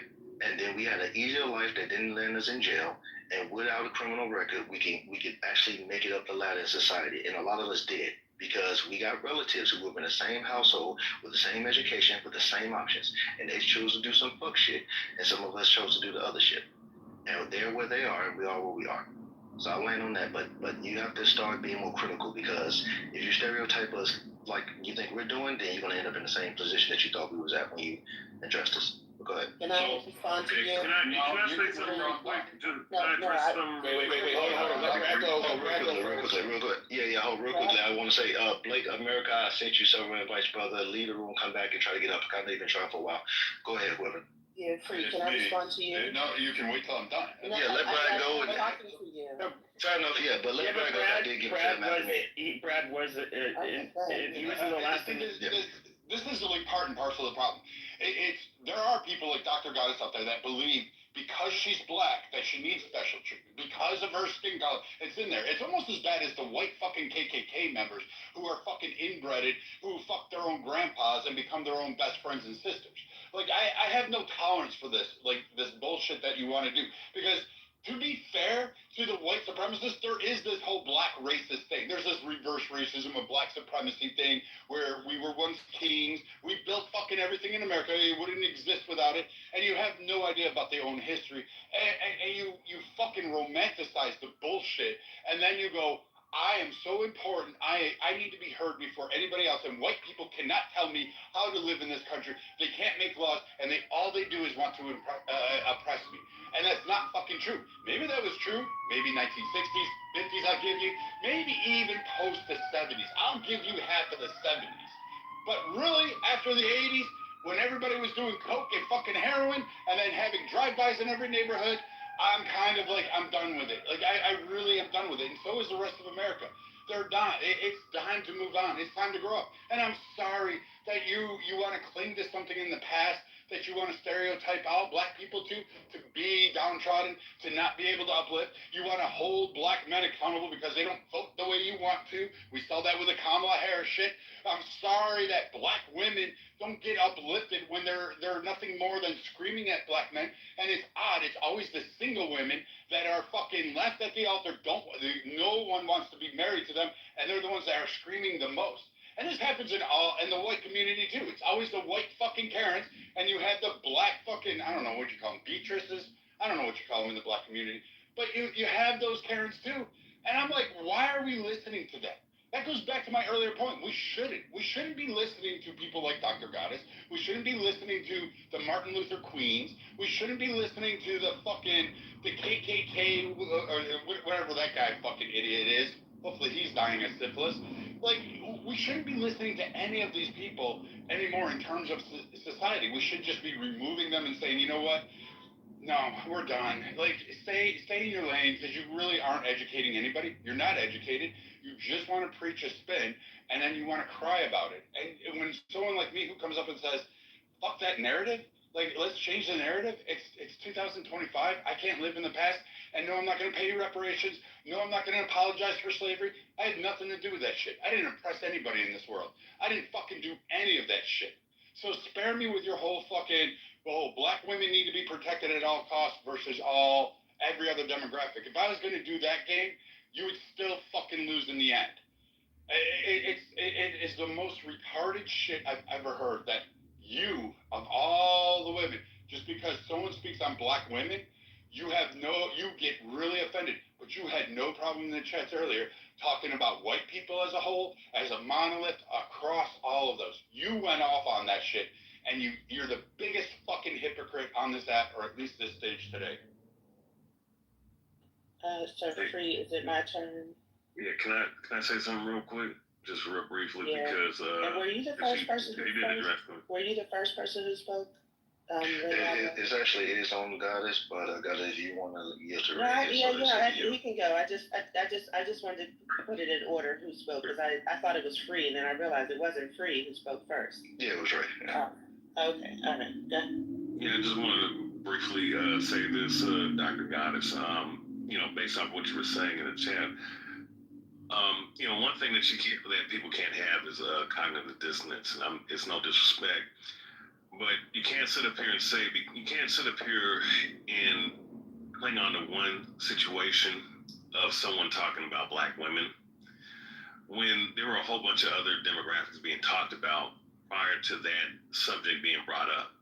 Because there was white women that were being brought up. There was white women on stage that were being cursed out one particular point or another. So the whole point that I'm addressing to you is that, because, you're going after the fact that people are saying things about black women and whatnot, or having disparaging comments about the black community, specifically a certain wrong, does not mean that they're talking about the entirety of the black community or speaking of all black women. It's just that there was a certain topic that was brought up that was being brought up towards a certain particular group of black women, which is a large part of the community that, people were just talking about and people universally agreed on, just like people universally agreed on certain white people doing certain things, and other demographics. I think East Indian people were being brought up. All right, so, or even Jews were being brought up. So the point I'm getting at is that, when you have to hear the whole entire conversation and situation with people and their takes, and everybody has their different takes up here, right? So when you hear certain things, you have to hear the entirety of everything to actually give a full judgment of something. Because if you just cherry pick one aspect of somebody's conversation, sensationalize it to whatever you're feeling at the time, that's not the best, that's not the most conducive way of judging a situation. So that's all I'm going to say. All right. Well, thank you. I was trying to remember everything that Free said and you. So I'll go backwards. So first of all, again, I'm talking to the black men on stage because I really don't give a fuck what Brad thinks about anything. Okay. Brad is a stone cold racist, so I don't give a fuck what y'all say. That man is racist to the core. Just because he's not the white domestic terrorist type of racist that became the number one threat to American democracy on the FBI list doesn't mean he's not a fucking racist. Okay? So I'm not speaking to him. I don't give a fuck what he says. What you said, and y'all keep going to the black woman. I am offended by the way the black women have been talked about in this room and by you all. And what you've allowed. But again, I started off with the entire black community because I do love black men and I do love black women and I do love the black community. I also love other parts of humanity. However, I can see plainly how things are. So these people are going to sit up here and criticize the black community. I'm laughing because you heard racist Brad. That's going to be his nickname from now on. You heard racist Brad give enough credit to white racism and the deleterious effect that white racism has had on the black community, and he stops at the 1980s. He stops at 1980s. No, you don't get it. You don't get the liberty to stop at 1980s when crack was introduced into our community in the 1980s. We survived the crack era, and barely, along with the rise in the prison industrial complex and for-profit prisons. So you don't get, like, I mean, I know that y'all were just waiting, y'all were giving everybody the opportunity to speak, but from now on, since, I'm not really going to be here, when these motherfuckers bring up shit like that, you have to check them. Don't let this racist-ass white revisionist history continue to exist. Crack devastated our communities. And when you talk about black men who, this is for Free, but this is for all of you. When Free talked about, well, black men, they think that that they only want fast money, they only want quick money, then I'm going to bring up Nigeria as well. The reason why a lot of people think that is because when we go the legitimate route, we have been sabotaged. I mean, let's not deny the very clear racism that has existed. Ida B. Wells' friend Thomas they were thriving during Reconstruction, at least very happy that slavery was over, and said, okay, well, shit, everybody, we're just going to get educated. We're going to find our families. We're going to put our money in the Freedmen's Bank, which white people stole, by the way. And then they appointed Frederick Douglass in the last 2 months of the existence of the Freedmen's Bank to make it look like it was black incompetence as to why the bank went down. They said, okay, we're going to do our best, okay? Thomas owned a grocery store right across the street from a white man. And hey, this is supposed to be capitalist. You're supposed to be allowed to have competition. But Thomas did something that the white man didn't do, and Thomas allowed for layaways and paying later, because he knew that you're dealing with poor people. They only get paid a certain amount of time. They may not always have the cash here. All that to say, he knew his customer, if you want to say that. Were they all black? Sure. But at the end of the day, just like some of you have said in the past about just somebody doing, I think it was Sig, just doing good business, whether you're black or not, he did good business. They accused Thomas of raping a white woman, and they lynched him. Everybody knew that Thomas did not rape anybody. This is part of the reason why Ida B. Wells said, and I'm just summarizing all the history here, she said, if I could grab my people and fly away, I would. Tell my people to go west. There is no justice here. That is part of what started the big, the smaller migration to the west. You know, the first one was the northern migration, but that's what started that smaller migration to the west, and that's the third group of people that ended up in Tulsa. You already know what happened in Tulsa, and there are many other Tulsas. Tulsa was just the big one. So it's just like we're playing games. I'm not going to let anybody, black, white, or other, play games with our history. We create the black businesses, and there's always sabotage. What we want is for white people to leave us the fuck alone. And for sale here back to Africa. Shut up. Or what? Or what? Oh, little lamb, please. You see, he can't keep off the mic. He got you. You stop. Go ahead. Yeah, racist. So what we want, is to be left the fuck alone. Every single time. It is either systemic racism, it's the lack of loans, it is outright violence. It's all of these things as to why we've been under attack. Even most recently, what is it? The Freedom Fund that was created by black women to give, what was it? Just, I think it's only 5 or 10 women of color. It wasn't just black women. It was black women, but it wasn't just black women. Lover, you stay on mute, motherfucker, okay? So even that, we could not come together and pool our money to allow for 10 women of color to get scholarships to do work in Silicon Valley, which provides less than 2% of black businesses, which includes the Nigerians you were talking about, Free. Like, let's not play games, because I know what you're talking about, and yes, I do want to. Now we have to reprogram, these young people, and especially these young black men. But at the same time, let's not pretend that we didn't have role models and setups and businesses and thriving, and that we were literally attacked, and not by other black people. Well, let me bust the bubble. Wait a second. Shit's almost done. Yeah, it's a lot. Yeah, and the crack era definitely devastated our communities. And so the last piece I want to respond to, because I don't remember everything everybody said, but Free, be quiet. The last thing I want to respond to is be quiet, lover. Stay on fucking. I said let the barren woman speak. I was trying to agree. Yeah, exactly. Whatever you want to call me. Shut the fuck up. Lover, shut the fuck up. Stop doing that.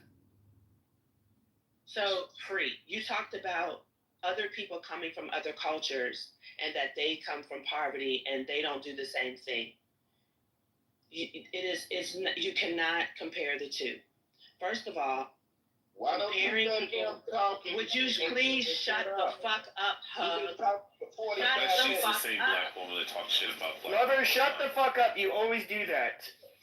Guys, 60 seconds on Goddess. If you could wrap it up, guys. I don't want to rush you or whatever, but I think you're probably, I feel you are, and I appreciate it. Go. Yeah, so I'm just saying that a lot of the Nigerians that come over here in particular, if you come from a community where your family is not constantly under attack, you're practicing your culture openly. I can't even tell you how many festivals, and I mean, it just goes on, right? And you end up with a stronger family foundation.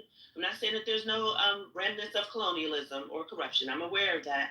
But I'm just saying that if you come from be quiet.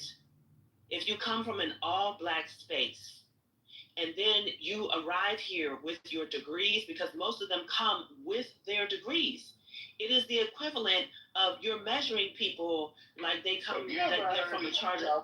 Would you shut the fuck up? Yo, hold on. It's like choosing people for a charter school. If you choose the best students, of course you're going to have high scores, and of course you're going to have the best grades, and you're going to demonstrate. Y'all are so, if you hug and love her, y'all are so immature. Don't be like racist Brad. So you're going to have the higher scores. But if you are at a public school and you have to include everybody, the scores are going to be lower. That's what happens.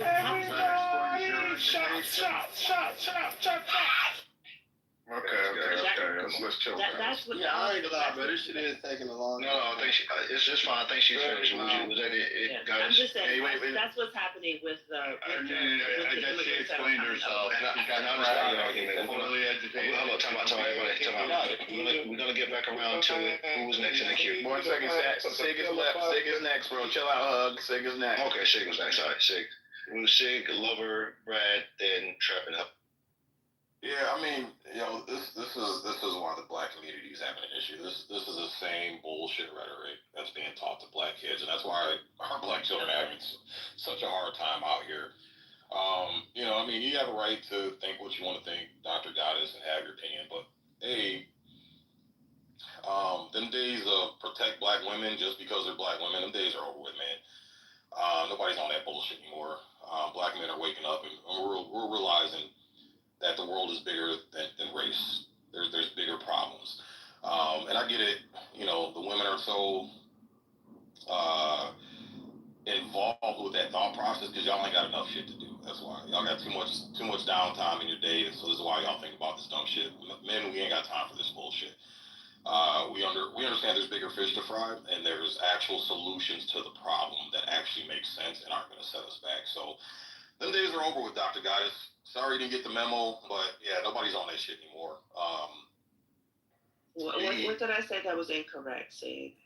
As far as protecting black women, you brought up in the beginning of your monologue, you brought up the fact that people are on stage talking about black women and we just let them. That didn't happen? Who cares? People have a right to say what they want and think what they want and have whatever opinions that they want, Dr. Goddess.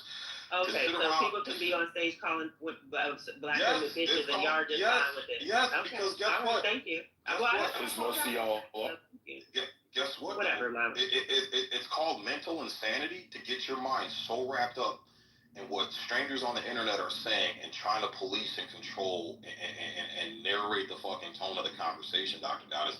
That's called mental insanity. So did I call any of you names? Who did I call a name? No, did I call any of you names? Why are you asking that question? What does that have to do with anything we're talking about? Because tone and respect or whatever, it can be brought into a conversation. I don't understand why white men are up here talking about black bitches and y'all are just silent. Because they have a First Amendment right to talk about whatever the fuck they want to talk about. And so do you. If you think right, that's why I'm not the one complaining about other people's free speech. You are. You're the one that has a problem with it, not me. I'm trying to help you out here to maybe give you a little bit of mental clarity and a little mental peace. That if you spend all your time trying to tone police and chase people over what they say or what they think or how they feel about something, you're going to drive yourself nuts, for one. It's not mentally healthy to be like that. Point number 2, Dr. Goddess, is that it's a very low IQ way of thinking, and this is why we're having the problems we have in the black community, because there are other people who are from the outside looking in, and they see viable solutions. It's retarded as fuck to cut people off simply because of the color of their skin or what's between their legs or whatever the case is when they have viable solutions to problems in your community. You should be open ears to anybody that's bringing forth any type of solution to help you thrive, sustain, and move forward in a better condition. Who said I was cutting anybody off? What are you talking about? Like you said, we should be open to anybody. Well, you're doing it right now. We just all had to shut the Trap, fuck up. Trap, please be quiet. Trap, No, you and your fucking cuggling of language and your fucking trauma dumping and the white man can say anything. All these white kings seem to defend me and shit. Let her and Sig have a dialogue, guys. Let her and Sig have a dialogue. People say whatever they. Yeah, I don't mind. Yeah, she's cutting me off to get clarification on something I said. That's fine. Yeah, I'm sorry they chimed in. I was just trying to get clarification from you. No, yeah, you're good. You're good. No disrespect taken at all, Dr. Goddess. I like the organic back and forth. But Dr. Goddess, like the mentality that you have, I'm being genuine here. I'm being 100% honest. No disrespect, not even being funny. But this is why we're having the problems in our community, because we're so short-sighted and focused on just superficial things that don't matter in the grand scheme of things. So what I see is a lot more progress in our community when men like myself, men like Free, men like Thomas, men like Ray, who are able to have a conversation, exchange ideas, and not be the first one to try to get offended in order to shut the conversation down. I've noticed with men like us that there's a lot more progress that takes place versus other people that have the same mentality that you have. It seems like people with the same mentality you have, which sounds like this victim mentality, which is, the crack epidemic in the 70s and 80s and 90s. Like, I get all that stuff, Dr. Goddess, but at some point, man, we got to take an accountability. We had a choice. When they dropped that crack off, we had a choice, Dr. Goddess. Every time I go into the hood in Detroit, I see trap houses left and right, and I see nothing but black people rolling up every fucking 30 seconds, buying fucking drugs from other black people that are selling it in their own community and destroying their own community. They wake up every day, Dr. Goddess, and make a choice. That has nothing to do with white racism, white supremacy. It has nothing to do with Brad being on an app and telling how we see things. Nothing to do with Pepe being on an app telling us how they view things and see things.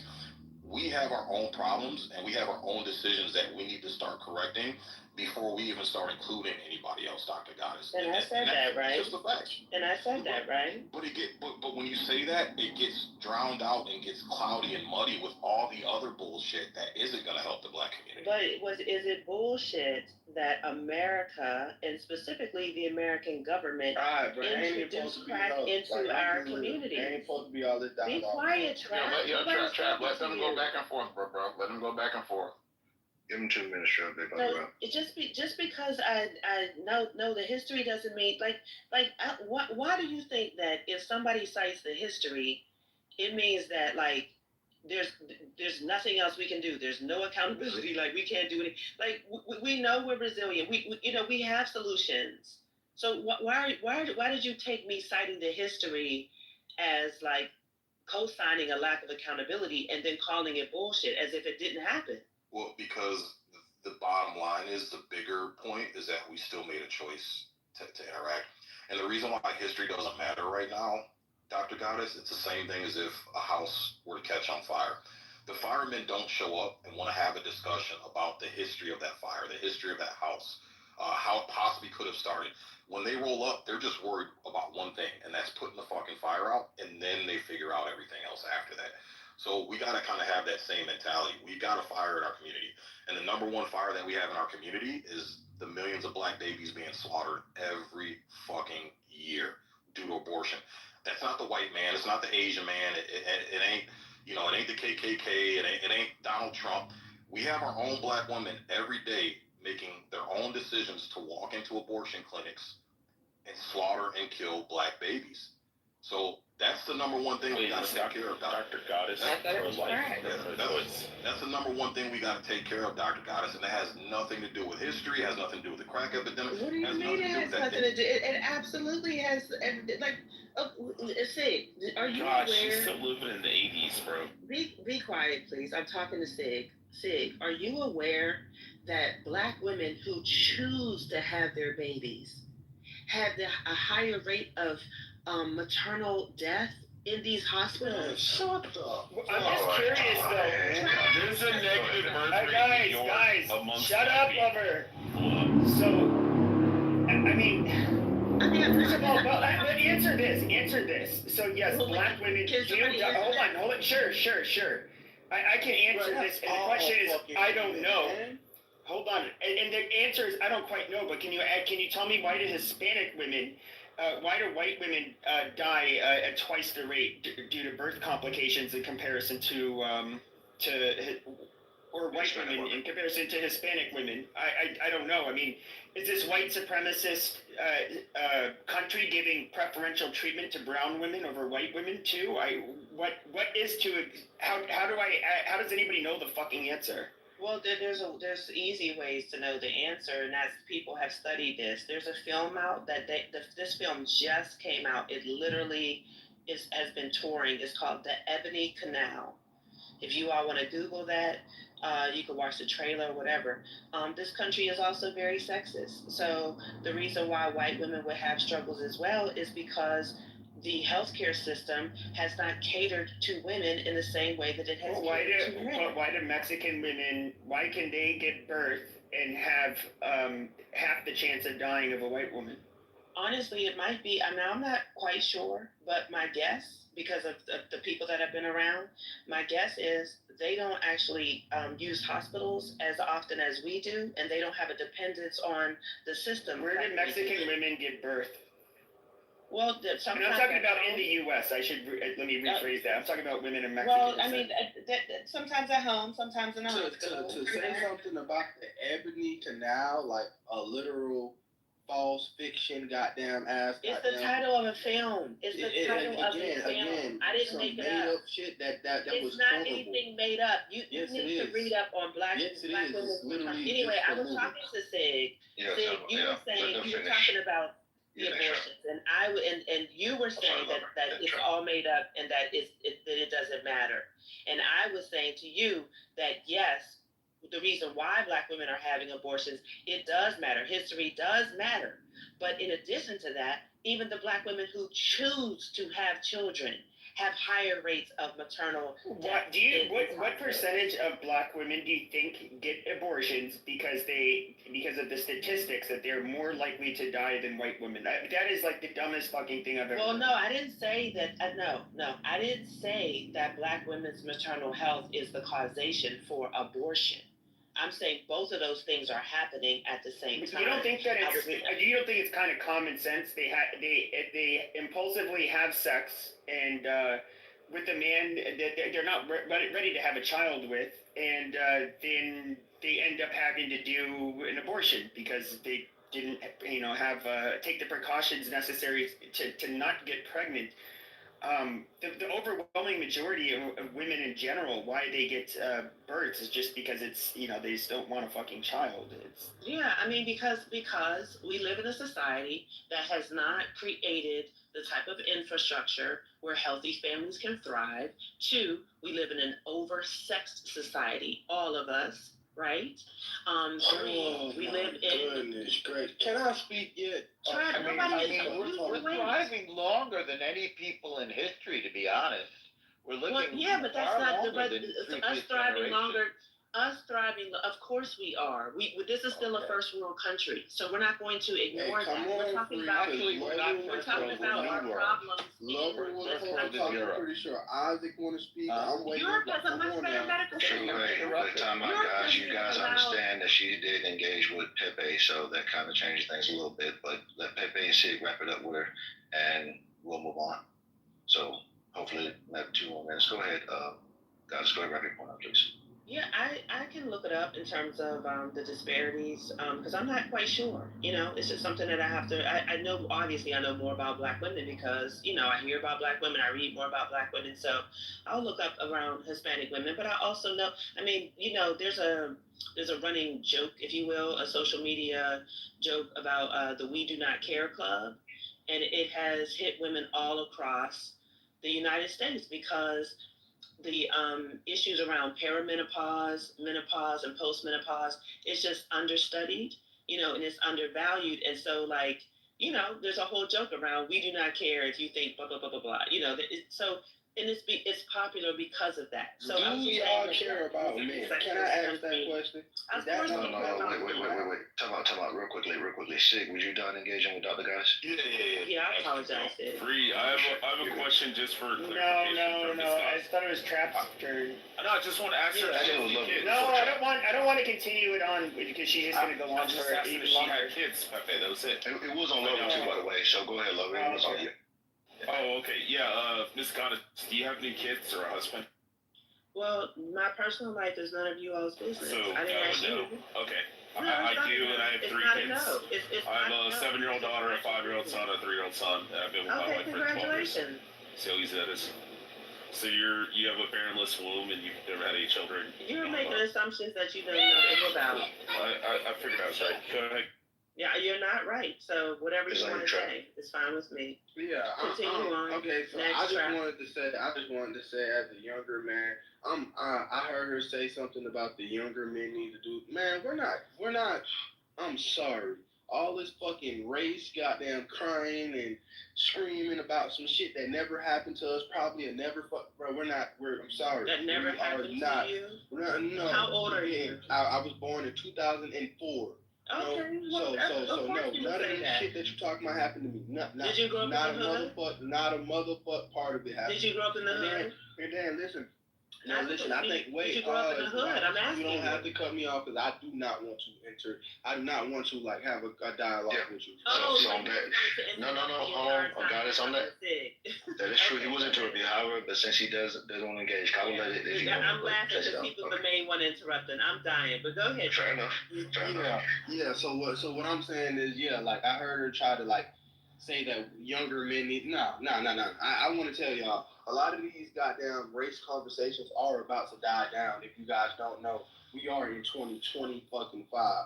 So, like, we're not inside a divided nation anymore. Matter of fact, you have more immigrants coming over here now. You have more divested communities. You have more interracial marriages. So all this race shit, like, is about to come to a fucking end. And I want to see what the community does then. When everybody's mixed up in this motherfucker like a box of crayons, like literally like a box of crayons, yeah, I want to see what the fuck us as a black community will do then.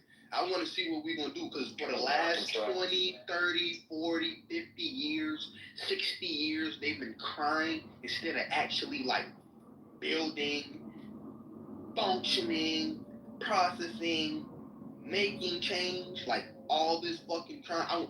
I want to see what the fuck happened when everybody looked like, like not like just straight niggas. Like, cause I mean, that's what's gonna happen. I mean, niggas is good. We already was the minority. I think I just heard the brother like pull out another thing that like now we already the minority, and y'all think that it's all right for y'all to be aborting black babies, and then tell men who divest and go into other communities where their kids won't get fucking killed that that's a wrong goddamn decision. That shit sounds crazy to me. You know how much black women I know? Like, no, I know so much black women who cry about men who are melanated on divesting, and that brother just said something so amazing. Like, y'all killing our kids. What the fuck am I? Like, who's signing up for that? You know how much niggas I know, men right now that I know who actually fit into that category? Like, they wanted a child. They were preparing to, like, change statistics or help change. And the lady completely, like, slaughtered his whole, like, his whole lineage is gone already before it even, like, actually started. You see what I'm saying? So, like, all this crying and complaining that it's not helping nobody. It ain't helping you. It damn sure was not helping us, because, like, y'all motherfuckers, like, complain so much that now y'all parenting, like, that shit got cut down to a minimum. Like, it's so much things that happens when you guys worry about other things outside of the things that actually matter. Like, how many people do you think have fucked up their real lives worrying about situations that do not fit into their fucking life? What do you think is crazy? What matters? What should we think? Well, hang on 1 second, Norma. So, Trap, are you finished? I mean, I guess I am. I see you're anxious. I mean, I'm not rushing you. I mean, you're anxious. Go ahead. No, I'm not anxious. What should we I'm not anxious. Go ahead. You can finish, Trap. It's open. It's open. Go ahead. Yeah. So bottom line, I just want to, because again, it's really after a certain age frame that this mindset will get cut out. But I want the older people, because again, I'm Gen X. I want the older people to realize, like, you cannot force people to want to be racist. You cannot force people to be pro-black in quotations. You cannot force this. You have to understand that. No matter how much talk, you cannot force men to, what do y'all say, like, protect random ass women that they don't fucking know. Trap, it'll be okay. Her generation will be dead soon. Yeah, but that's what's gonna happen though. And then like all the wonderful things that we do, even though it's not gonna be like perfect, they're not gonna be like a part of it at all. Then we're gonna look back at their generations like, what the fuck were they doing? And then there will be people getting talked about. Like, wait, hang on, no. They're gonna be the people talked about and shit, like how we talk about stopping Adolf Hitler, abortions. like how we talk about Adolf Hitler and how we talk about the Babylonians and like the Roman.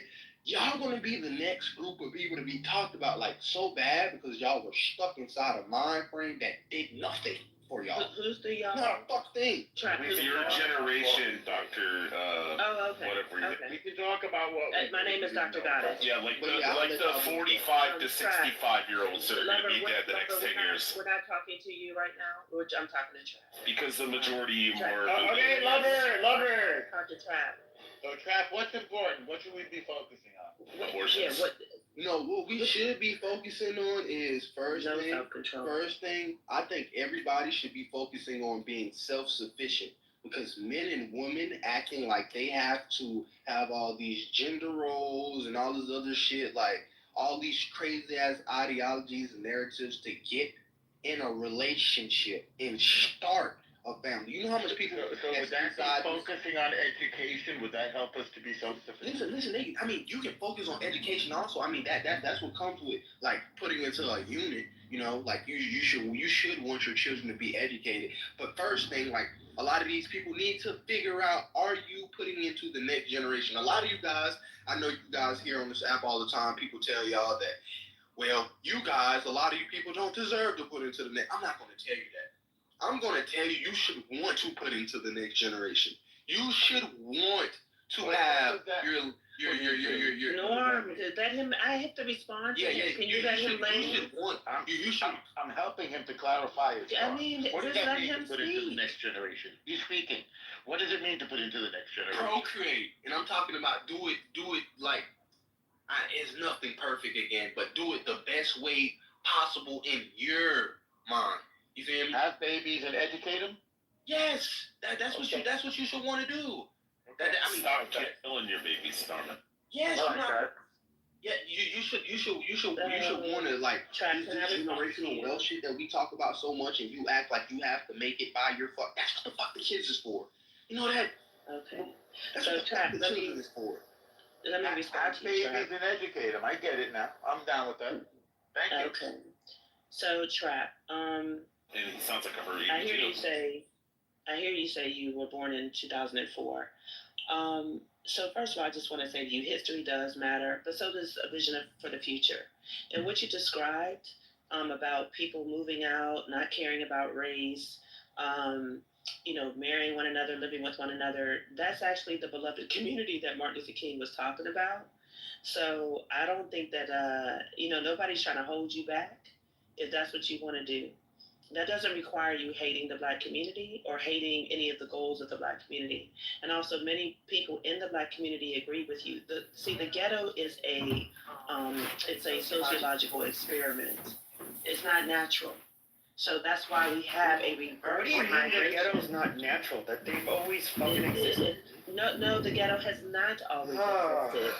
Where did the ghetto start, Mr. Dr. The ghetto started with redlining. No. Originally, where did the word ghetto come from? Oh, it started in Venice. Started in Venice, Italy, with the Jews. Yeah, impoverished neighborhoods. Slaves was the word. Eastern European Slavs. Nobody is denying that. I'm the one that said that's where the matters. word came We're from. talking about Black. also now. Jesus Christ, guys, just let her go. I'm responding to Trap. Can you do a favor and make it just concise? Because Yes, if I can stop being interrupted, absolutely. I usually have my thoughts in order before I'm interrupted. So, Trap and everybody else, there's a reverse migration of African Americans moving from the north, from these ghettos, to back down to the south, where the majority of us actually live, because we like fresh air too. We like fresh air. I'm trying to speak. Can I go after her, please? Nah, Doctor, that was Trap. This is me, Trap, that's speaking to you. We like green grass too. Yeah, We like having trees. Be quiet. I'm responding. We like the trees and peace and quiet and shit like that too. We don't want to be piled up like rats either. Amazing. So, and then for people to ask, how was the ghetto created? We're talking about America. I'm talking about America. In America, whites lived in ghettos before blacks were even free. Think about that. In the industrialized north, the ghettos were filled with ethnic whites that are Europeans. Okay, conditions were way worse than conditions were way worse. Like all of the ghettos. We were talking about black people. Okay, oh, yeah, you're trying to make it. Shut up. You're trying. All right, you shut the fuck up. Like we're literally. Okay, the ghettos in the inner city. Before redlining, their ghettos, New York City had ghettos, okay, full of nothing but white people. Yes, I can end, but I'm just thinking yes, of they the did. issues. Wait, not just white. Oh my God. Wait 1 second, Pepe. Let's get it correct. You had Italians living with Italians. They're white. Irish. No. This is the Irish are white too. Yeah, but the Irish had to become white. The Italians had to. No, they're white because they're from Europe. No, they're not. No, yes, they are. Jesus Christ! You don't know who you're talking. You don't know who you're talking to. Okay, first of all, I did these kinds of debates for fucking years. Do you know why the Italians and the Irish were allowed to move to the United States? Our very first Immigration Act of 1790 said that you had to be a white man of good moral character in order to be considered eligible to come to the United States.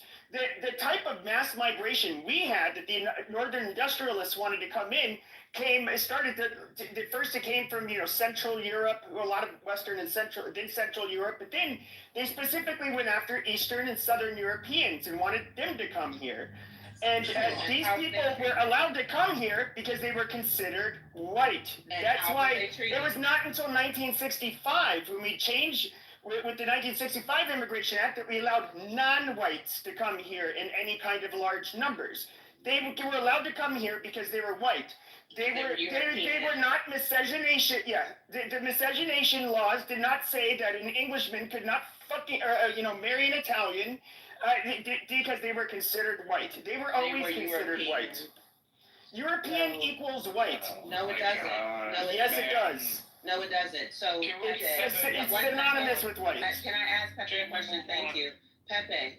Is the Irish? Actually, it was Isaac's turn to go, but you keep talking. We're having a back and forth. I'm trying to figure out. We're having a back and forth. Every piece of information has to go through Goddess. Someone talks, you come off the mic because again, your fat ass can't actually shut up. Shut this monkey up. Okay, you know what, Dr. Goddess, I'm just gonna, hold on, Dr. Goddess, no, you don't need to, okay, I'm telling you flat out, okay, those dirty mix, those filthy, greasy guineas, they are still white, even though they were considered, I don't know, a lower class or tier of white, okay, but they were considered, yes, but they were considered white. Amazing. Right. And so it's amazing. So it didn't start with black people. So that was my whole point. So no more questions. Go ahead, Isaac. Go ahead, Isaac. No Irish need apply. Thanks fucking God, because I was trying no Irish need apply. Got it. Beautiful. Anyway, as I was saying, there is the actual truth, because the missus did say something that I kind of laughed at. So she was basically trying to use age against Trap. Shout out to you for at least having a good enough education. I know that the teachers didn't really give y'all shit. Sorry to hear that. But I am 32. I was born in 1993. I saw the violence of the late 90s and early 2000s, and the one thing I can only say of why a lot of people died back then, it wasn't because of the fucking cops. It was because niggas wanted to nigga. That is the truth. The higher the crime went, the more the cops got aggressive, and the more people died. That is all that happened. So every time I hear the ghetto this, the injustice this, the blah blah blah this of the 90s, the blah blah blah that of the 90s, my question to Gen X is always the same. Why were y'all niggas making it worse? We weren't doing that shit. We were kids. Yeah. Y'all were the motherfuckers making the crime worse. The killings, the murderings, the extreme gang politics, the violence. That was all you guys. Literally. Okay, so every time I hear this bullshit about the hood, the ghetto, and Gen Z doesn't understand because they weren't around, nigga, I was around. Still remember the motherfuckers who were responsible. Half of them are dead. You wanna know who is dead? A lot of kids, a lot of dead kids, a lot of dead kids. I mean, graveyards filled with children. Yeah. That had fuck all to do with police because the police weren't really killing kids. They were shooting you niggas, but they weren't killing kids for real. The breakdown of the so-called black community, yeah, you can blame America up until the crack epidemic. That's the last thing you can blame America for. Because they did incentivize crack being sold. Incentivize? Ma'am, please let me finish because I wasn't even talking to you.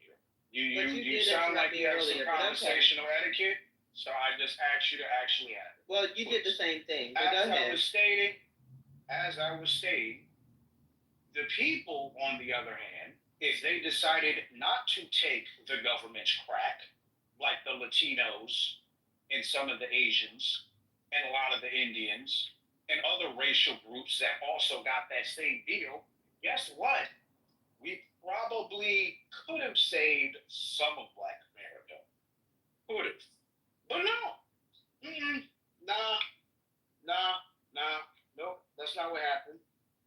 Niggas wanted to sell drugs, which increased the crime. The crime created gangs, and it created the cycle that us 90s and late 80s babies saw as time progressed. So, nah. The excuse needs to be killed. You niggas that did all that shit fucked up Black America. You niggas basically put the nail in the coffin that your parents started. Because, yeah, the boomers might have started it, but you guys were the ones that made sure that the coffin was nice and tight. Big ass nails. So every time I hear this bullshit argument about what we gotta do, nah. We were fucking children. We ain't gotta do shit. Gen Z, they were born after everything was fucked up. So until y'all niggas actually start putting some actual work to fix the mistakes your generation made, nah, I'm with our trap. I'm with Gen Z. Fuck you, because we ain't responsible for this shit. You fix it, because we didn't fuck it up. Yeah, we literally live in the safest, most least violent, fucking safe fucking world we've ever fucking had. You guys are like, it's all fucked up. Y'all fucked it up. Exactly. No, it's actually the greatest fucking time ever. That's true. God, do you agree with that? The lowest terrorist rates, lowest fucking murder rates per capita, lowest violent crime rates ever in fucking history, globally. Not even just the United States. And you guys are like, oh, you all niggas fucking up like 30 years ago. No, it's not fucked up, you idiot. It's only because you think it's fucked up. Like, look at the fucking numbers. Look at the fucking terrorist bombings in the early 1900s where they were trying to kill all the senators and the fucking president. Look at all the fucking terrorist fucking activity, shootings, and all this kind of fucking shit that happened 100 to 200 fucking years ago. Look at the violent crime rates 200 years ago, you fucking idiots. God, you're wrong. Yeah, so what I was... It's windy in Texas. Fuck all y'all. Hold on. What I wanted to say is because I hate the fact that I hear this shit so often by older people. And y'all keep mentioning this crack era, the crack epidemic. Sir, ma'am, whoever is fucking trying to cling on to this, you cannot tell me these bullshit ass. Yeah, ain't nobody doing crack. They're all doing fentanyl. Hey, all right, dude. Tell me this, Mike. You can't tell me this bullshit like I can't go fucking search up and read on this shit my motherfucking self. I don't have to be born during that time to know what the fuck is going on, being put on the fucking news, on the articles. My grandmother was born in 1940 now. That's somebody who's been around, right? So again, even her experience and words will tell me that most of these people who be saying certain things, either you weren't fucking born around that time for real, or you're literally just bullshitting. No, the government did not stop the crack that was getting put inside the communities. They didn't put them in the communities. They literally put crack in our communities. No, shut up. No, shut the fuck up. They literally Shut the did. fuck up. No, they did not. No, the fuck they did. No, the fuck they did not. No, the fuck they did not. You're too young to know that. No, the fuck they did not. he's right. They did not. It's a fact. Like trap. They You did cannot not. rewrite history. Crack, no one forced You crack into cannot the rewrite community. history. Yeah, no, Right. they did not. I'm sorry. No, they He's did not. right. It was made up by one Yeah, journalist. they literally and put you it in our fucking morons communities. like Dr. Goddess, who wants to be the queen of black Twitter. She wants to be Roseanne Barr of fucking the internet. Lied about this shit. First off, no one held a crack pipe to your lips. No one did that. No one ever. No. That did not Secondly, happen. if they But did again- drop a pallet of crack off, and from the government with all of, they just keep oppressing us. We've had to learn these lessons. Tulsa, Tuskegee Airmen. Why the fuck would you take a pallet of fucking crack from the government and think they did it to us? Either you're a simpleton, you're basically telling the rest of the world that black people can't fucking have critical thinking, they can't think for themselves, they're sheep, and they're mindless zombies, and they're nothing more than animals because they went immediately for the crack. And that's your label that you're giving black men and women because that's what you want to have. So you're perfectly willing to give this derogatory fucking label across the board and then demonize it and make it pathetic like they're a complete victim. And all they had to do was say, you know what, crack is whack. I'm not gonna fucking do Can it. I ask a question? And they did it. I want to ask a Like, that's question fucking to bullshit. people who were around during the crack epidemic. Blacks weren't doing heroin in the 1940s, in the 50s. Like, what the fuck are you talking about? They've been doing drugs. Everybody's been doing drugs. How do you say that? I've never done drugs, bro. No, I'm saying in general. I'm not saying everyone. Who is responsible for the opiate crisis? Tell me that. Pill doctors. Pill doctors. Pill doctors. Pill doctors. Pill doctors. Pill doctors.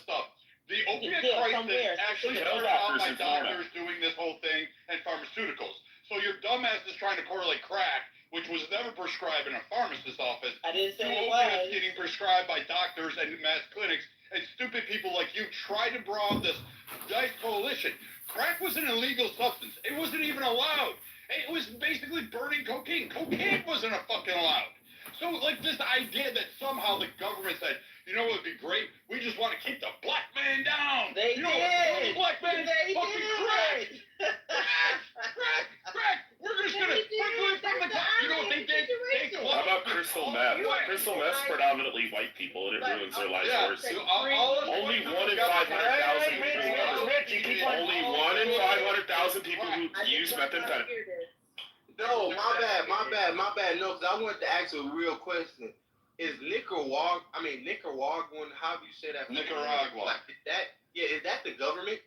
No, bitch, Pepe. Okay, so again, when I know about the crack epidemic and like the shit that happened there, that's who Bolivian drugs pink, were. Bolivian blue. Yo, that's Colombia, man. Yeah, that's who drugs were. Those were.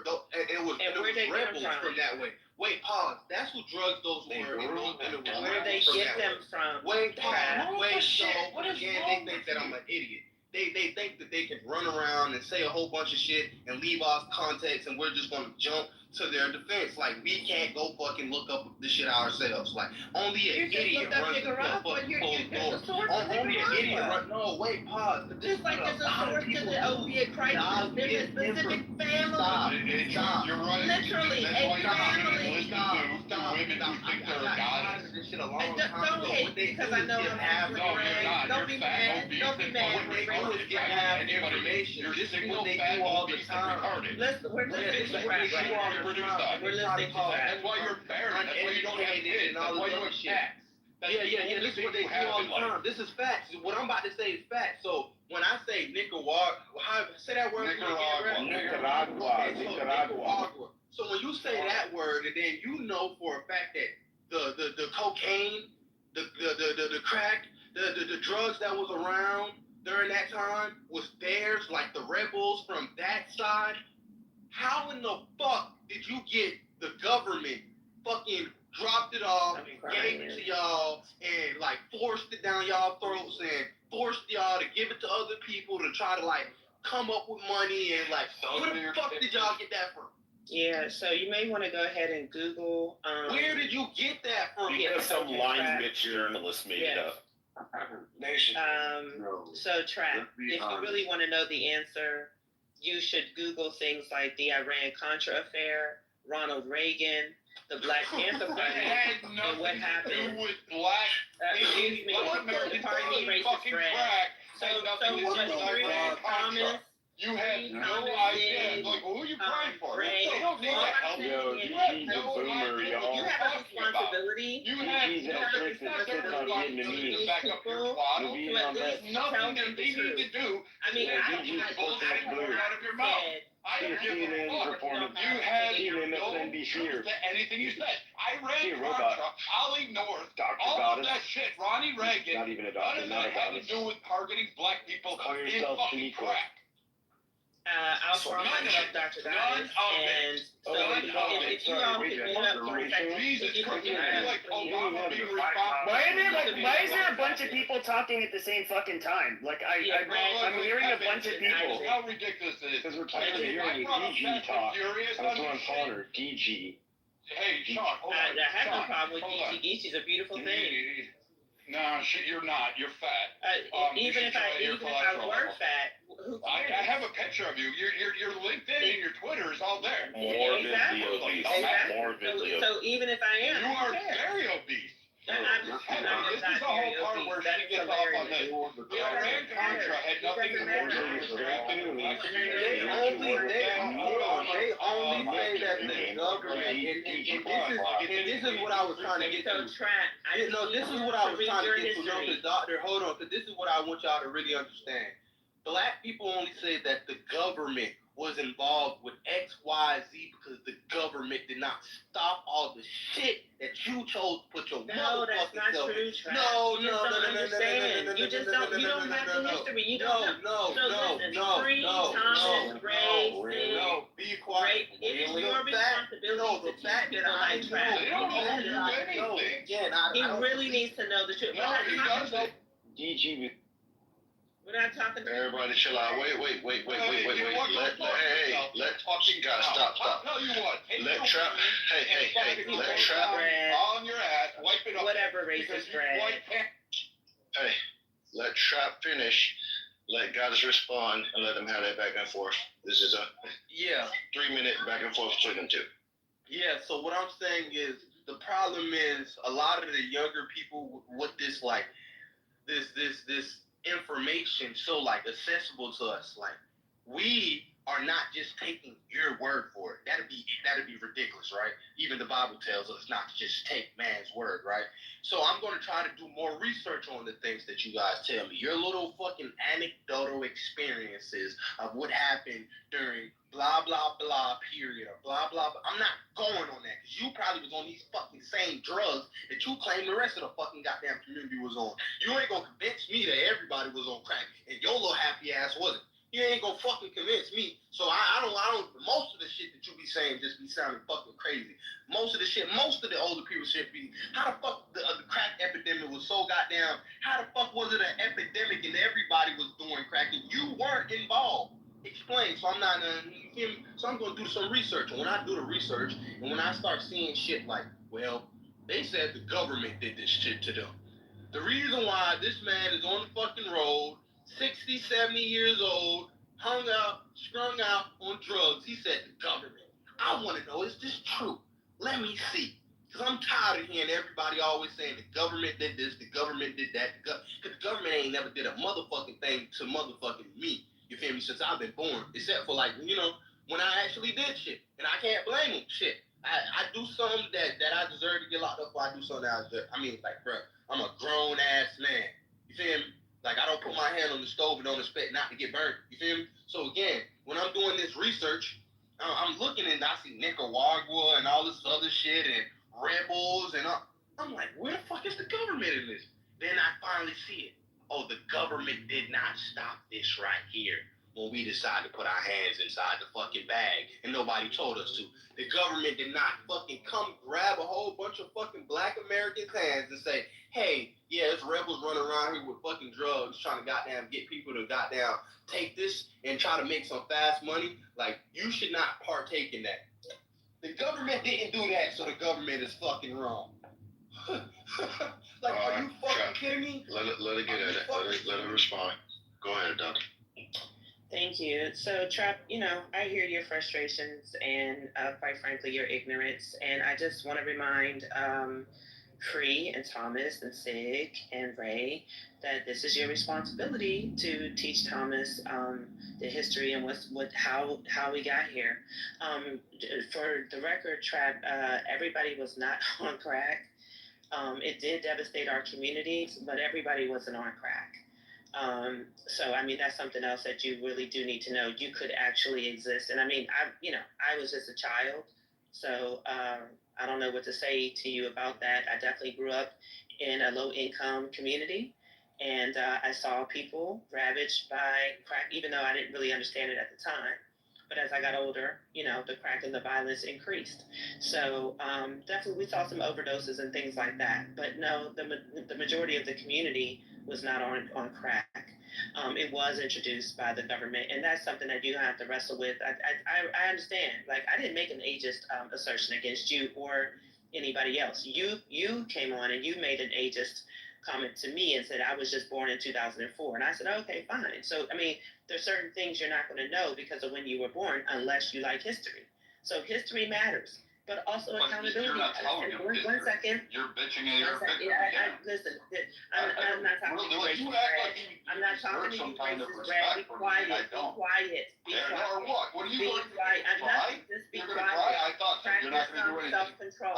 You should have self-control. Practice some practices. All right, guys, come on. Let us finish, Jesus Christ. I'm talking to Trap, the person that actually cares. I'm talking to Trap, the person that I understand. I just want to show me your respect. Come on, let us finish. So, yeah, Trap, you just need to get the information. And when you do, you'll see. And it's okay. Like, it's okay. And at the same time, yes, we as a Black community have to hold ourselves accountable for what we participated in during the crack era. There is no change. And as I said to you before, we like fresh air and the lack of violence too. That's why there is a reverse migration, right? Every time I say this, y'all interrupt. What's going on? Because you keep going on and on saying. No, I'm not. I'm not. I'm really trying to just get my head out. She said this like I'm talking to Trap. Yeah, I get it. Can I talk to Trap for a minute, please? That's all you've been doing. You've been talking to Trap for like almost an hour. Yeah, but I keep getting interrupted, don't I? Well, you're getting overwhelmed. You know what? You took underwater lesbian basket. All right, guys. All right, listen. Let her get her last 2 minutes in. Probably less than that. If Dr. God is, if you can be concise, and we'll move on because I know the people want to get in. Yeah, thank you. I only need 1 minute. Trap, I need you to look into the history. And as I was saying, Black people, we want decency and peace and calm too. That's why there is a reverse migration from these northern ghettos to the American South. That is happening. And these are Black people making the choice. Okay. So it's not, we're not trying to revel in the foolishness or the violence. We like peace too. Okay, that's the point. Okay, so I just want to say something like very quick to what she said. Me as a younger man, I'm gonna tell y'all that's not what I see. I see for the most part. You're muffled, Trap. We're talking about.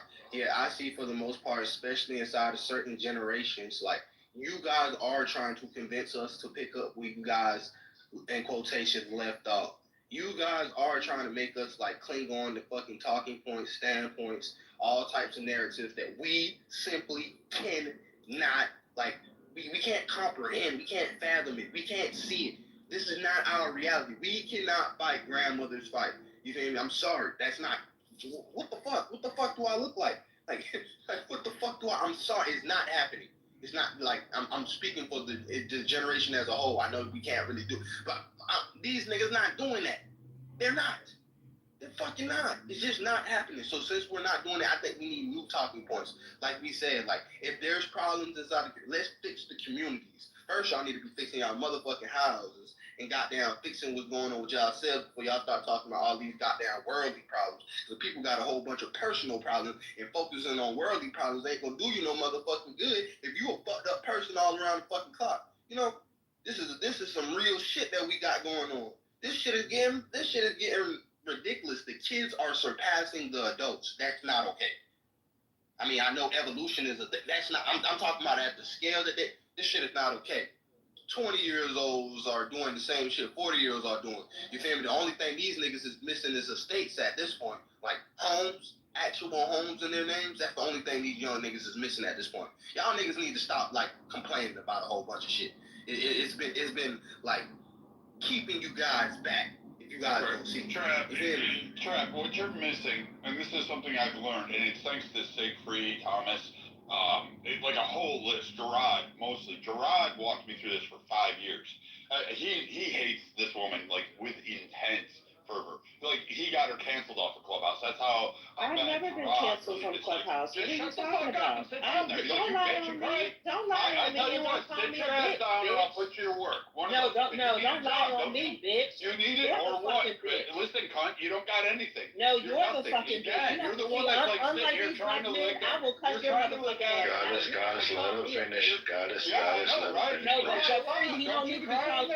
I understand, but let him finish. I'm saying you can call names too. I prefer y'all not to do it, but just stick to having a discussion. I mean, this we already passed that. She's allowed. I'm speaking to everybody else but the racist. And I've never been kicked off of Clubhouse. Never. I don't give a fuck. But you just lied. You just lied. You racist brand. You're a fucking liar. You should have kicked your ass into a gym. You should have done that Stairmasters. You should have did anything. Pick up a Richard Simmons tape, for fuck's sake. So, where was I? So, Trap, here's the thing. People like Dr. Goddess don't want to actually see black people excel in society. They don't want in America where there isn't a racial divide. They really do want to have this race-baiting, race-hustling thing. They're the Benjamin Crumps of the world. She's known for this. Like, she self-proclaimed queen of black Twitter to get her peoples to dox and cancel people when the lockdowns first started. She was trying to capitalize and grift off of BLM. This is who this person is. This is who she really is. This is why I'm vehement against her. She's a perpetual liar. She does not know history. She does not have any credible standing. She has been removed off areas. She tried to go on news networks and said, hey, I am this. So now she's on Clubhouse. This so-called queen of black Twitter, Dr. Goddess, with all of her proliferations and knowledge and her importance to the black community, is spending the majority of her time 24/7 on where? Fucking Clubhouse. So that should tell you something right there, that she is more about making a perpetual victimhood out of blackness, and she needs blackness more than you do. Her skin color is more important to her than anything else, because she wants to appear both the abused and victim while saying she is important. She needs to be elevated above absolutely everybody. She would have black men cuddled and fucking drop to their knees in front of her if she could, because she don't care about you. She don't care about a black family. She doesn't care about your potential. She'll tell you that black women are far exceeding black men in colleges.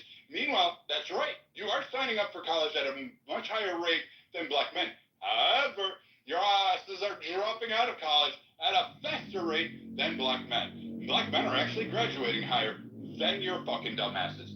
But we can play with those things. And she'll tell you all sorts of those. She'll talk about the crack epidemic and tell you, oh, it's related to the Iran-Contra, which is really not. But she's going to do that straw man to tell you how bad the government is. I'm not one to tell you the government's not bad. It's indifferent. It just does what it needs to do to keep going for the next years and whoever's in charge. It doesn't fucking care who it affects.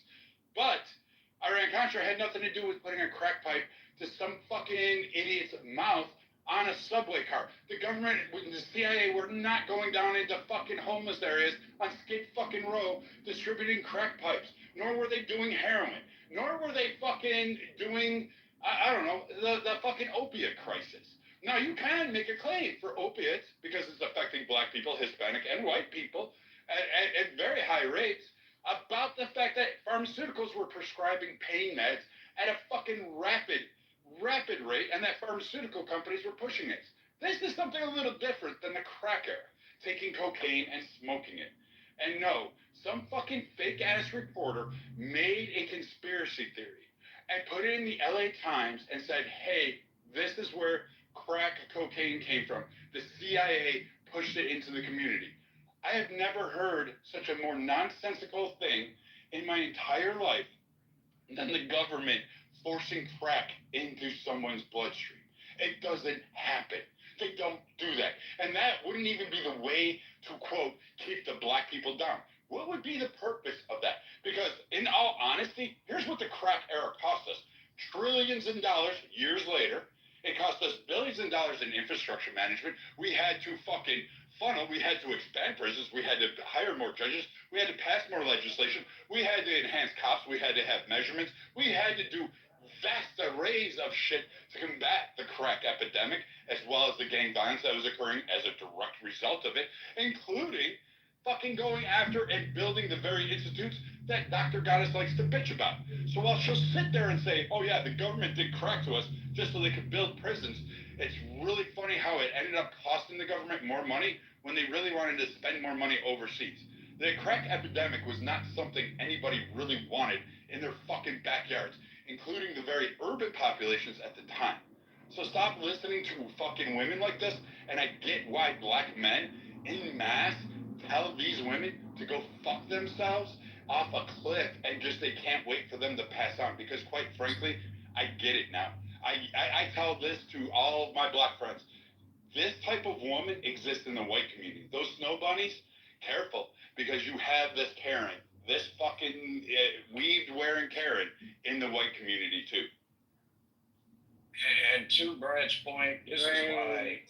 Yeah. Well, no, we're not going to do to Brad's point because he went on Isaac. He went on a long rant, lying about me. Got it.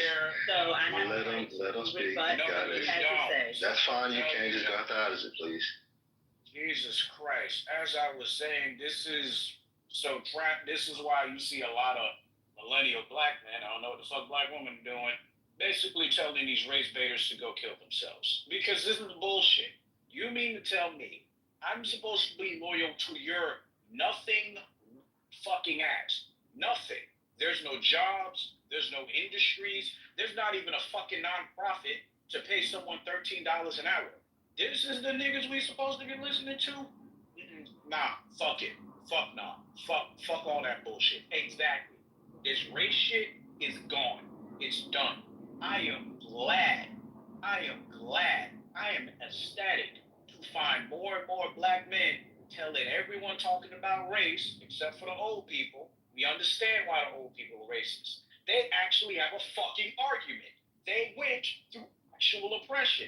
They actually went through the fucking Martin Luther King marches and everything dealing with Malcolm X. They can fucking say that shit. These niggas? How the fuck you gonna claim racism when the government gave your ass free college in 1971? Shut your bitch ass the fuck up. Shut all the way the fuck up. Racism died, okay? That's what happened to it. You can say it's still here. You can say it's still in the system. Well, whoop-de fucking shit. There's still a bunch of old motherfuckers like you living around. So I guess it's still gonna be a bit fucking aggravating to deal with. But no, trap. Exactly. That is why anyone fighting for this black beauty, racism, and we need to unify. No, fuck your skin color, fuck your bullshit, fuck your nonprofit. The race shit is dead.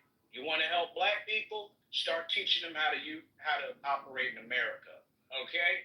The main thing I am laughing at is that Black women are still in poverty, yet black progression is a talking point. That's fucking hilarious. Yeah, the most impoverished woman is historically at number 7, still the most impoverished woman throughout history.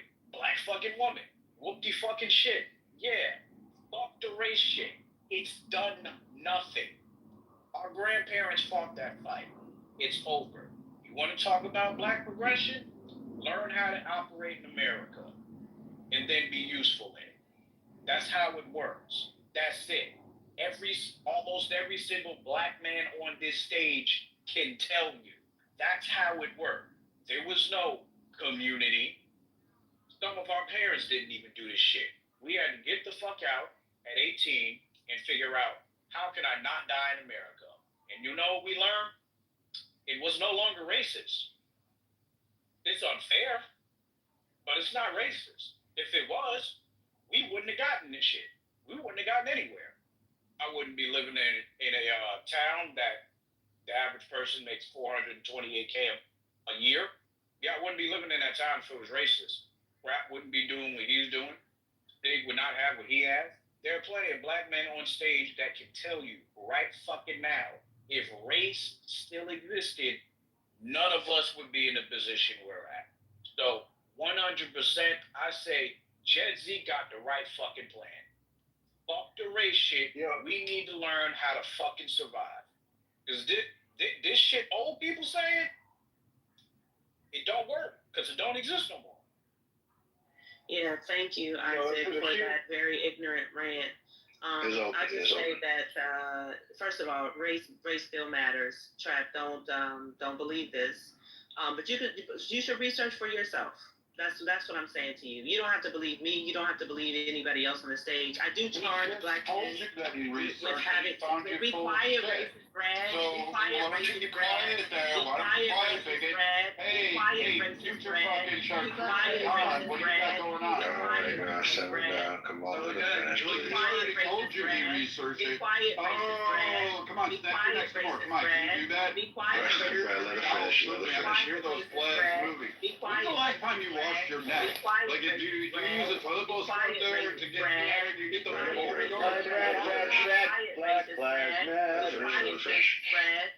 Black Lives Matter. That's what she said. Brad, I'm gonna finish. Sean, stop. Sean, chill up. Yeah, I mean, go ahead, y'all know I stay on mute free, but this is just No, you don't. This is You what they do. interrupt Be quiet, racist Brad. Be quiet, racist Brad. Hey, Sarquisha. Be quiet, racist Take the weave out of your mouth. You're a robot. Be quiet, racist Brad. Be quiet, racist Brad. Be quiet. All right, guys, I don't know. Do you guys want the violence? Because I'll start using slurs and I'll start doing all kinds of stuff, being very mean. But like you guys I'm starting to get annoying, and you guys know I do the violence part. But it's been rather. He won't stay on mute. Well, okay, Brad, please stay on mute while she says what she's gonna say. I mean, I obviously disagree with her too. Just let her say. She talks too much. Yeah, well, Judy, you don't talk enough. How about that? It's kind of disgusting to me, that you're friends with James Andrews, who has over 2 million followers. Guess what? James Andrews is a friend of mine too. I was looking at your profile. I see your friends. I'm actually shocked that those people are friends of yours, because I know those people actually very well. And I'm shocked at the people you actually have that are friends of yours based on the way you talk. You're a CNN news broadcast. Everything you're saying is nothing new that anyone on this fucking stage hasn't heard before. You're a goddamn talking point. So can you stop talking unless you have something new to actually bring to the stage? Because you're boring. Correct. Alright, so listen up, guys. To be fair, and I'm gonna let you finish, guys, too, real quickly. Y'all gotta understand, she's... Judy, I'll let you go. Doctor, and you're not a goddess whatsoever. Why don't you? Okay, guys, stop! Guys, shut the fuck up. The beautiful thing is, like, you can't stop who I am, and I understand that my sheer existence is a threat to people like you and racist Brad. You're just one of those Patrice colors from Black Lives Matter. You're one of those. All right, guys, god damn. Okay, just let Dr. Goddess finish what she was going to say. And I see Judy wanted to say something, and we haven't heard from Judy. So go ahead, Dr. Goddess. Please don't make it, like, super long. Sorry, I'm definitely trying not to, for sure. No, I was saying to Trap, you have research to do, and you should do it. You don't have to take my word for anything. If the information is out there, and I just charged the black men on the stage, especially because Trap seems to have a similar ideology. You all should teach him. He should teach him his history, because history is still important. We don't live in some type of non-historical utopia. We have our president, right? He's using laws that go back to the 1700s, but you all want to pretend that history doesn't matter. It does matter. So, that's just one of the things that I wanted to stress. And then I think the other thing is, I don't know where I guess I do know. It sounds like there were some struggles, in your community. And listen, the black family is definitely struggling right now, but there's only roughly like 30% of us. I think it's 27% of black people who are in poverty. So I hear what you're saying when you talk about people making progress, and that's what we do. We're resilient people. In 1865, was it 98% of us were in poverty? In the 1960s, it went down to 60 something percent, and now it's at about 27 to 30%. So we do make progress in spite of everything. That's why I was saying, if, these white racists could leave us the fuck alone, we would have even more. We would be doing so much more. But, we still have things to do. We're going to hold our community accountable. Excuse me. Right, so she's gonna make it longer. And I'm not trying to knock you down, guys. I know you might finish. So, I understand she does. She's about to wrap up. She was. I felt it coming. Can we just like put the tampon in her mouth? No, hold on, guys. Just let it go, because I don't. These back and forth just make it like drag out. But she just goes on and on and on. I know. And she said she was just about to land. She said she was just about to land. You heard my tone, right? Like, I literally was like, and finally. Then you just have her put her teeth in, have her so I'll just say this. And just like fucking. All right, she's wrapping it up. Let her wrap it up. Yeah, so I'm a threat to people like racist Brad because they hate people like me, okay? No, they I hate people like who can tell the truth, who have a very strong sense of who they are. No, you're not. You're fake. Be quiet, racist Brad. You said all types of shit about me. I'm allowed to defend myself and tell people who I am. You do not define me. You do not define me, racist Brad. You do not define me, racist Brad. You do not define me, racist Brad. Racist Brad. Racist Brad. Racist Brad. You are racist. Yep, KKK, my corner. I got my fucking hold on, I wasn't done. She wasn't done. I am almost done. I'm gonna make a cue. All right, god damn it. Just let Brad, I get it. Like, dude. Gee, of all the people on this app, I run my mouth, but just let her finish. Like, I gotta applaud you, Pepe, because I know you could be violent too. I applaud you. So listen, racist Brad doesn't define me. He's upset because I am who I am. And so that's just a fact. I'm not talking to you, racist Brad. I'm talking to the black woman on the black woman who's crying while Excuse me. I'm see Pepe. I know, yeah, but you are saying his name, and that's gonna trigger. No, but he said my name repeatedly. Okay, but I'm just saying, like, he talked all. But the other guys, but you know, engaging him is gonna warn him again. That's true. That's true. Right? But you understand, yes, correct. But you understand, once you engage him, we're going to re-engage you. Well, I'm just saying, you know what comes with it. But he stood up on stage and said all types of shit about me. I agree. I understand. Just let I defend myself.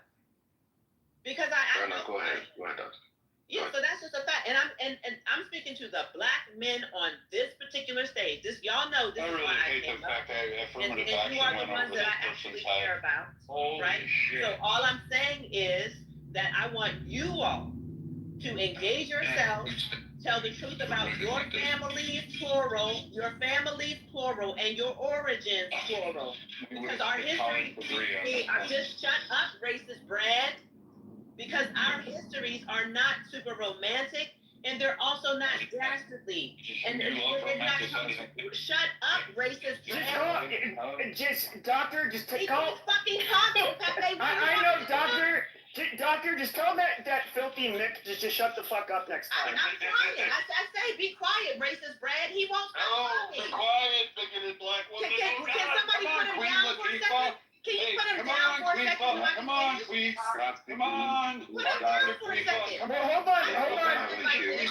get this wrapped Yeah, up. we have to have a queue. Just put Yeah, your yeah. I got Judy, so we're gonna Yes, thank you. Hold on, I think she left. All right, we have Judy. Yours is on over. No, we have Judy. Put Princess Bread down. Oh, okay, so yes, you can go next to me. Thank you. Chill out, man. You just gotta land. Oh, I want to ask Doctor a question. No, you can't ask her anything. 1 second, because Racist Bread won't let me speak. Hey, You're the mom. I know, but I'm trying not to move people. I'm trying not to move people, and I'm trying to civilize it. Be civil. He's not civil. Civilize He's not civil. the people. Okay, There's so much sexual attention going on. Yeah, with Racist Brad and Doctor. Like, there's so much attention going on. I'm Like, literally. Like Martin Luther Queefa is just. Okay. Alright, just gotta carry Okay. I want to finish what I'm saying without Racist Bread. I bet you got those dollar store Oh my God. I know. Here's the problem: is you keep on referring to him as Racist Brad, even when he was not fucking interrupting. And then it's like, yes, he's gonna end up saying something, and it's like, holy shit. I'll give you 20 black bitch on the stage by Racist okay. I don't give a fuck about me calling him Racist Bread. I don't care. Hold on. What do you want me to say? Hold on. Maybe my mic's low today. I don't know. You want to be an Asian? Wow. Hold on. Wanted black. God damn. Wow. Right when, like, I'm obviously not a respected moderator, because you guys are like, fuck this moderator. He's muting. Talk right over him. Now, guys, yes, I'll give you 20 seconds to wrap it up, Doctor. And please, Brad, please don't prolong it, because we do have Sabina who wants to talk. She's a Nubian queen that hails from Somalia, and we'd love to hear what she has to say. So, all right, please. I'll let Martin Luther Queefa go on her fucking. Okay, but if she calls you Racist Brad now. Racist Bread. Yep. Okay. Yep. You called her name first, dude. She gets. And he did the first one. That's true. She's right. He did start it. Like black bitch, so I'll call her a white. All right. Let's not call anybody a bitch on the stage. Come on. But we can say. Well, she defends herself well. Yeah, Yeah, so go ahead, 20 seconds, Doctor God. Yeah, so I'm just speaking to, especially to the black men on stage. You saw how I came up, even though I was critical of you all. You saw what I've done, what I've shared with you all, and I really understand that people like Racist Bread cannot take me. I understand that, but we should be able to still have a conversation and be able to be quiet, Racist Bread. See, you cannot. You did call him Racist Bread. You have no self-control because he's a fucking racist. Hey, all right, we got it. All right, we get it. I'm gonna move on to Sabina. We get it. People like Racist Brad. No, what I'm gonna say, Pepe, hold on. I'm just saying that we should be in community with each other. The black Can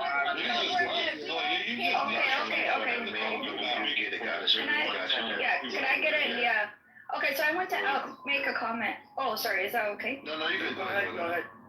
Thank you. Okay, yeah, so hi everyone. Yeah, I wanted to make a comment because someone Beaver put it in the chat too, and it's something I've been noticing, and I spoke about it with. I have white liberal white woman friends that I like very much, and I warned them and I said there's something going on that's shifting, right? And Beaver actually put it in the chat too, Doctor, and I think you need to understand. I think black men are delineating a way, right? Because you can be from the same race and you can have higher power than the men of less power than the men of that race, right? So the way Beaver is saying is that it's like white men and black men will be at the top, white woman and black woman will be at the bottom, right? So and I've seen Brad attack no offense, Brad, but I've seen you attack white women too. So I think this is shifting, right? And if you look at other cultures, like Middle Eastern cultures, I'm not saying all of them, but some of them, the men don't have the same rights as the woman. Like, society can exist where the men, I think that's what Isaac's saying. It's like, I'm sorry, I'm not born a female. I'm born a black male, and I don't feel oppressed anymore. So it's a you thing type of thing. So I think, I wonder what you think about that, Doctor, because I think that there's a segregation going on now. And I think it's just, it's male versus female now. What do you think about that? No, I agree. I mean, the manosphere was created because these white men in particular were very, very angry about the feminist movement and women's rights. You have to remember that women couldn't even get credit cards. Black men too. That's what I'm saying. So, hold on. So white men created the manosphere, and then black men followed them. Yes, you did. No, we didn't. Yes, you did. Yes, No, you we did. didn't. So anyway, that's what they're. Because Excuse me. I think Arab men did. Arab men did.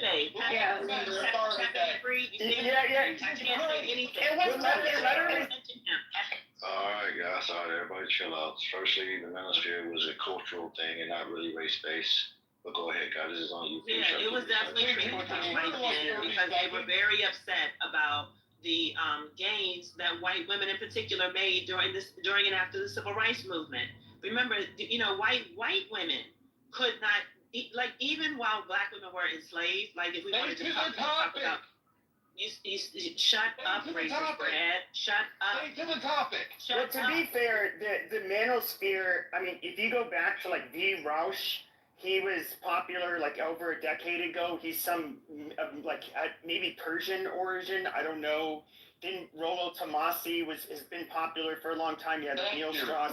You had a lot of these... Yeah. V. Rausch, R-A-U-S-H. You guys, I was But he was, hold on 1 second. So he was, like, the manosphere, it was never a race thing, but it was, I would say, in America, probably predominantly white, but they didn't have a racial focus. And it was like it was kind of an amalgamation of the pickup artist community. You had the, I guess you could say the red pillars, like Rollo Tomasi, which they all kind of dabble into each other's areas, like pickup artists. Pepe, what about Tommy Sotomayor? Yeah, I was going to say that, and Tommy Sotomayor really led a lot of black men into the manosphere. So, there's some people that are together. I go on a stage all the time. There's a gender war. There's definitely a gender war. Have you seen me on a show before? Pepe, I just want to jump in here really quick. You guys, I was there. Like, from the beginning, I joined YouTube back in 2009, and I spent my whole career online. And those guys used to harass me, so I do know the history. It did mainly start with white guys, period. It was like what Pepe said. It was like pickup artists, red pill guys, and men's rights advocates. That's how Tommy Sotomayor rose in the ranks. He started there. And then there was a break in the manosphere. It wasn't because they were all white power all the time, but they were racist. Some of them were just like, check your Twitter feed. It'd be like that casual racism you see on X, right? But the black men got tired of that, so they decided to spin off into their own. And that's where you had, like, the father of it was Tommy Sotomayor. And then Obsidian Ali. I'm sure all of you guys are familiar with him. And then there was O'Shea Duke Jackson. Then there was Angry Man. Then there was Hardcore Tito. Reg the bad guy. Do you know what I'm talking about? Absolutely. Kevin Samuels. Yeah. Kevin Samuels was the last. He would have been the third rail of the manosphere because that would have been the one that would have gone mainstream. That Kevin Samuels arm of the manosphere is like mediocre tutorials. People like that. Sucks. And Fresh and Fit is new crop of the red pill, but it's gone in 3 phases. So, I wouldn't know these names if I didn't know what I was talking about. Like, that's exactly what happened. Sorry, Brad, it's true. But it wasn't because they were like, the white men were just casually racist. I'm not saying it was good. I would have been annoyed too. I would have split from you too, to be honest, if you're just going to be calling me a monkey just randomly. So, yeah. Do you think that pink pill, like, this is kind of how I get it? I can kind of see why, like, with the casual racism and even, like, maybe believing in, like, racial differences and that kind of stuff is, it seems like it would draw the exact same crowd because you have people who take on this evil evolutionary psychology viewpoint when it comes to the differences between men and women, and they also kind of will, like, extend that to races and other stuff. So, like, the red pill community and to be a pickup artist, they also lean very heavily into the evil psych component of it, where it's like, well, women behave and think a certain way. It's in their nature, so you have to, you have to give off these cues and carry yourself a certain way because they're biologically hardwired to be attracted to certain things and behaviors. And And it's kind of like in a way. I mean, I would say that the pickup artists are just a bunch of sociopaths that are just teaching regular men their true nature. They're just teaching them how they are naturally. But are you trying to say that? I'm not sure what you're asking me. Are you trying to say that like the spin-off of the Black Manosphere should be the same, or? No, I'm just saying really... if you notice, like whether it is, I hate even putting him in that cat. I don't even really want to put him in the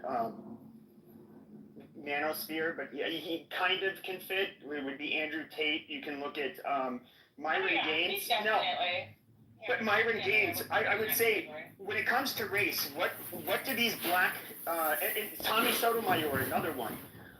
Do they say anything really differently, or anything different than a white supremacist? No. I mean, they're horribly racist towards every race, including, blacks. Oh, especially black women. They're the number one. The Black Manosphere is the number one racist group against black women online. Absolutely, for sure. Yeah, but how successful are all of these people you just mentioned at coaching the men they coach to get laid? Very. How do you know?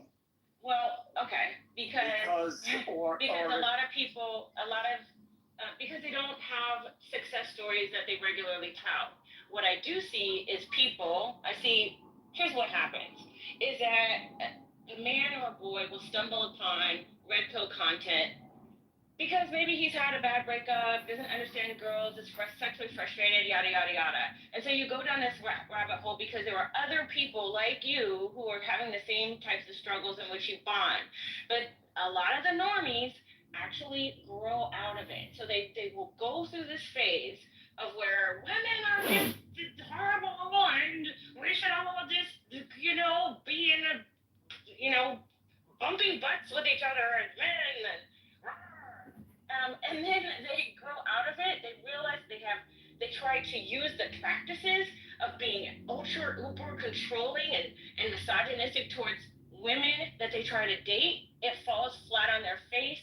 They get hurt. Maybe they found a girl who was like a really nice girl, but they pummeled that red pill shit into his head and he lost the girl. And that would be the moment that the light bulb will come on, and then they realize that where they're going is toxic. And they want to heal from that. That is the hero's journey of the red pill content consumer. Okay, great. To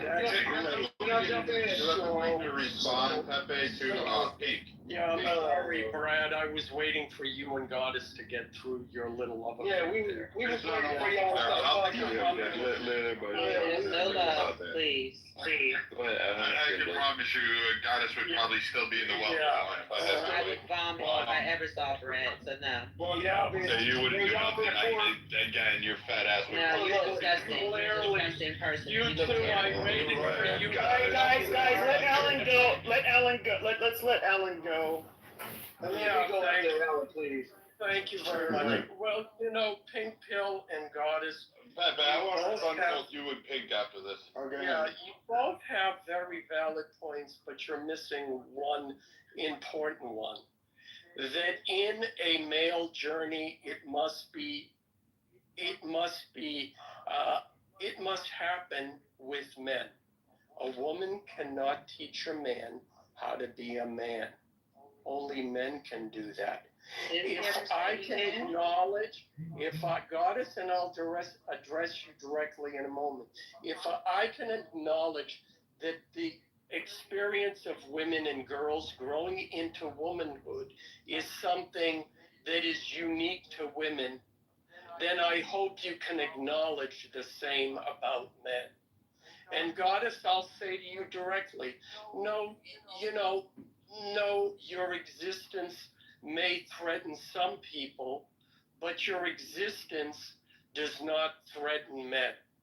We applaud you for what you've done, for bringing the history that we wouldn't have otherwise known about into the light. And we applaud your perspective, but it is, in the end, only one perspective of many. And its time has passed. It is time for men, and that's what part of the red pill thing was. Men trying to figure out their way in the world. And men have to do that on their own. You cannot do it for them. They must grow into being men, whatever that means. They will define it on their own. Women will not. Men will. And you have to let it happen. Because a man who doesn't make mistakes on his own, learn from them on his own or with other men, is not the kind of man, or man that you want. And that's the bottom line with that. So again, thank you for your contributions. We've moved on. We're figuring it out. And guess what? We'll be fine. You'll be fine. Don't worry. Just let it happen. And it'll be okay. Yeah, so Alan, Hold on. Brad said he wanted to address something, and Blake was going to go. Yeah, so she needs to sit down and... Just shut up, racist Brad. Shut your fucking You mouth. shut up, racist Brad. You shut up, racist Brad. I think you should be tarred and feathered and paraded through the street. How's that? Yeah, you do whatever you think that you can try it. You can try it, racist Brad. You can have some. You can try it, racist Brad. You can make up things all you want to. Keep making up things. Keep making up anything that you want about me. But anyway, Alan, my response to the point I wanted to make to you, Alan, is that not everybody still. I'm sorry, Pepe. Jesus. Go ahead, Pepe. Just let Brad. I know you wanted to address what I said. I wanted to address yours and Pink, but the Congressman couldn't come out and couldn't keep her fucking trap shut. So let's just focus. Okay. Let's just focus on that. Come on, guys. No, stop doing the back and forth.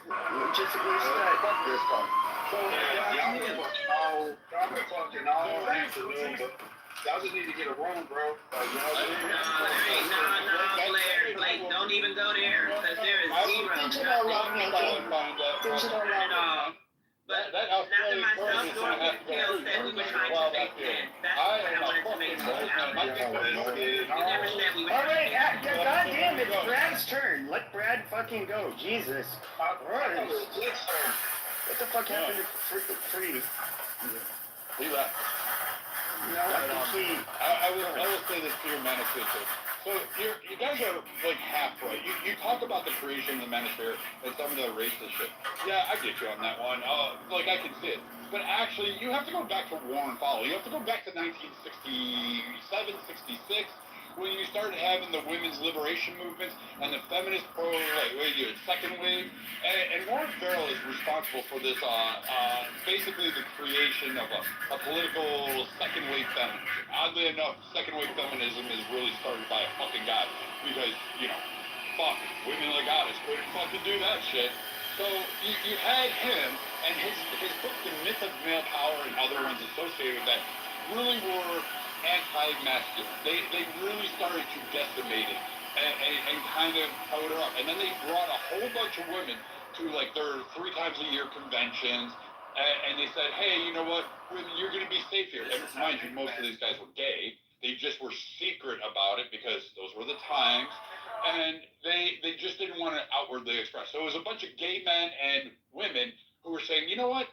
I didn't get hit on at this event. Well, no shit, they were gay. They were fucking gay. They liked dick. They wanted dick in their ass. They wanted dick in their mouth. They were gay. So, like, this whole idea that these were the men that helped create second wave feminism, and then pushed the narrative and started to say, hey, this is how men should be. We should be soft in our feelings. And this guy is partially responsible for that. A good chunk of that. But in response, there was an opposition to it. And mostly it started in the black community where they said, oh, fuck no, we ain't doing this shit. And they started to rise up, and there were other greats, Morgan and et cetera, could go through this list. But then it started to go to the white male community because they were a little bit slower to respond, which is typical in the white male community. We are slower to respond to political shifts, especially cultural shifts. And they started to grasp onto this one. So they took what was being taught in barbershops and bars and job sites, and they started to say, hey, here we go, especially after civil rights was passed. The 70s, 80s was a blending time where people started talking more openly about issues they were facing in their own communities, amongst their gender problems, particularly at home. And this created what you have is a kind of rise or a pushback against what we saw. Unfortunately, this MLM movement made more sense and gained more power than the Manosphere Project that started to kick off a little bit later on. But the Manosphere Project is most likely going to win out because the MLM movement is not winning. It's actually collapsing. And so you have this because you see the rise in black men, you see the rise in men, and you see the rise in women who are saying, no, I don't want all of this shit. I don't want to be a man. I don't want to be equal to it. I want my own distinction. I want to be that way. And so we're seeing a trend. But, Pepe, if you only want to read one side, that's fine. You have to read the other side to kind of see how this rose into being. Gotcha. I know Blake wanted to say something. He's been waiting. I just from my looking at it, is this divide between the man and the sexes is just another way to continue on the conversation about nothing really. It's about a bunch of fucking people who spend too much time on the internet, not spending any time in the real world, and we are the children. And we are the children and fucking offspring of people who've done too much fucking, which we have done too much fucking and too much jacking off to pornography and all this fucking degenerate nature that hits Western society. Like, that's what it really is. It's just a bunch of fucking rabbits fucking and dealing with the consequences of all that fucking. That's what it really is. Like, you got relationships have no meaning, have no fucking substance. Because we as men are used to getting easy pussy. And that's what it's been, dude. Like, getting pussy wasn't nothing. But what comes out of getting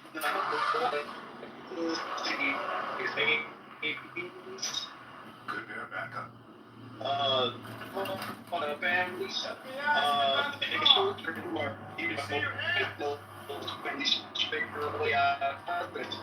too much fucking. That's what that's, man. Like the fucking boomers, the 70s, a whole lot of drugging and a whole lot of fucking, and we're dealing with the consequences.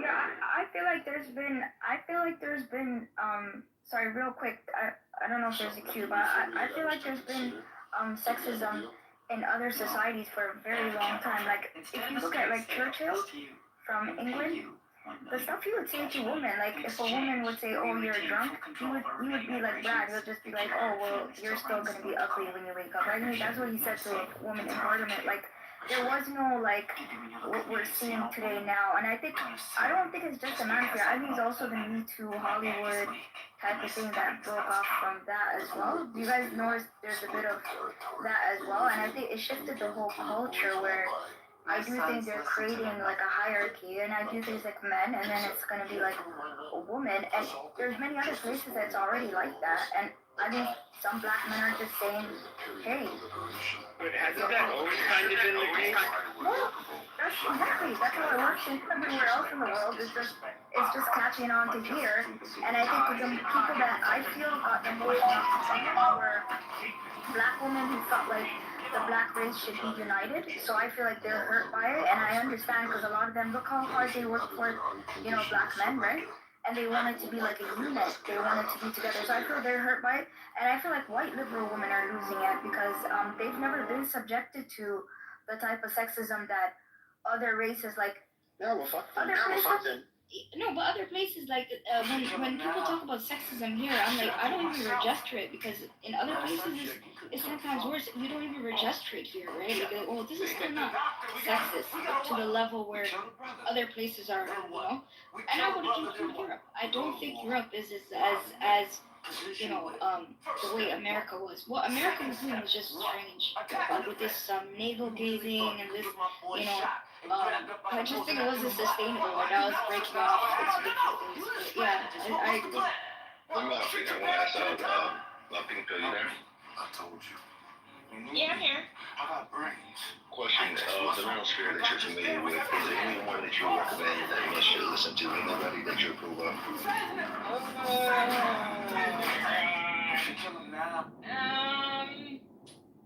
You know, I would say mediocre tutorials is not that bad.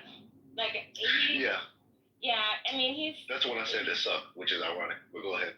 Well, I mean, I feel like he's not calling women derogatory names all day. He's not like trying to, you know, push his muscles and swing his penis all over the place and pose in front of fancy cars, like the whole like performative.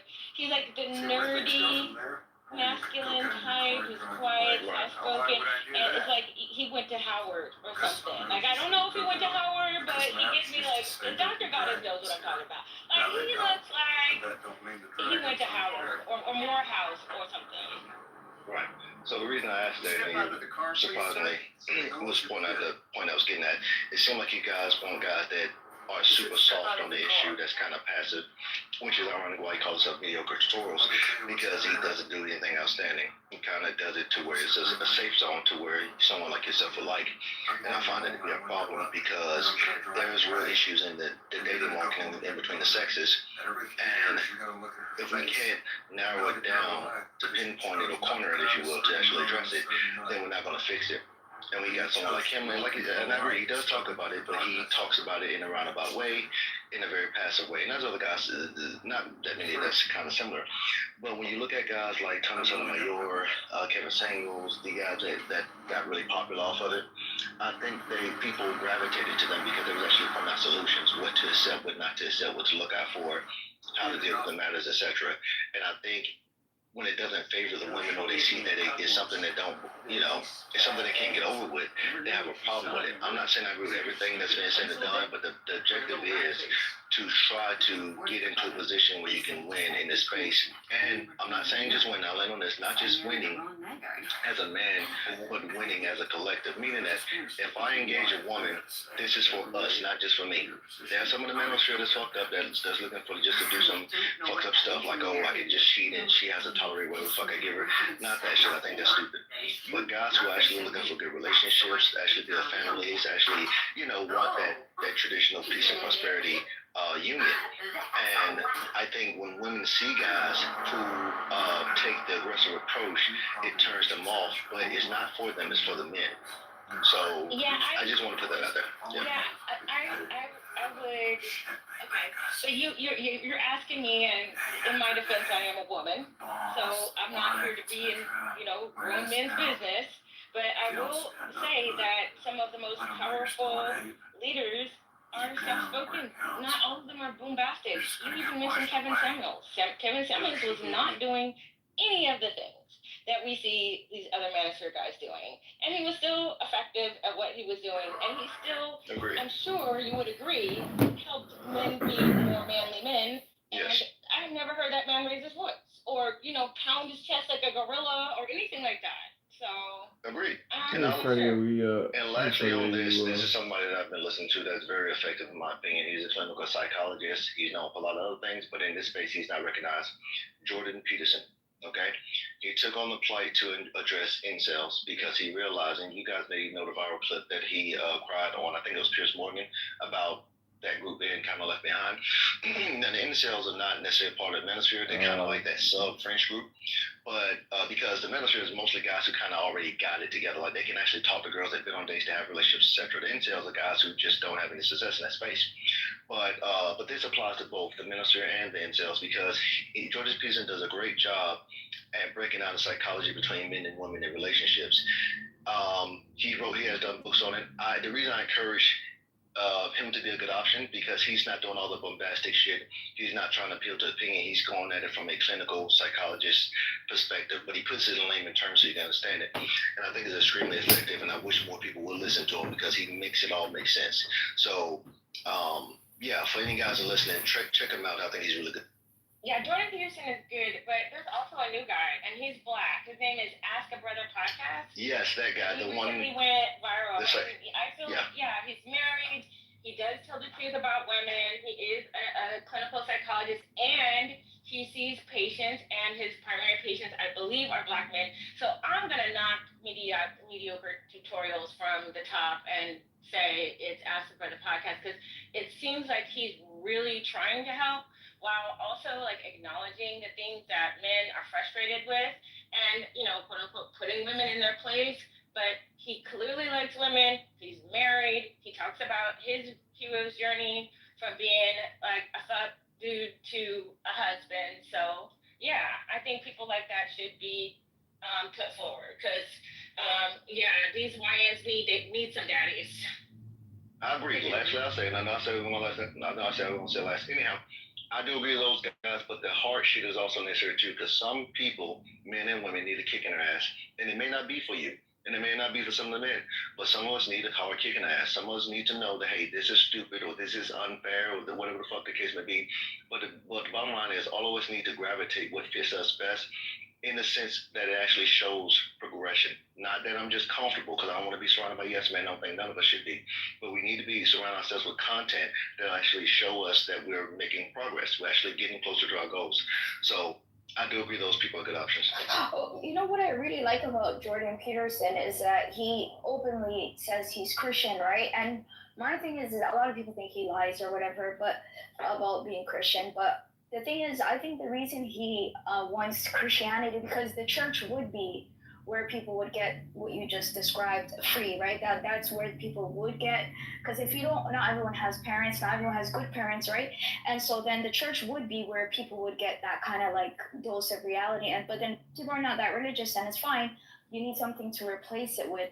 But the guy I was looking for, I put it, he's half Iranian. He was before all these guys. His name is Rush B.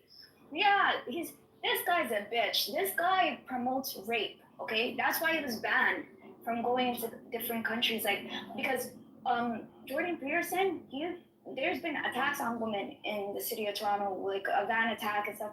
Jordan Peterson, and he supports his daughter a lot. He's not sexist, and again, it depends on what kind of like what you consider sexist, right? If you're a white liberal woman, you might consider Jordan Peterson sexist, right? But it depends on what you're, I guess, climatized to or whatever. But yeah, this roof guy is a bitch. He promotes rape and stuff like that, and that's why he's a different breed. And he existed probably before Tommy. I don't think I've ever heard Tommy Sotomayor say anything about rape or anything like that. Like this shit is sick with this guy's thing. They go back like almost 20 years ago. I mean, this is like when I first encountered these people. I think he converted. He actually disavows, I think, all of the stuff he used to say. He like converted to Eastern Orthodox or some shit. He's, I don't know. It's besides the point. Oh, is he better now? Like he ripped or something? He just disavows like sleeping with women and being a player and stuff because he's religious now. Oh, amazing then. Yeah, he's cool then. Like I mean, people could change and you could forgive. Yeah, so that's cool. It's just I remember hearing that about him back then. But yeah, if he changed, then cool. Yeah, I guess he can repent. Everyone can be forgiven. Yeah, I will. Oh, go ahead, Sig. Oh no, I was just gonna say, man. Like again, like it's moot hearing women try to critique the fucking manosphere space. Like it's called manosphere, not pussy fear or vagina fear or woman sphere. We communicate differently. So if you want some comfort and cotton balls and bunnies and rainbows and sunshine, like go to that fucking go to the woman's sphere where they talk about manifesting your star signs with your earth signs and all this other bullshit. That's where you go for comfort. But for the men's department, man, we don't say things that are comfortable. We just call it how it is, man. It is. I would say this, in the, my online journey several years. I don't actually. I won't get into it. But there's a place called Purple Pill. I think I might even have like the largest, most responded to post on there. But you had, so it was called like Purple Pills. So you would have a mix between people that are quote unquote normies. Then you would have the blue pill people. Or actually, the blue pill people are the normies. Then you had the red pill people that were on there. And then there's other pills. But then you also had like the women's equivalent to the manosphere. And so like who are these bitches? Female dating strategy. These bitches are such cunts. But they would promote things like the dark triad traits, like a approach to like dating, which is like Machiavellianism. What the fuck is it? It's like psychopathy. I just said the Manosphere did the same thing. They started it with the pickup artists. All they are is a bunch of narcs and sociopaths who are giving their personality traits to people who are normal.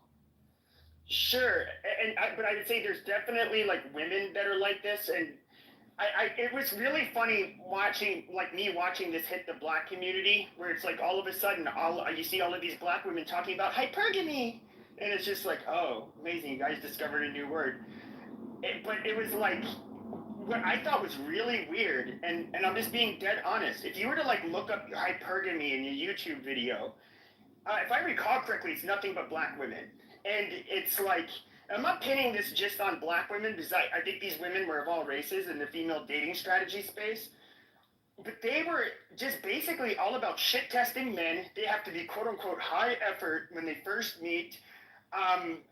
Basically shit testing them. They basically want all of these high standards, and they unapologetically say that, well, we focus only on the benefit to women, because they felt that focusing on, trying to find a balance between like finding someone you like and, I don't know, kind of focusing on both of, the man and the woman as the woman. Like that was wrong. Yeah, so first off, I do want to say that the women's sphere is super toxic. I agree. But the reason why you saw so much hypergamy content from black women is because, statistically speaking, and you can check this for yourself, we don't usually do that. We're not cultivated for that in our community for a variety of reasons I don't want to get into. But it was like a new word for a lot of us, because we were just not encouraged by our friends, family. Look at any Tyler Perry movie, discourages hypergamy. I mean, Tyler Perry's movie, his entire mission is to discourage black women from hypergamy. So it was their pushback. But it is trash. And while these women are saying they are the table, I'm going to say, no, you are not. You're the mattress. So, yeah. Oh, that's great. No, that's funny. Because it's true. Tyler Perry movies, the guy that's rich is always evil and has AIDS or something like that, and then the girl is like, oh god, yeah, I know this is the most crazy thing. Or the guy's like, have you noticed this? I think what's funny though, and I've said this before, like one of the differences I see between the black and white community is that we understand women. The more money you have, the more financially stable you are. Generally, the more of the better of an option you are for women. Like that's just an understood thing. I think you could pick up on that as a kid. But white women, and trust me, I know these ladies in real life, and so white women are at least taught to at least appear humble and not say anything out loud, to basically and definitely not make any kinds of demands like I deserve this, I deserve that. But I can't tell if it's like out of protest or these women are brainwashed, but like it's like I'll see these black women say, yeah, I'm leveling up, hypergamy is about me, it's a yada yada yada. And I'm just thinking to myself, like, you are basically like you are basically carrying a red flag and like waving it everywhere. Like white women are the last thing a guy that's successful or has money wants is to be used. That is the absolute last fucking thing they want. And so they will never go for a woman that demands this. And I see some of these influencers, and they're not all white. Black. I'm going to say a lot of them are ethnic in general. And they're like, yeah, I will only date a guy that makes this much. And, she's like basically bragging. And I'm thinking to myself, like, okay, he's going to see her video eventually. Yeah, I don't understand. And how's he going to take you seriously? I do not get it. I do not get it because they are putting this out there for everyone to hear. But I will say there are some rich men who will take these women up on their offer temporarily. They will have fun with you. They'll take you out on the yacht. Sure. They'll take you out to Eddie V's. They'll take you on a trip. But when they're done with you, they're done with you. So it's like a lot of times the women who are in these spaces are having these experiences with men in that they look good enough or sexy enough to be on the yacht for the weekend, but they're not the girlfriend. They're not the wife. They're not interested in them that way. As soon as they know. And trust me, I'm not trying to brag or anything, but I've dated a few millionaires in my life. My fiance is one of them. And they are very, very, very sensitive about their money. How do you think they got so much money? They did not. This shit is weird. How you gonna say millionaires? Well, no, what she's saying. No. She's saying it like millionaires as if they all have this dichotomy of being pretentious with their feelings or some shit about their money. It's not fucking true, right? And I just don't believe nothing you say, Pink. But I just think you're just a hateful black woman that comes on these stages. She wasn't saying pretentious. Hold on. Oh my But God. she didn't say pretentious though. She said that they're like basically guarded. Hold on. Oh my God, no, I'm getting out because he was about to try to start. See you later. Yeah, come on, man. Hold on. We're having a good conversation. Come on, dog. Hold on, Pink Pill. Hold on. Pink Pill, stay. And I'm trying to she left. right? But you can't don't try to silence my voice because I differ and I'm calling out something that I see, right? I've been listening. But you attacked her directly. Come on, dog.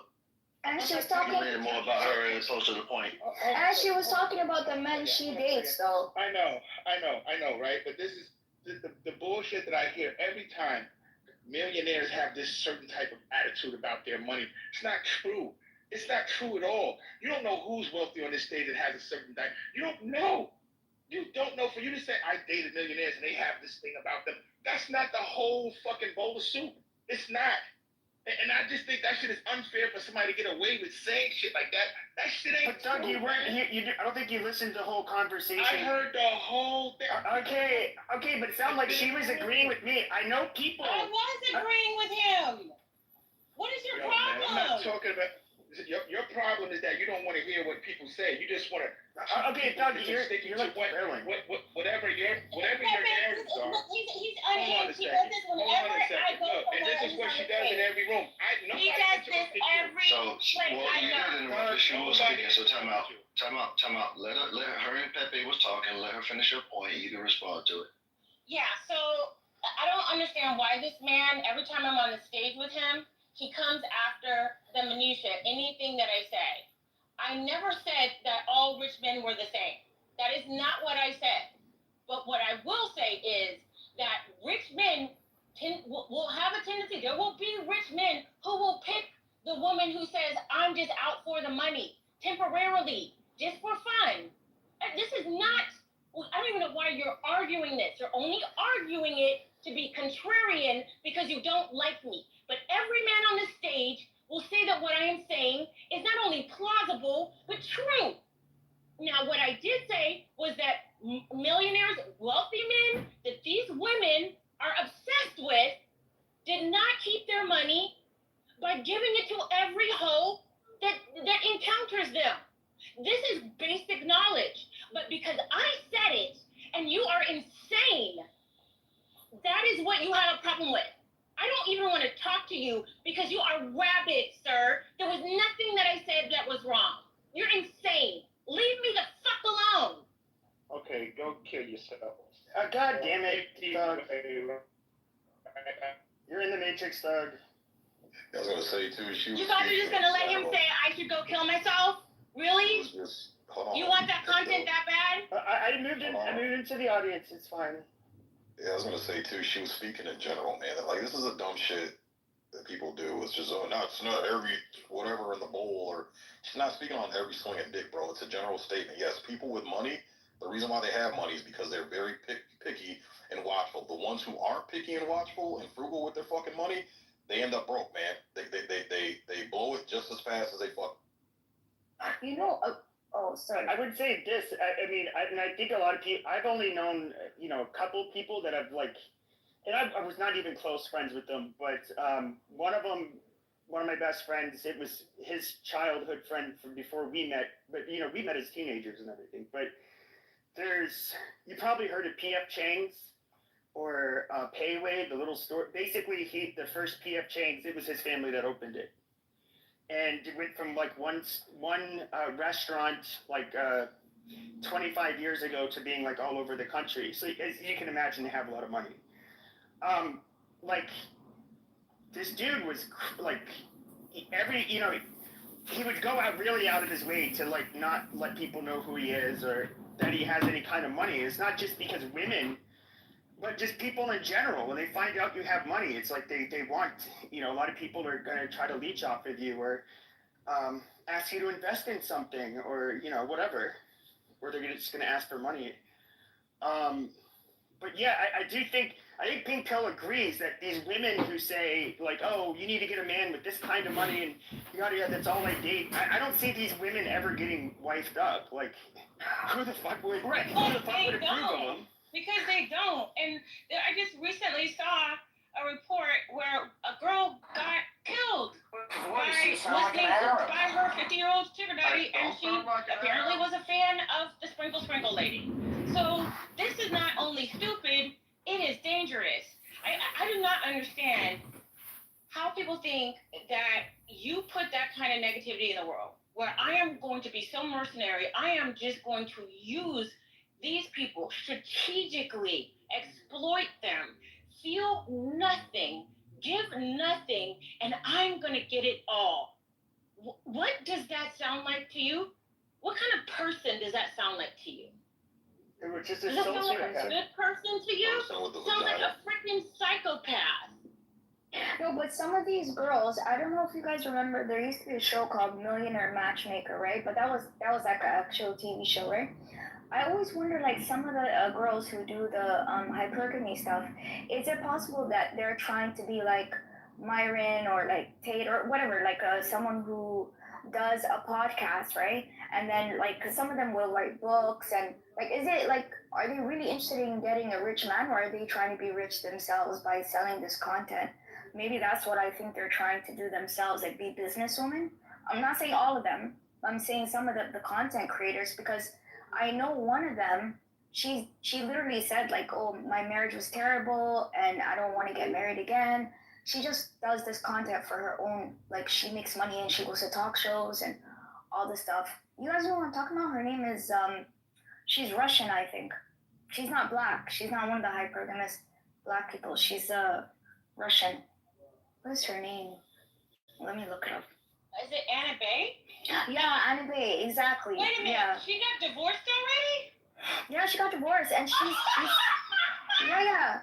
But she's a nice girl, and she teaches people. Girl, she stole. Let me tell you something. I knew Anna Bay before all of you. She stole my content. I found her. I knew she did. I knew she stole yours. I knew because I've seen it. That was me. I love to see it. She's been married for 5 minutes and got divorced. Couldn't have happened to a better woman. Yeah, because she was selling content to become famous on her own, and she was, and on top of that, she was stealing it. Because I do remember she was stealing it from you, and some other person called her out on it, and I think she was living a lie too. But anyway, she wrote a book and she was doing talk shows and everything because she sells that image, right? That she's like a, what is it, like a Russian, like almost like this man-eater. Yeah. For a while.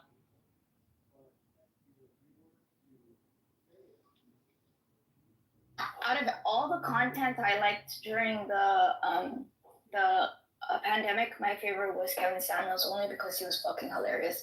That was Sotomayor was funny too. But yeah, I can't stand Myron and the other whack dude. Oh god, they're just the worst. Yeah, Samuels was good. He was funny. What we're seeing here is a evolution of every movement, as it always happens, where the movement start with a good cause and it always evolves to some other shit where the offspring of it is some other monster. So at the beginning, guys, MGTOW guys were basically saying the market is shitty, go your own way, don't pretty much participate in it. The guys kind of respond to what's happening and watch this, that, and other. And now you got this little monster that's coming out of it where these younger podcasters are saying super stupid shit. So Myron Gaines, the Fresh and Fit guys, of course they'll say some good stuff, but they'll say some super stupid. And I'm glad other guys in the manosphere will call them out on it. Like Andrew was on there. And I guess we can consider Andrew. I don't know if you guys know Andrew. He always smoking a cigarette. He does the Crucial Block. I think that was his channel. And, he would confront them about stuff. The whole idea that men should be hypergamous and all, not hypergamous, but promiscuous and all this other shit. And basically just saying it's pretty stupid. You're encouraging men to create more of the problem because it's good to have experience with women, but to constantly go out there and put yourself in a space where you can have, have children and catch STDs and pretty much be irresponsible, that's not a good counter to the culture at all. Like, guys can get those skills without making those dumbass decisions. So it's just stuff like that they're doing now, and it's not what it once was. You talking about Andrew Wilson? Yeah, Andrew Wilson, that's his name. Yeah. Yeah. I used to talk to him and debate him on Discord. Oh, really? Yeah. I mean, everybody does good stuff, yeah. But this guy who's really waking up men, especially young men. Like, so what really woke up young men was, and Pink, you're not going to like this, was single mothers. And mostly in two communities, which would be the white and the black community. Because how many times, if you look at the divorce rate, you look at who's filing for the divorces, and you look at who is getting the overall children as the primary custodian, as well as the financial gains out of the divorces or whatever, child support, whatever you wanted to, it was overwhelmingly women. And women have been allowed since, I would say, the 80s to pretty much take control of that and have that all the way up until about right now. Now judges are kind of saying, hey, hold on a minute, we're not going this way. And you have a lot of judges saying, hey, slap it back, saying, no, women, you're not going to get child support and have the kid half the week. No, you're not getting any. You're going to have to pay. You're getting it. So you're starting to see judges revisit. But what's happening is a changing of the laws. What you have is young men who are waking up saying, I was raised by my mom. My dad was ostracized, and I'm pushing back on this because this is creating a problem. This is creating a narrative, and I don't want it. So these young guys that are growing up and entering the manosphere are coming from a negative childhood experience in which their fathers were ostracized, villainized, and oppressed. And they, at their own detriment, and many times suicided, because let's not forget, those men were often killing themselves. Those are the highest rates of suicide, are divorced fucking men. And they will, these young men are growing up from that and saying, you know what, I'm walking away. I don't know if the Andrew Tates and Jordan Petersons are going to fix it. I don't like Jordan Peterson for obvious reasons. Some of the things he says is okay, but overall the man can't put it into practice, so I have a difficulty respecting him for that. But and he's Canadian too, so I don't really like the Canadians to begin with. And so what I think you have are getting grifters who are grifting up a movement that's organic in its own nature and coming to the realization of, hey, I don't want to live in a society like this and I want to change it myself. And they're grifting off of that movement, trying to spur it, just like BLM, like Dr. Goddess at BLM, a grifter. And that's why I have that smoke that I have for her, because many of you don't know who she was when she first came on the app. And people like Pink, who this woman used to vilify, I find it fascinating that now we're all buddy-buddy with them. It's amazing, Club. I just wanted to set the record straight. I still, like I said, I'm moving on from it, but yes, I do have a history with her. She did bully me along with a group of other Black women when I tried to call attention to the out-of-wedlock rate in the Black community, because I was married to a white man, and they thought she that did. You and Almas both faced fucking crucifixion against this woman.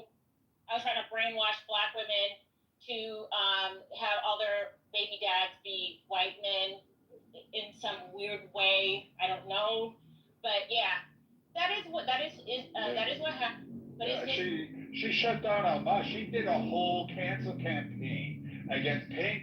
She had rooms about how dangerous Pink and what were some of the like Almaz and Sarita, another of other women. There was a whole campaign. This is Dr. Goddess promoting black neighborhood and black solidarity, was to attack other black women who were saying, I want men with morals. She like in any of those rooms, it wasn't like diversified just based on skin color. Go from like a fucking Pookie and Ray Ray to a Chad in the fucking next like and go with another fuckboy that's just gonna live off you and put his hands in your pocket while you're paying for his shit at the fucking grocery store. No, it was diversify from your thought process. Diversify and look for guys and men with fucking morals, character, and values that are willing to uphold yours and actually treat you with the respect and honor you deserve. And fuck race, fuck culture. You can mix cultures. You can blend with different races and still have this outcome and achieve the goals. All you have to do is find it on that line. If you can't find it in the black community, find it in white. If you can't find it in white, go to the Hispanic. If you can't find it there, go to the Asian. And if you can't find it there, then fucking, I don't know, buy yourself a dog and go on a fucking 2-year hiatus hiking around fucking the moon. I don't fucking know. But that's pretty much what you guys went through. And you guys got decimated by her little fucking gangrene following. Her pro-abortion fucking every Tuesday. I didn't even know. I'm glad I missed it. I thought maybe she might have grown since 2010 and 2011 because we go back that far. Indeed, we do. I just wanted to set the record straight about the red pill, and quite honestly, like the C word is like the N word for women. So that's why I was like, right, what's up with using the C word? That's the N word for women. Because I know who she was. You forget it was she came in after Krishanda and Dira and all these other black women. Like I have my own issues with Krishanda and Dira. Those are personal, but I don't need to bring them to Clubhouse. Krishanda, who is a very religious person, albeit I have my own personal issues with her. I don't think the rest of you can make your own decision. She's a very religious black woman who has an opinion about how culture should be raised. I was very close to Krishanda. Dr. Goddess attacked her, literally jumped on her throat, tried to smear her. Indira, the same one, did the whole side neck docking. Dr. Goddess went after Gerard, a black man who married a black woman who lives in Atlanta, who was bitching at that time, because I didn't know about it, was Freaknik. And he was complaining about Freaknik and the unsuitability and the way that it was displayed and carried on post the pandemic and how it's carried on today and how he's disgusted with the fact that this is the elevation of where black people is. It's not an arts and music festival. It's not a culmination of black accomplishments. It's how can the fat obese girl twerk on a fucking hood of a white Nissan Altima from 1990 and somehow think it's a fucking good characteristic or representation of black achievement and culture throughout Georgia and Atlanta history. And none of that is expelled on it. And Goddess had an issue with that. She wanted to promote the whole degeneracy, and Gerard went back and pushed on her and basically made her leave. Bro was another guy who said black people do not need to be associated with oppression and all these things. Like, we are our own worst oppressors. That was Bro's big fucking point, was that black people are their own worst oppressors. It's not the white man. It's not fucking Hispanics. It's not Pepe. It's not me. Sure as hell ain't me. I ain't got that kind of fucking power. It is black people in your own thoughts and minds of your creation of allowing a narrative to be spun that cannot achieve beyond a certain limit, and that white men are there. I can promise you, I'm not limiting you. I could give a shit less. I want you to be president. Go be dictator of the fucking moon. I don't care.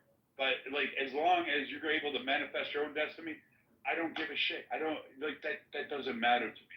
Just keep the same ideas and principles that you're arguing for. Don't fucking shift on it, and don't cry to me and say, oh, well, 3,000 years ago, XYZ happened. So 400 years ago, ABC occurred. Now DEF, you owe me fucking cash.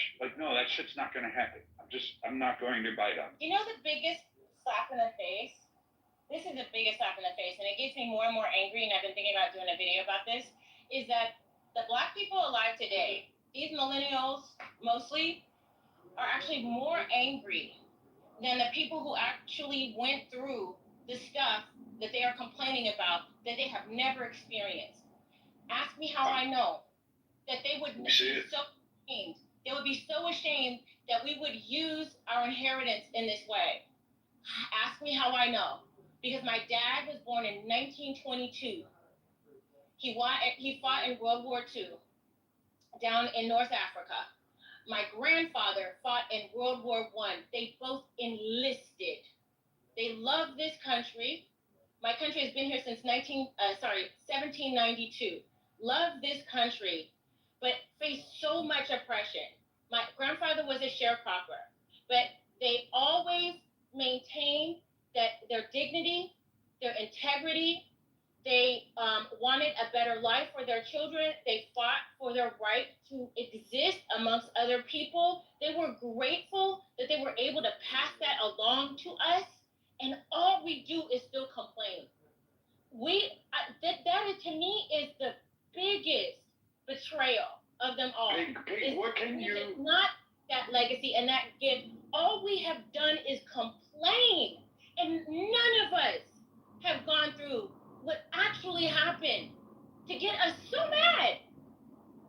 But Pink, tell me what a black person cannot do today that a white person, like, where is the differences? What certain laws are preventing black people from achieving X? What is there that's this big inhibited wall? Like, there wasn't a massive response.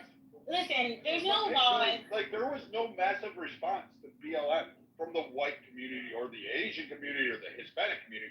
It wasn't like a whole swath of them said, hey, I get you're burning down cities, you're terrorizing people, you're taking over territory in the U.S. Because we weren't burning down cities. That's why. Yes, you were. No, we weren't. That's No, we a weren't. whole fucking big ass lie. So, Yeah, what we weren't. was the whole No, we point weren't. of, like, fucking, this whole thing, there wasn't a crucial response to BLM. It wasn't like white people coming out and fucking wrecking entire neighborhoods. White people weren't going down and burning down the suburbs in protest to BLM because BLM was burning down, guess what, black neighborhoods. They were marching with us. Women like Thank you. Dr. Goddess with their They fixed were marching with were us. Thank you. anti-fucking black people because they burnt down their own fucking communities. That's their own not true. services, their That, own like, stores this in their is just neighborhood. complete You profited off of that. You tried to get it. You did. We have the facts. You saw it. Billions of dollars worth of damage. How many people died? How many women raped? How many? Because it was all in the spirit of summers of fucking love. But you are retarded. You are a fat you can't help but to keep lying. You know what? You cannot help but to keep lying. Again, that's all you can do is lie and you lie. had 80. You're like the idiot in Chicago saying we don't have a problem with crime, but we have 50 fucking people shot today. Just like you have no idea what you're talking about. You're a grifter. You're nothing more than a grifter. You're a fucking polyp of a hemorrhoid. You can say on the whatever ass you of want to say, society. racist Brad. You really, I don't give a fuck. I'm not calling black people that. I'm calling you that. And guess what? I see and say you are a fucking big, obese woman with fake hair. You're a cunt, and you have nothing more to offer society. That's why your ass is not married. That's why guys don't want to be with you. Why you advocate for women to have abortion. Why you advocate for the destruction of the nuclear family. Why you try to impose on black men. Why you try to impose on Let him finish. Goddess, let him finish, please. Let him finish. Let him finish. Like, holy shit, this fucking cuntosaurus. Like, yeah, he's a piece of shit. Yeah, you're just a fucking. You're a racist piece of shit. I do shit that actually has more fucking melanin in them than you do. All right? Yeah. You wish. You wish. Yeah, I do. Why I you can talk promise to the you that black shit. men on the stage like you did? What are the black men? Why are you calling for black men? Why are you calling for black men? They didn't do shit. They don't owe you shit. They ain't married you. I'm only talking to black men. Don't tell me what they owe me or what I owe them. There's no man that needs to stand up for you on a audio app. You don't know anything You know what? about it. Because you don't stand up for them when they're getting fucking in trouble.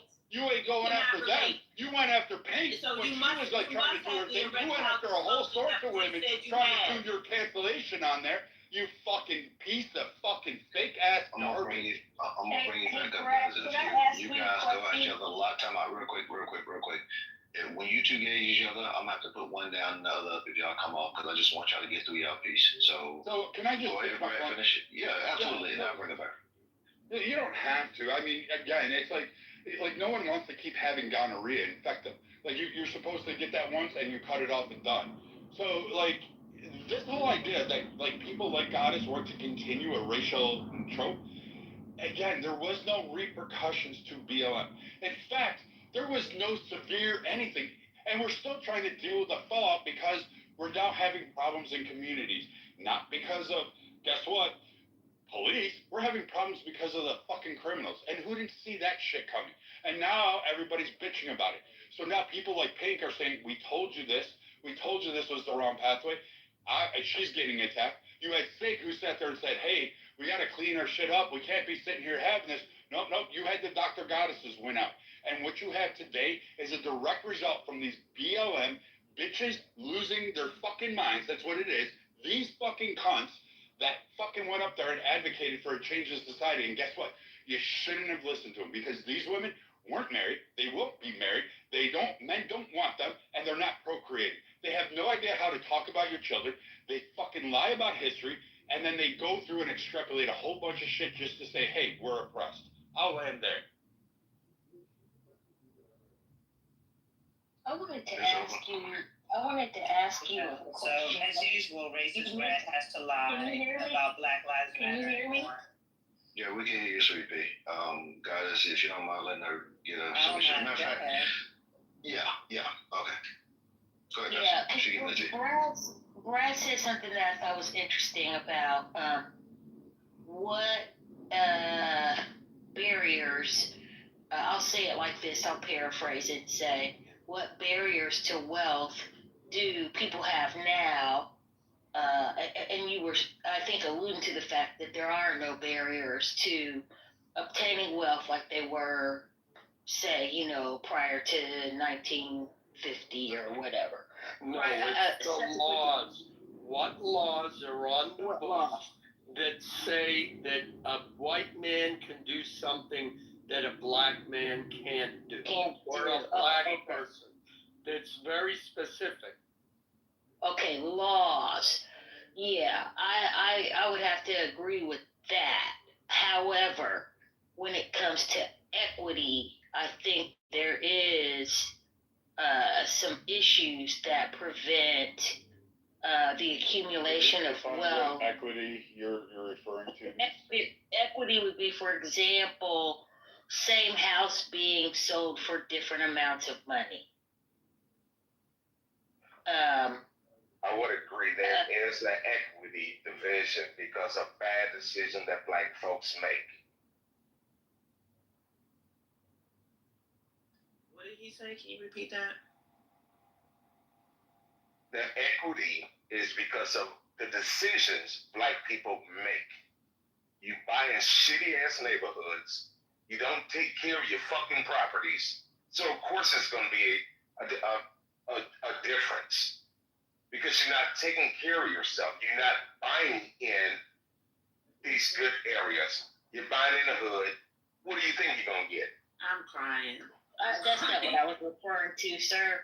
I'm talking about like for like in every way. And getting a significantly lower price. That data is documented. So it's not my data. How are you staging your house for sale? How are you staging your house for sale?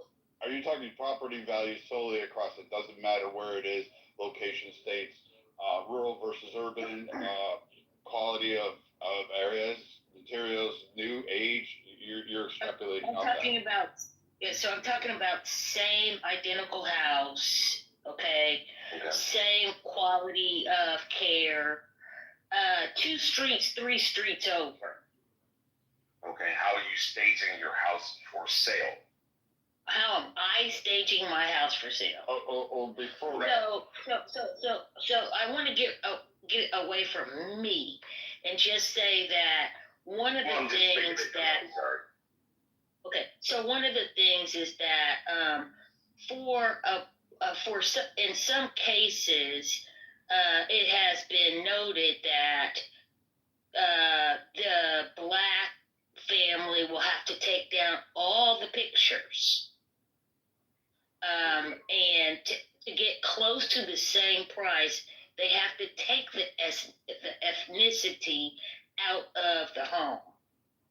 Speak to a realtor, they tell you to take all photos out. Doesn't matter. Every realtor tells you to take your pictures out.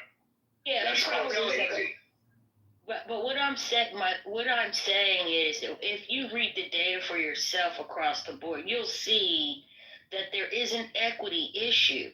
Now, if you dig deeper, some of those things that you guys are bringing up probably are. Miss, Are you going to interrupt me or let me finish?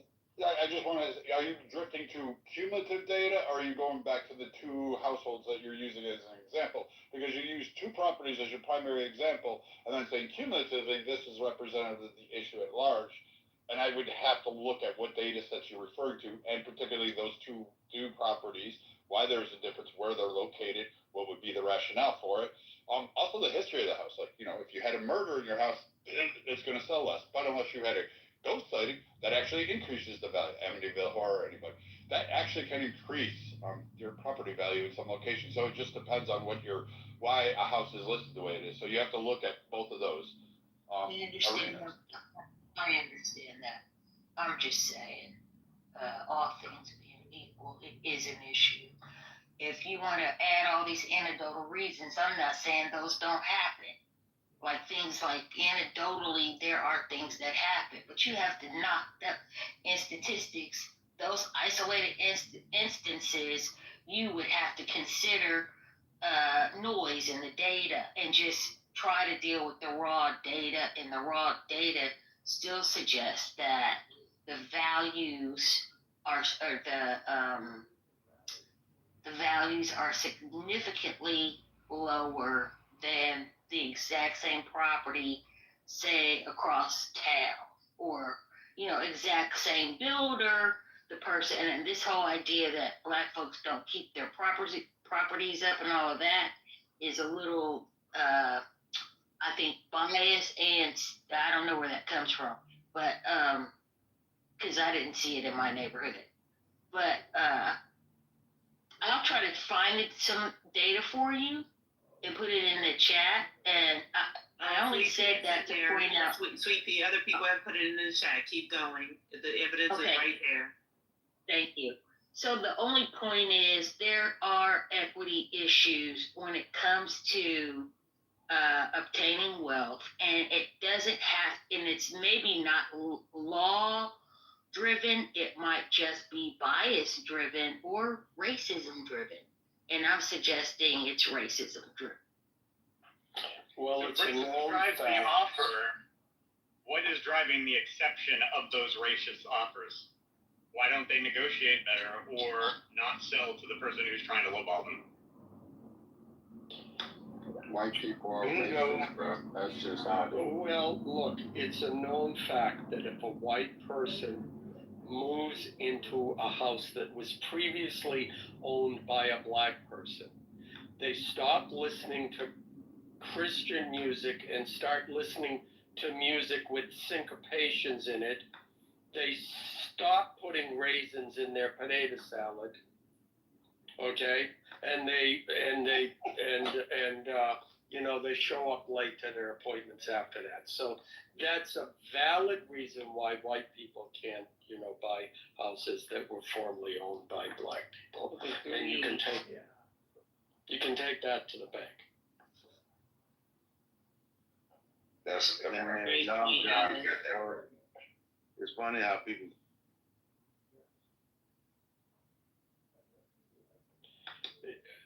I'm sorry, this just needed to be lightened up a little bit. I will point out that, there are many factors that go into. There may be some validity to those studies. On the other hand, I think there was like the study where they changed the names, I believe, or no, I'm getting that mixed up with the resume one. There were so many factors that go into buying a house, and that even when they say, well, it was a similar house just around the corner, no, there's no such thing. The house around the corner may have been very much, a much better property than the one that they used as the test one. So I won't discount that, but I won't say it's hard evidence either, especially when, we all, or many people, know Gildas on this app. He was talking a lot, and I had conversations with him directly. He may be willing to reveal it, and he talks about his experience buying a house and what he went through and his attitude in doing that. And attitude when buying a house is extremely important, both buying and selling. So I'll make that submission. I'm not disagreeing with anyone, and I'm not agreeing with anyone either about it. But I will say the process is way too complicated where one can just say overtly, in this day and age, it's racism. And yet it happens. You could just read the study, Alan. This is This is very basic. I have, and that,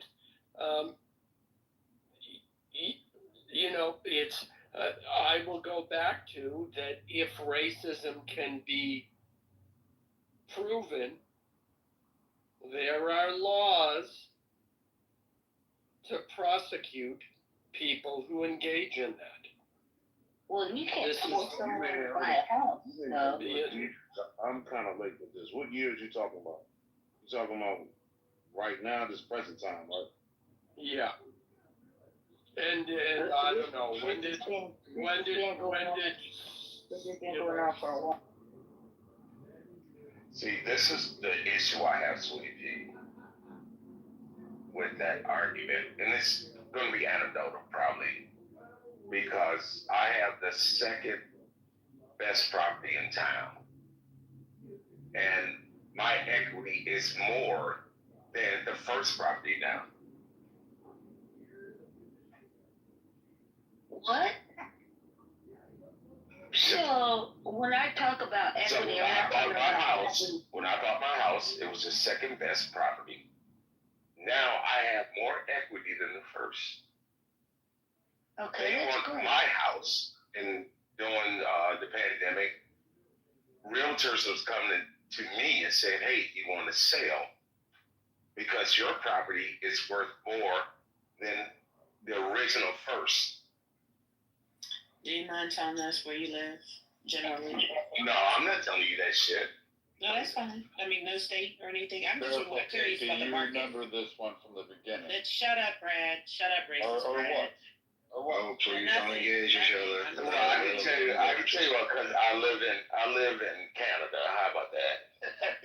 KP, don't give your address out. You know what?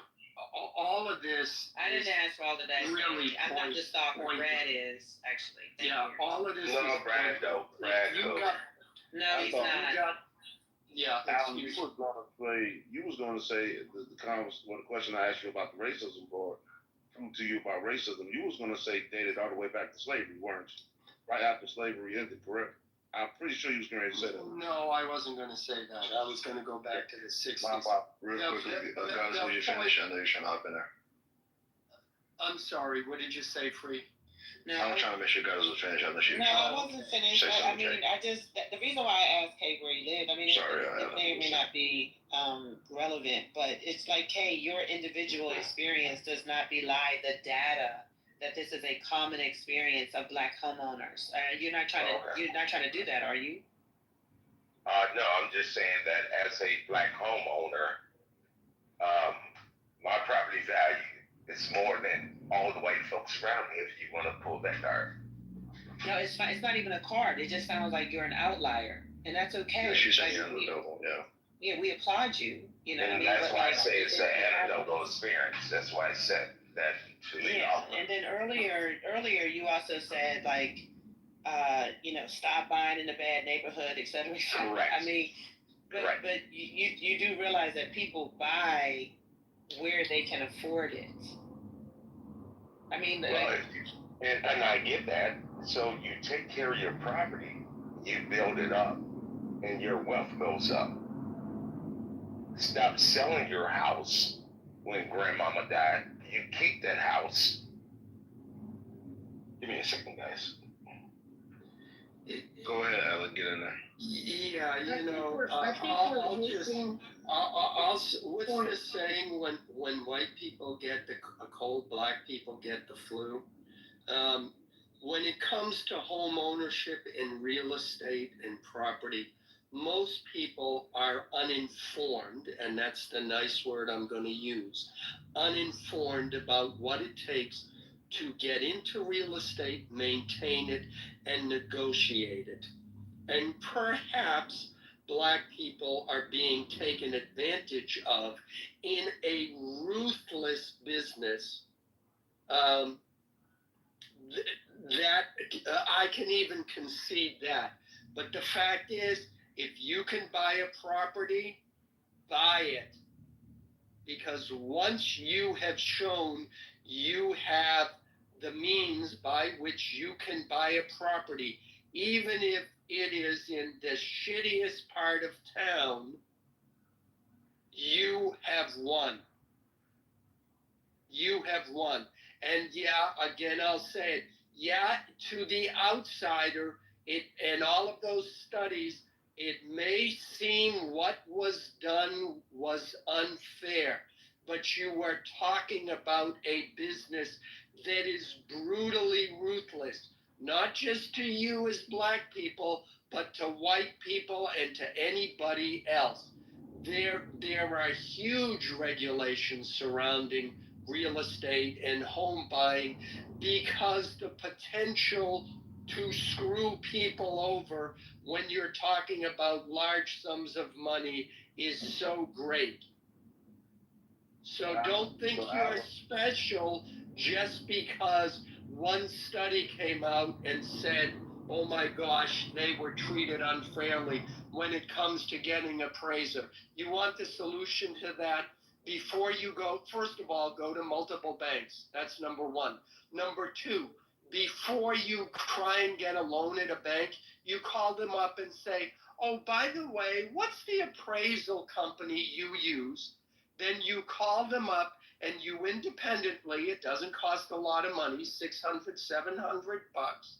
You say, hey, I'd like to get an appraisal on my property, and this is just for me, I'm just curious.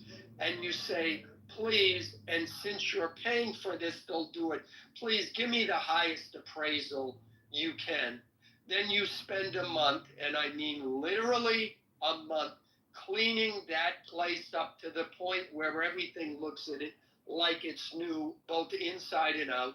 The appraiser comes, he gives you a high property.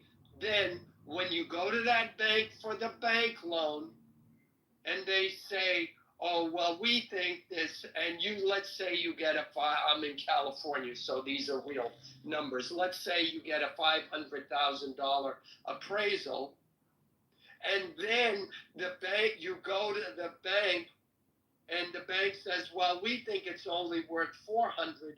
You say, well, gee whiz, I got an appraisal by the same company you regularly use, and they think it's worth 500,000. What gives?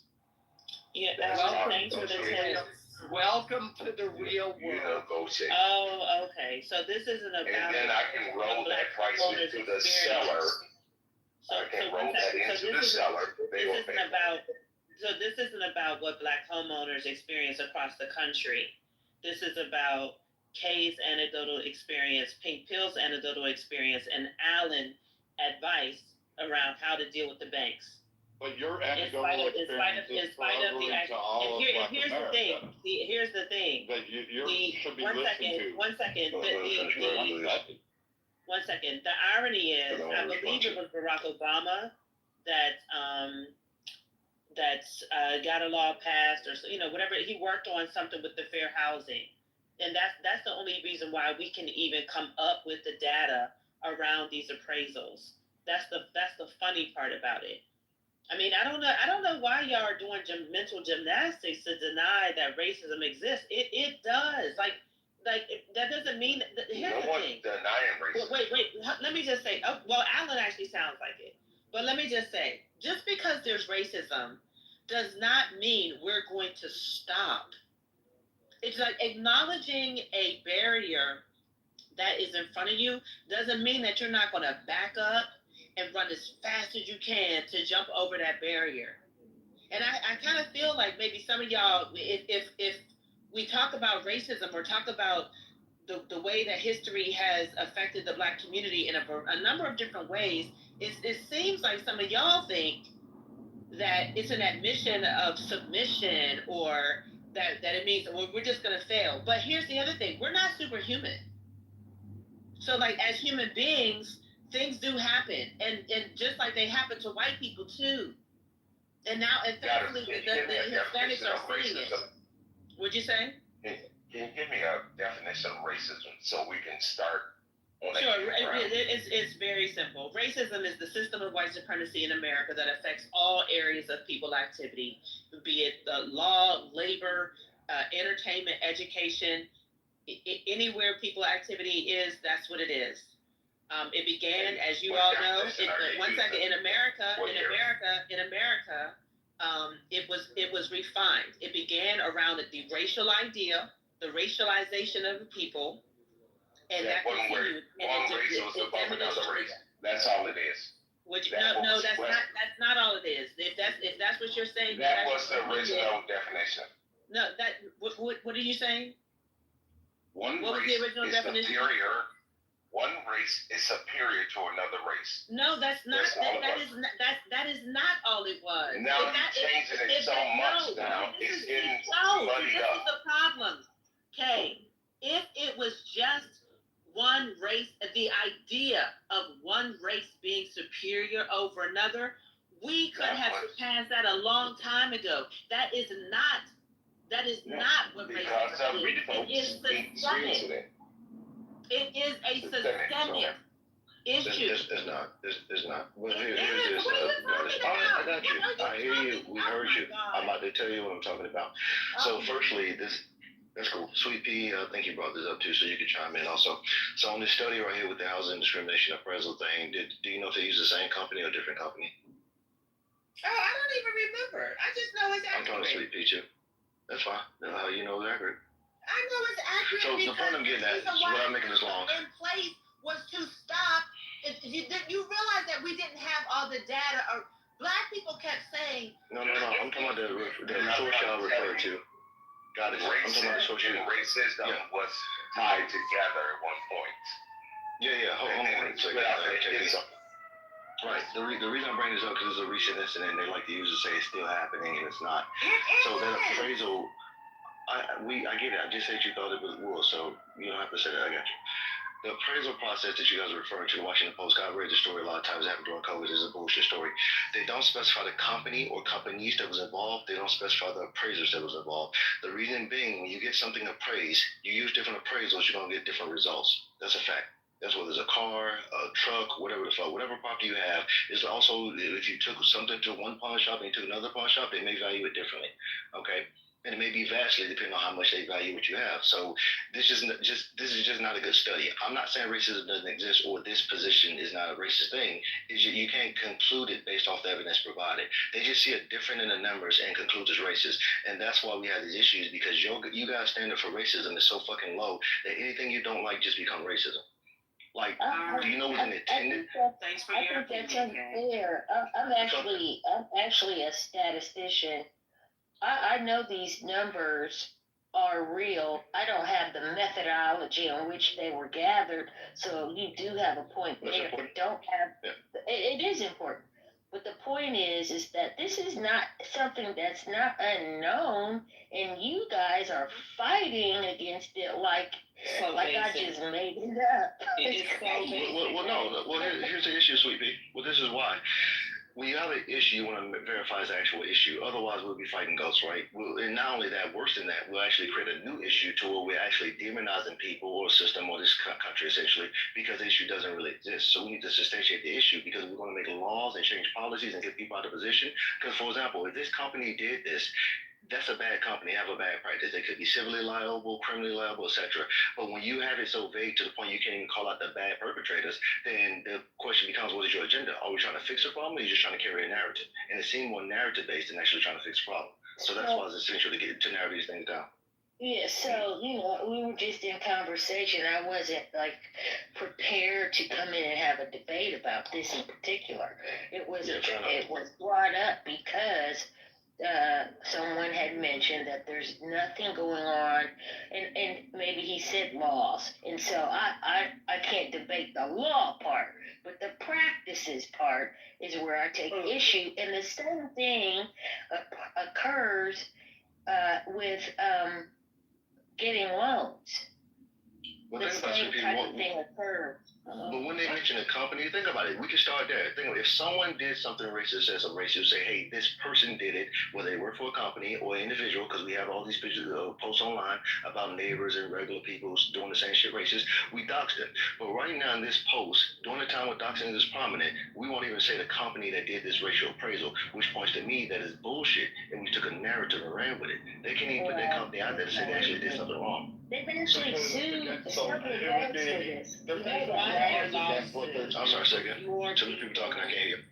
So I was just trying to get in. There's a number of laws that had they put the company out there, that company would have been investigated and all that. That's why, again, I would say, correct. There's no company outside there. It's the same thing with this overwhelming, oh, hey, we change these narratives just to prove a point.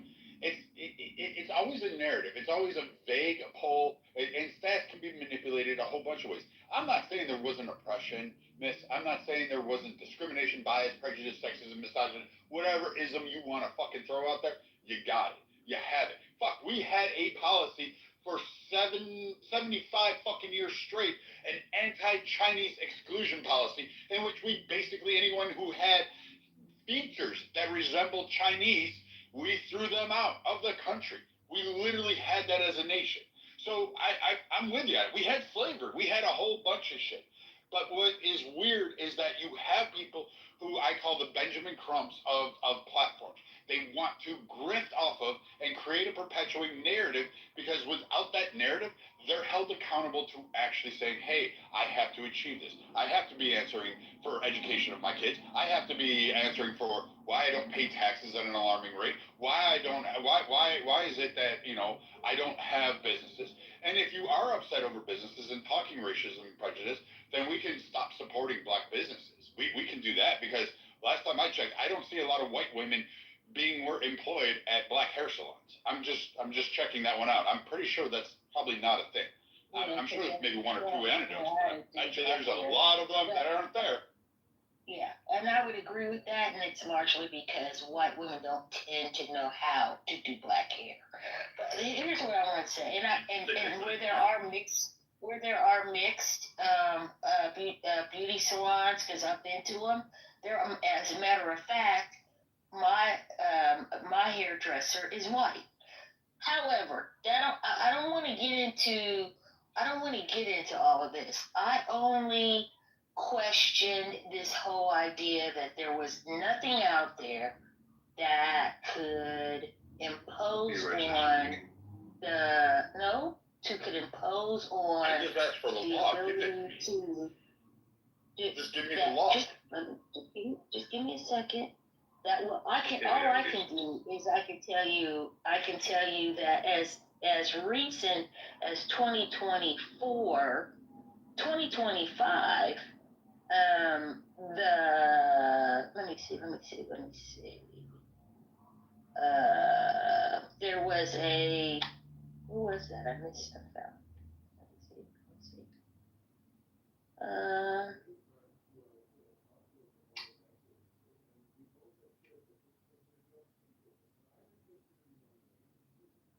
You're looking at the study? National City Bank in 2023 and the DOJ reached a $31 million settlement with City National Bank for redlining predominantly Black and Latino neighborhoods in Los Angeles from 2017 to 2020. The bank will fund loan subsidies and outreach programs to affected communities, and this remains an issue today. In 2024, the DOJ and the state of North Carolina secured a $13.5 million agreement with the bank for avoiding lending services to Black and Hispanic neighborhoods in Charlotte and in Salem. Can you stop that for a second? So it sounds like the law protected Black people, got compensatory damages awarded and sent out for that. So I'm confused as to which law is preventing Black people from being on the same footing. Oh, I agree. I agree, Brad. You're an idiot. Like, what is wrong with you? Okay, I just looked it up. I mean, it's just ridiculous. I'm asking what is wrong with your retarded ass. You're just a fucking idiot. I get it. You want to go Kune or whatever it is. Anyway, go ahead, Al. I'm racing. I didn't come here to Alan get in there. Alan, go. Yeah, thank you for that information. I just looked it up. There are 4,462 FDIC insured banks in the United States right now. So let's see, you did 3 studies divided by 4,462. That means 0.067234424025% of the banks in the United States engaged in discriminatory policies which were caught by the government. I think if we're looking at less than 1% of banks that engage in discriminatory policies towards potential clients or homeowners, I think we can discount racism in banks as an issue having to do with Black people today, unless you're looking for an absolute perfect score, which I don't think. You could argue that that's what you want, but I don't think that's reasonable. So let's move past this banks are racist narrative, since we keep hearing that from even with the examples you give. The percentage is low, so low that I would advise anyone, if they are Black, to go into a bank, do your due diligence, but don't worry about racism because it's not a factor in this day and age. Thank you. No, you would be setting them up for failure, Alan. Okay. No, I So wouldn't. first of all, Just just so you're clear, in our community, we still keep going. Like that's the thing that y'all are missing. We know that there's racism. We still keep going. So we will still do our due diligence. But for you to tell us to take on a racially blind attitude and not be on the lookout. Like you can still go in and have done your due diligence and still be on the lookout and make sure that everything is on the up and up. So just because you criticize one study, that doesn't mean much at all. I didn't criticize you're acting as though you don't know how many of these banks were even created. You're acting as if you don't know that Black people are routinely targeted. Y'all are mind blowing. I know the denials are amazing. Doctor, I know that you believe that. I also I don't just believe it. These are actual facts. I know that you know it. I know lots of facts. No, I'm not lying. You offer okay, I know that. You haven't presented one fact yet. Can I just say what something? I do know, Thank you. Yeah, you know what I do. You can go. Alan and Goddess finish it up. Talk about. Yes. Alan, hold on. Let Alan and Goddess finish it up. He'll you hop in there next. I think Kay was trying to get into.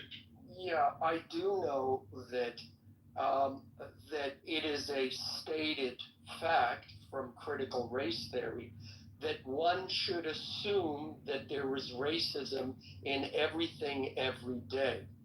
I do know that that's what you seem to be echoing.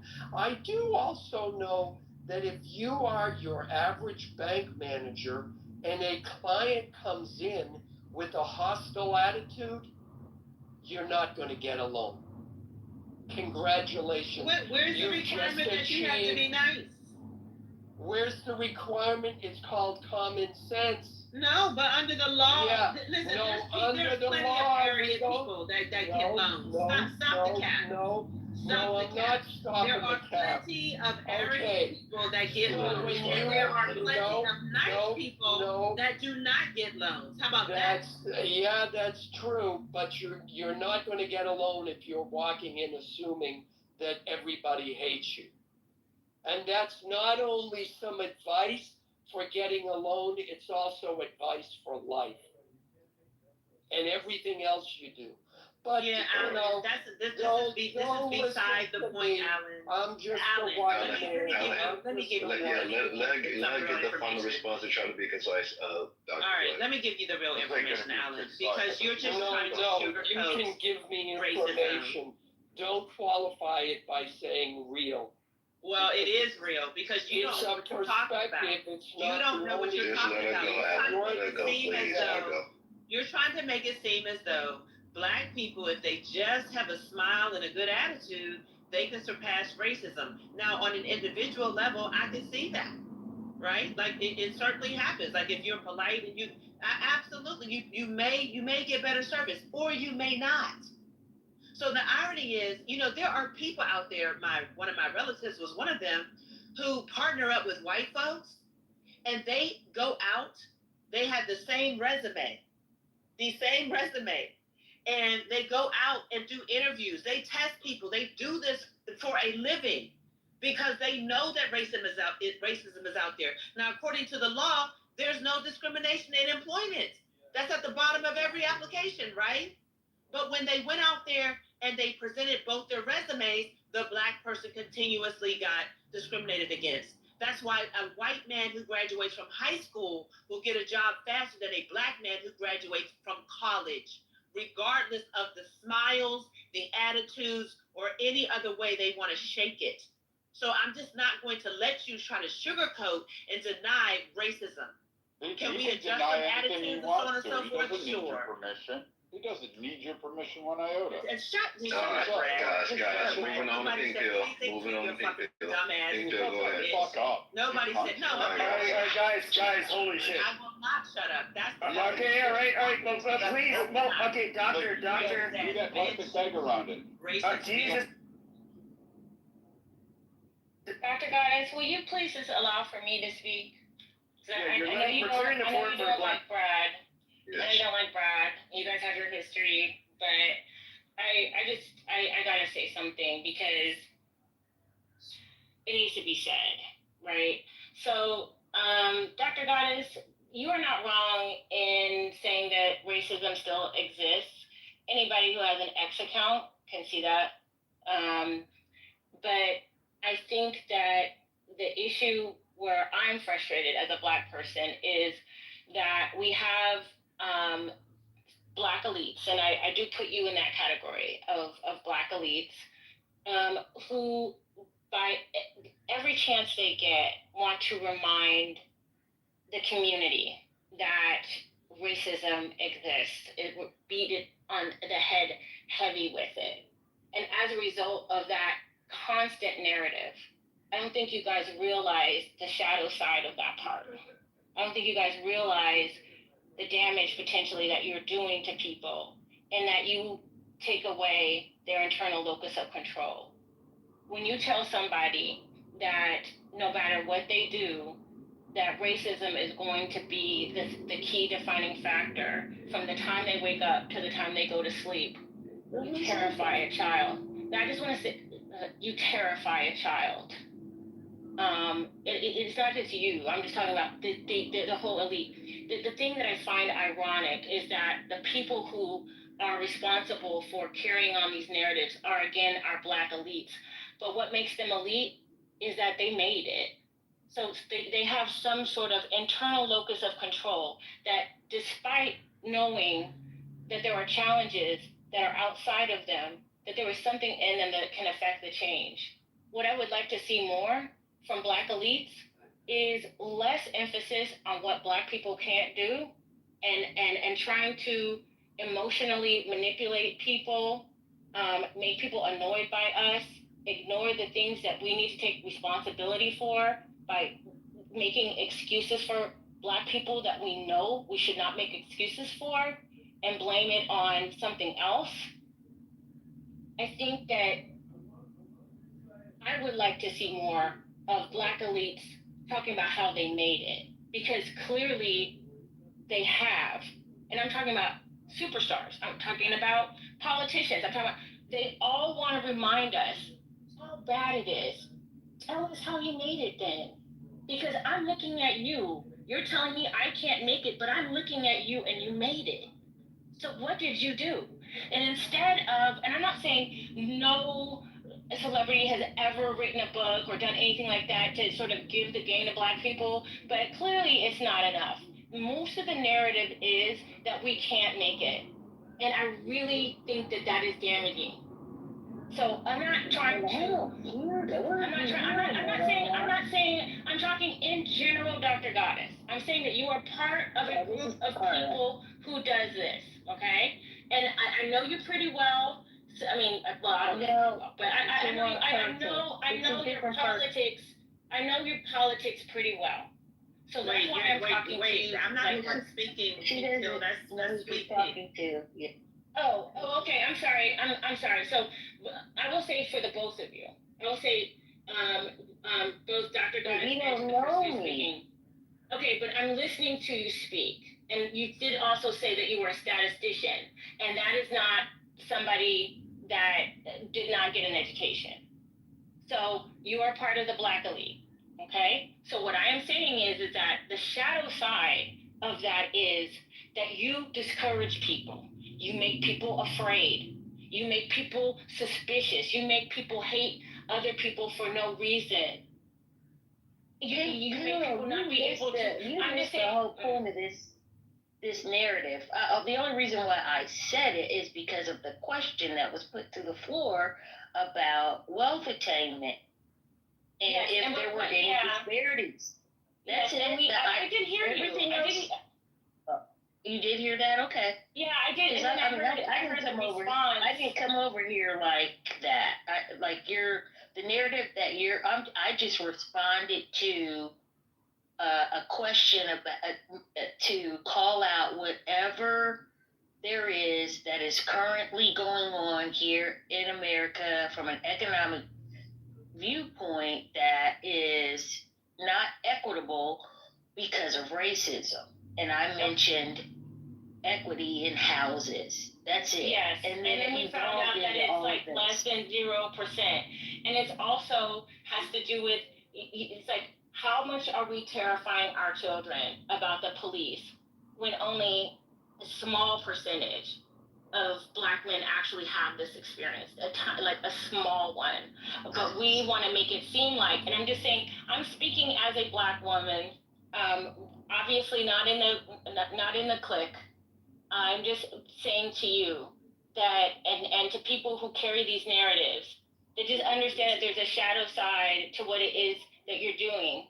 That you think that what you're doing is trying to protect the community and advocate for the community, but understand the psychological effect that has of telling somebody that they can't do something, or that everywhere they look is racist, or you can't trust these people. It does have an effect, and it is alienating. I agree in a time when we live in a global society and we have to learn how to get along with each other. This is not the 1950s where we can just be over there and we all have to exist next to each other. Okay? So that's the only thing that I'm saying.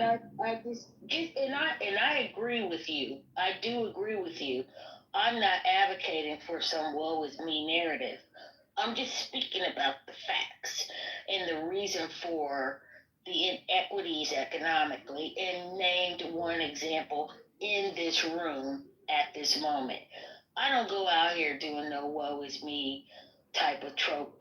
And I would agree with you that that is very dangerous. So I don't want you putting that on me because it's not who I am. It's not what I do. It was just an example for this room and this conversation. Okay? Okay, that's fine. It's if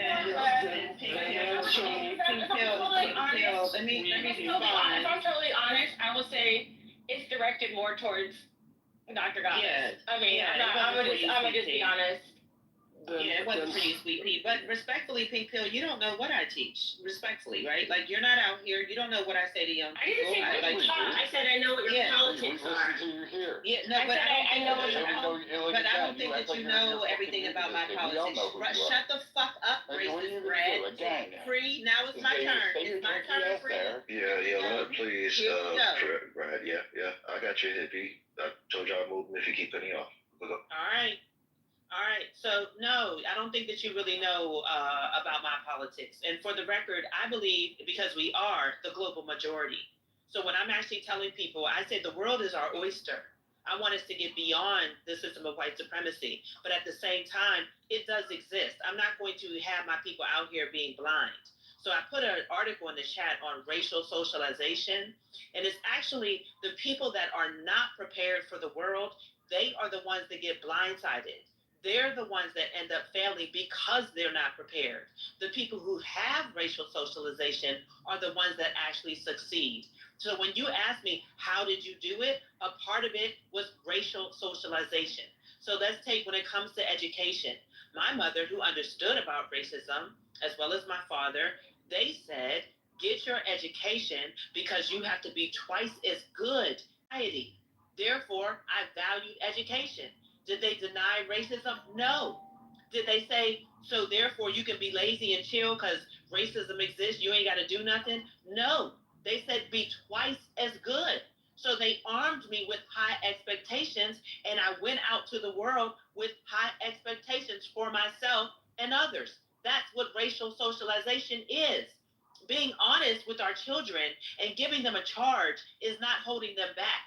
What's actually holding them back is not preparing them. Yeah, my parents prepared me too, but they also taught me to not harbor hate and anger. Like, these were people who actually experienced the things that you talk about are still so prevalent, which is not true. So the people who actually experienced all of these horrific things were my parents. My father was a sharecropper's son, and my mother picked cotton in the summers when she was out of school.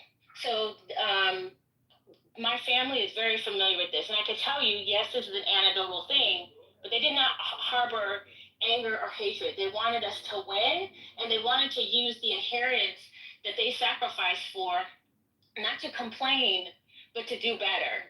And I will say that, yes, that is what my parents said to me too, exactly what you said. But here's the deal. We cannot deny that there are people in our community who will make these excuses and say that I don't have to bother. If that was not the case, then we wouldn't have so many of us who are not finishing high school, who are not finishing college. And I'm talking specifically about the men. So if this was the message that was given to the girls, I don't know how it got lost in translation for the boys. The boys are not okay. So, my brother got the same message, and he's fine. Well, my brother got the same message. I mean, my brother got the same message as well. But that does not mean. I'll go back to what you say. That's anecdotal. But it doesn't mean that the boys are. Does he have a chip on his shoulder? Okay. Absolutely not, because my parents. But hold on a second. That's because my parents didn't raise me to hate white people. Nobody is. First of all, if somebody does hate white people based upon their experience, then it just depends on their experience. But for the most part, The black community actually doesn't hate white people. In fact, if the black community treated white people the way white people treated black people, this would be a whole different society. Well, can I push so back? we're very forgiving. Yeah, please push back, Pepe. So, no, we're very forgiving, actually. Okay. So you know. I do want to. First of all, I mean, I broke down. I think the link's still up there. The crime statistics, and I would say just based on statistics, there's a reason why I would say people should feel wary around particularly black men, young black men. Now, with that being said, I've only been robbed twice. Should we be wary around white men? Well, all women should be wary around, especially a group of No, I'm not young talking men. about me as a woman, although that matters. I'm saying should black men be wary around white men? Not more than, I would say less so than they should be wary around other black men. And that's based on the FBI stats? Yes. The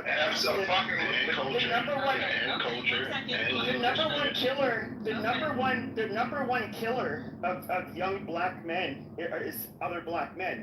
That's a fucking fact. Yes, the number one killer of white men is other white men. It's No, about it's not. proximity. No, it's not. We die of other no. When I say that, let me rephrase that.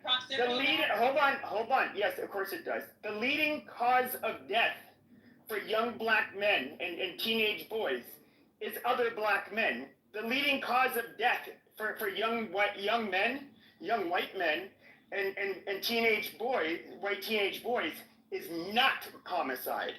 That is the big difference. So I would say, yes, black men. This is just statistically true. I mean, you can try to spin a narrative all you want, but even I've been robbed twice. Both times it was a black man, and I was a kid when it happened to me. Now, I don't hate black people because of it. Did that even? And to be fair, the second time it happened, there was a black girl I went to school with. And I guess she kind of knew the dudes. They were in their mid-20s, and she's like, "No, that's fucked up. Give me your shit back."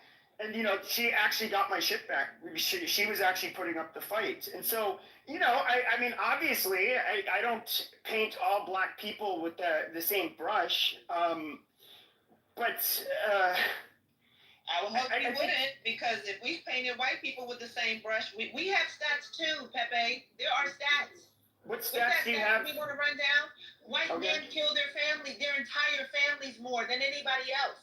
White men are the number one threat to American democracy, according to the FBI. According to the FBI. Which year? Every fucking year. No, it's not every year. Because it is every year. I don't think. Okay, Dr.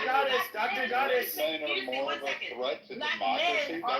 Where's that stat? No, that's not how it's worded. That's not how it's worded. Now, hold on, Dr. Goddess, as you know, I will put the studies in. Sure. Okay. Let me finish. Yes, let me finish. Doctor. Okay, let me finish. Goddamn. Jesus Christ. Okay, so obviously I had very strong feelings and have done these debates for a long time. Now, I understand what you're trying to say is that they were considered the biggest domestic terrorist threat in the United States. Yes, that happened for a few years. Now, do you know who was listed previously to that? I think up until maybe 2018, 2019, it was black identity extremists that were considered the number one domestic terrorist threat. So it's gone back and forth. That was a fabrication. What's his name? The FBI lied. Okay. No, it was but it wasn't. Oh my God. I've never seen somebody hot-footed this much and try to go. Shut the fuck up, Brad. Nobody is talking to you, Brad. Nobody is talking to you. I am not talking to you. I'm trying to respond to Pepe. No, you're not. Because we are having a conversation. You cannot say Well, hold on a second. So hold on a second. You should just shut the cunt up. Okay. If we want to get him down, damn. But no, I'm the one talking. Jesus Christ. But when I respond to you, he keeps talking. I can't get a word word in edgewise. Nobody else can get a fucking word in edgewise. Because you need to shut the fuck up. Okay, Brad, but hold on, because I want to answer some other things. Now, because I've been listening to this, and okay, first of all, we can just look at the very unpleasant realities. If you were to ask, I would say the average fucking teenager, whether it was the 60s, 70s, 80s, 90s, 2000s, okay, they know which groups of people are generally going to be the people they have to watch out for. Now, that you can break that down by sex, you can break it down by age, and you can unfortunately break it down by race. It's something that it's a pattern recognition that everybody fucking has. Now, for you to, it's really bizarre when the statistics back this up. Is like, I don't really hear. I don't hear people, especially doctors or anybody like, that work in academia, deny the fact that young black men do have a violence problem. They more or less argue why they have the problem. Yeah, yes, they absolutely have a violence problem. When earlier in the room, it was actually a white man. Thank God, he was literally the only person that was pointing everybody to poverty. Yes, it's not just any black man. It's not like wealthy black men are going around shooting people. It's not even middle class men. You're talking about people who are struggling with poverty, who have been disproportionately falsely arrested, because that's also in the FBI stats. Black men are arrested more, but they are arrested, and many of them have false accusations against them. So don't forget that fucking stat. So yes, they feel very hostile. They're let out of the economy. One second. I'm not talking to you. Hold on, let her finish. Conversation with Pepe. So yes, young black men who are left out of the economy, who definitely feel hostile, who are targeted in school to prison for-profit pipeline, hell yeah, they feel hostile. Yes. So that's a fact. However, okay, so if you want to talk about stats, they're not going up and shooting up their entire fucking school. They're very angry. Why are white boys shooting up their entire fucking school? Why are white men killing their entire fucking family? So we can talk about stats. Yes, we can talk about them. Don't just stick on stats about young black men. Sure. So it's interesting because that when it comes to mass shooting, and I believe if we only looked at school shootings, whites are still per capita. They're not. They might be just about represented. It's nothing that they really do at a higher rate. And if you look at some of the more recent ones, yes, some of them were white, but a lot of them are Asian and Hispanic as well. There's at least one black Nazi that literally described himself as a Nazi that did some kind of killing recently, but let me ask you this, because this is another. Real quick. This is another. So wait, because what is it? LL and Pink Pill. Nobody is saying that we're not taking accountability. I'm responding to the stats that Pepe is talking about, and I'm saying that one, we need to set the record straight for one. Yes. That just because I'm setting the record straight does not mean that I'm saying that there's no accountability. Y'all keep running to that shit, and it's some bullshit. All right.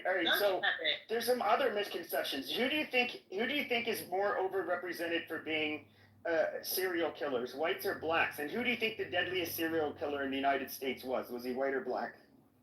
I mean, the deadliest person. I don't know who the deadliest person is. Yeah, I do believe that more serial killers are white than black. No, black people are actually overrepresented as serial killers. In other words, spree or thrill killers. Okay. In other words, not people who do gang stuff, but people who like to rape and torture and kill and do it for their own sick perversions. I forget his name, but the serial killer with the most bodies in the United States is a black man. I mean, there's a lot of. When it comes to familia side, it could be. And when it comes to familia side, well, because a lot of people like to say that. A lot of people like to bring up, well, let's talk about the funny stuff you guys like to do, like touching kids or something like that. Once again, blacks are overrepresented. No, we're underrepresented. No, white men are. No. I know. I've looked at the stats. No, we're not actually. There's one sexual offense that whites are overrepresented, and that is child pornography. When it comes to child rape or child molestation, blacks blacks commit it at a much higher rate, about double the rate of white men. So once again, like a lot of these stereotypes that you just said that. What did you say? Child molestation or something like that? No, that's not. Child pornography, yes. Yeah, because I knew about the child pornography. Listen, before To Catch a Predator, and thank God for that, man. Before that, you never saw white men being addressed, and you never saw white men being arrested in those numbers. You always see black men being perpetuated as criminals in every aspect. So it's just like the stats alone don't. The stats, they mean something, but they don't mean everything. And the fact of the matter is, all these white men who are engaged in child pornography, it doesn't just stay there, Pepe, and you know it. Well, I would say this. There's one. First of all, somebody who's lived in majority, mostly majority. I was born in D.C. I lived in Maryland. I guess those are the only two, like, not majority non-white states I've been in, or places. But as an adult, though, it's Alaska, Montana, here, in Arizona. I don't know how to put this. Well, let me just say something. When white people commit crimes, okay, we throw, like, they are made an example out of. In fact, you would way rather get caught doing a crime in Maryland than in, let's say, in Montana. Your sentence will likely be many years less. Now, there was one example I can think of that was gang related and it involved nothing but white people. And this happened maybe a decade ago in, I believe it was Waco, Texas. You had two outlaw one percenter clubs. In other words, they're a gang. The Banditos and the Cossacks. They were at a Twin Peaks with a big outdoor patio. And Twin Peaks is kind of like, I guess, a knockoff of Hooters. But anyways, one gang rolls up, one motorcycle club rolls up. The other club sees them pull up. What do? They start beating the shit out of each other, start clubbing each other, start stabbing each other, and they start shooting each other. Now, what ended up happening is there was about a couple hundred people involved in that. I guess you could say gang violence. Well, Texas, they gave none of them bail. They said, yeah, fuck them, throw them all in jail. You want to do that where people are out with their families, you pieces of shit? Fine, fuck you.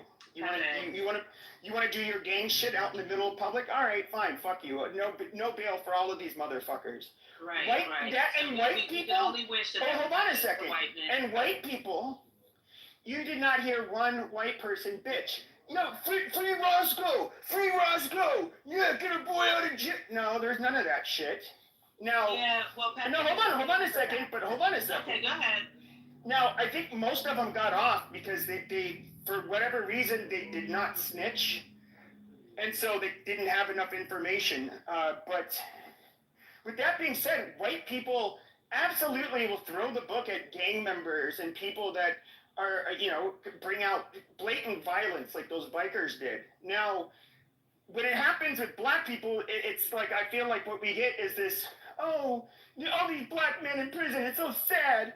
Oh, free Pookie, and it's like, the school to prison pipeline. And it's like, well, how do you expect us to, actually, how do black people in some of these neighborhoods even fucking live in a functioning place when they have to deal with these fucking assholes? White people don't have to live with them because we lock them up. Yeah, so what are we supposed to do with the violent blacks? Let me know when I can respond. Can I speak because I haven't spoken? Wait. Because me and Pepe, let me just respond to Pepe real quick. Well, I know, but I just this is a whole spoken and you've been speaking and I've been listening, so I just want to make two comments. You're making an assumption that every black person has to deal with a Pookie and Ray Ray. That's your first mistake. The second thing is, I went and I looked up what you were talking about, the child molestation and how white people, of course, they deal with child pornography. I looked up the stats for just child abuse alone between whites and blacks. It said that white people are guilty and have more cases of child abuse than blacks. Blacks are second to white people. Now, then I went and said, well, what is considered the abuse? They included sexual molestation, neglect, all of those things. So when you put something very small in and try to say, oh, it's child molestation, that's a very small. Okay, ask them per capita. Ask your chat GBT or whatever it is per capita which group commits the abuse more. It's gonna obviously say black people. It's blacks. This was it. No. And it's also underreported in black community. I just it's underreported everywhere. No, it's underreported because all right, stop. We're looking at the Epstein files right now. You talk about underreported. That's an antidote. Look at the fucking. It's not anecdotal. It's anecdotal. It's literally one fucking view. It's not anecdotal. And black people have been pimping for a long fucking time. I mean, what the fuck are you talking we've about? been fucking subjected to black fucking codes. There were never any white fucking codes. So you what? You want to talk about the relationship between black people and criminality. And let me just address this really Violent criminality. What I heard when I first came in the room. So when I first came in the room, y'all, generally speaking, we're talking about, and some of the people, but a lot of the people aren't even here. But what y'all were talking about on the stage was, black crime. It's just their culture. It's a cultural issue. This is just get the entire fuck out of here. That the origin of black crime is a cultural issue. If y'all left us the fuck alone, there would still be some crime. We left you guys the fuck alone in Haiti. How did that work out? No, First off, Pepe, we didn't say the origin. No one said the origin of crime. We're talking no one said the about origin of crime was black America. people. No, the origin of black crime. Listen. No one's saying the origin of crime is I don't know what you just said, but it didn't make sense. No, they said it was cultural based. It was based on correct. exactly correct. What's being Yes. said. No, agree. Yes, I said that. Yes, the current state of not based on black culture. it definitely is. It is. No, it is and, not. And the reason being, yes, we got you. I got you. Let me get this. Let me explain. I know, right? What the fuck? So yeah. So the reason being because we help facilitate it. Go ahead. You're not gonna let this black king talk? Stop. Go ahead, black king. Yeah, but I know I did, Doctor, and I just want to address that. Yes, and the reason why it is because we help facilitate it. We support it a lot. It's in our music, it's in our politics, it's in our entertainment, it's in everything. So many politicians and even entertainers who are not rappers will tell you they came from a gang background or they got family members or they had to sell drugs or some shit like that. They're talking about how they help facilitate it. Right now, in just general social media, if you go to TikTok, you see so much of our youth committing crimes and doing criminal shit. And that is them. That is coming from them not having good homes where the parents and the people involved in their lives help them actually give them guidance and pull them away from that lifestyle. So we just on a vicious cycle of repeating shit that keeps the criminality up in our communities. That is culture. First of all, the culture of the Wait, hold on, because I let you go before me. So let me just address this. This is what I mean about when you don't understand your history, you literally don't know who the fuck you are. And this is a problem. And you don't know, and white people, when they deny American history, not only do they not know who they are, they actually think far highly of themselves than they should. So following slavery, there was a thing called the Black Codes that were instituted. Do you know what the Black Codes are, Free? I'm familiar with them. Well, I'm gonna let you finish because No. This is going to be a monologue. What did the Black Codes do? Because I really need you to understand. What please go for it because I don't have time. No, just make your point because I want to respond because I have to take a step away for it in a second. So go ahead. All right. So does any black man on the stage know what the Black Codes are? Lover, you always have something to say. Get on with the damn story. Don't look it up. What are the Black Codes? I said get on with the damn story. Exactly, because you don't fucking know. Nobody gives a fuck. This is the problem. No. If you know, say it. They had less fucking rights, basically. No, it's not about having less rights.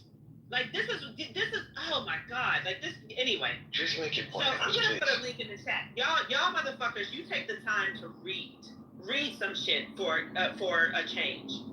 Because without the Black Codes, they wanted cheap labor, all of that shit. People, and literally, Pepe, there were no white codes. Just no so shit. you know. In Yeah, 1964 and 65. We're talking about today, honey. Oh, Right, yeah, but I that's know what you're says talking the about road. Steady Doctor, Money, okay. and that's why the black people. Bree, I'm going to What's the respond purpose to of the her black when you're code? done. Have a bunch of cheap fucking blacks that basically have nowhere to live, and so they can work on a fucking plantation for next to nothing. Oh, not just a plantation, not just a plantation, but one second, I'm talking to Pepe, not just a plantation, what was it for? If you were found It was guilty to oppress of black people, black we code, know. what did you have to do? It was to oppress black people. No, we're not. No, I'm not gonna let y'all get off with the. Okay, it was basically to keep it. It was basically once they used black people as farm equipment, and once they were freed, it was basically a way to force them through laws or codes to make it so that they kind of didn't have much of a way anything else to do, but they'd be exploited for either very cheap or forced labor. Enforced labor how?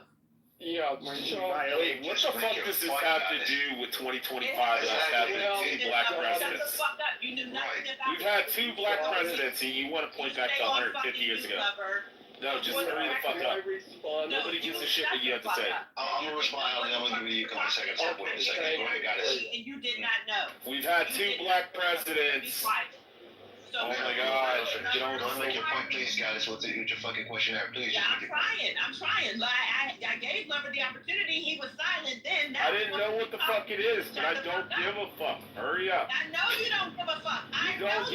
Stop! You're making it last longer. Stop. History today. So the black code. I usually like it the last. Shut up and let it finish. To fill convict labor. Convict labor. This is the precursor to our for-profit prison systems. So when you say, oh, black people indiscriminately, disproportionately commit these types of crimes, we've got the stats. Fuck you and your fucking stats. Because we have stats as well. But how does our prison system work? How does our prison system? Okay, that's amazing. One second. How does our prison system and judicial system work any differently from the UK's or anywhere else in the Anglosphere? Because in the 13th Amendment says, except for the punishment of crime. Except for the punishment of crime. Okay, but what do all Anglosphere countries, they do the same thing. It's the American Constitution. The UK's Constitution doesn't have shit like that. That's why America's the fucked up. No, they work for free in Australia, Canada, and the UK as well. They didn't have any type of slavery or anything like that. I'm saying that the 13th Amendment is in the American Constitution. So you're gonna sit around and make excuses for people that didn't want to give up slavery, that then said except for the punishment of crime, slavery will be abolished. Then you have people making up fucking crimes, like walking down the street, looking a white man in the fucking eye. You could get arrested for that. Not stepping off of the curb. What does that have to do with today's judicial system? Exactly, because it's bullshit. No, got it. This is no. It is bullshit. Listen, got it. You didn't address nothing. No. You didn't address shit I said. Everything. Got it. All right. This is why we should let them hold tight. All right, so just hold on, because then you're being a fucking child. So the bottom line is, I'm bringing it back up, guys. I said about today, the current culture. Everything you fucking said had nothing to do with the culture today. Let's just pretend everything you said was true. What the fuck has to do with black people actually going out committing things that they know are crimes? Promoting this shit. Talking about jugging people, which is basically saying I'm waiting outside of a bank for a person to cash their check so I can rob them. Talking about running off on the plug and all this other shit that we talk about. Just tons of fucked up shit. Of selling EBT, your food stamps, and all types of shit we say in our media and our entertainment. And we have fucking platforms from YouTube to Instagram and all these other things where we advocate for criminality. That has nothing to do with the fucking black code laws. It's about a culture that thinks it's okay to do deviant shit. And you won't fucking address it because you want to make excuses for it. I'm not making excuses for what white people did, but that shit is old as done. They're not still doing it now. You keep trying to bring that shit up like it's relevant. They're not fucking with us like that. No, they're not. It's a lie. That's bullshit. Okay. No, bullshit. No, stop. I'm almost finished. Stop. I hear you. Stop. I'm almost finished. If white people are fucking with me, how does that in turn make me commit crime against my own? Make that make sense. I'm waiting. You want to talk, so answer that. Exactly, because it's fucking stupid. Hold on. No one said that makes it okay for another. Well, that's my point, though. No, but that's my point. Address that. Why are we doing shit towards each other and fucking about communities based on something they did? But Free, that's not our culture. Decent. That is. We advocate it all the time. No, stop. Truth. For the last 40 years, you wasn't a real nigga unless you went to jail. You couldn't be a dude without a criminal record. You're lame. That's been part of our culture for the longest. Man, you ain't never been to jail. What kind of shit is that? So I act like it's not part of our culture. It's a part of American culture. No, the white community, Asian community don't brag about having a criminal fucking record. It's true. They don't. It's true. They don't suffer. We do. Same way we do. That's for sure. You're right about that. We don't brag about growing up without a father and having a stable family. We do that stupid shit. About getting high, That's God, but they're not complaining about the outcome. That's the difference. Here's what they are. That's why the medicine. No, they're not. They're not playing victims for being victims of fucking cokeheads. No, they're cokehead. Doctor, first of all, you said they're not facing the same consequences. Now, I think what you don't realize is that generally, when white people commit crimes, like they when they rob somebody, they seriously assault somebody, kill somebody, steal somebody's car, it almost always there's a white victim attached to it. Now, I don't know if you get this part. White people do not like being victimized. White people are not going to side with the white criminal over the white victim. That does not exist. White people are always going to look at the person that was victim. Hold on. Stop. That was a crime. That wasn't a crime, Frito. Oh my God. They chip it out. Let me finish. Okay, so when you steal check and stealing this nice old pensioner's $5,000 from his checking account, these white cops that show up, they're going to feel a very funny way about you. They're going to say, wow, you robbed an old man. You slimy piece of fucking shit. How dare you? The judge is going to think the same thing. The white jurors are going to think the same thing. And they'll say, and they're going to say, I really don't want those kinds of things happening to old people. Yeah, go ahead and send them to prison. That is how it works.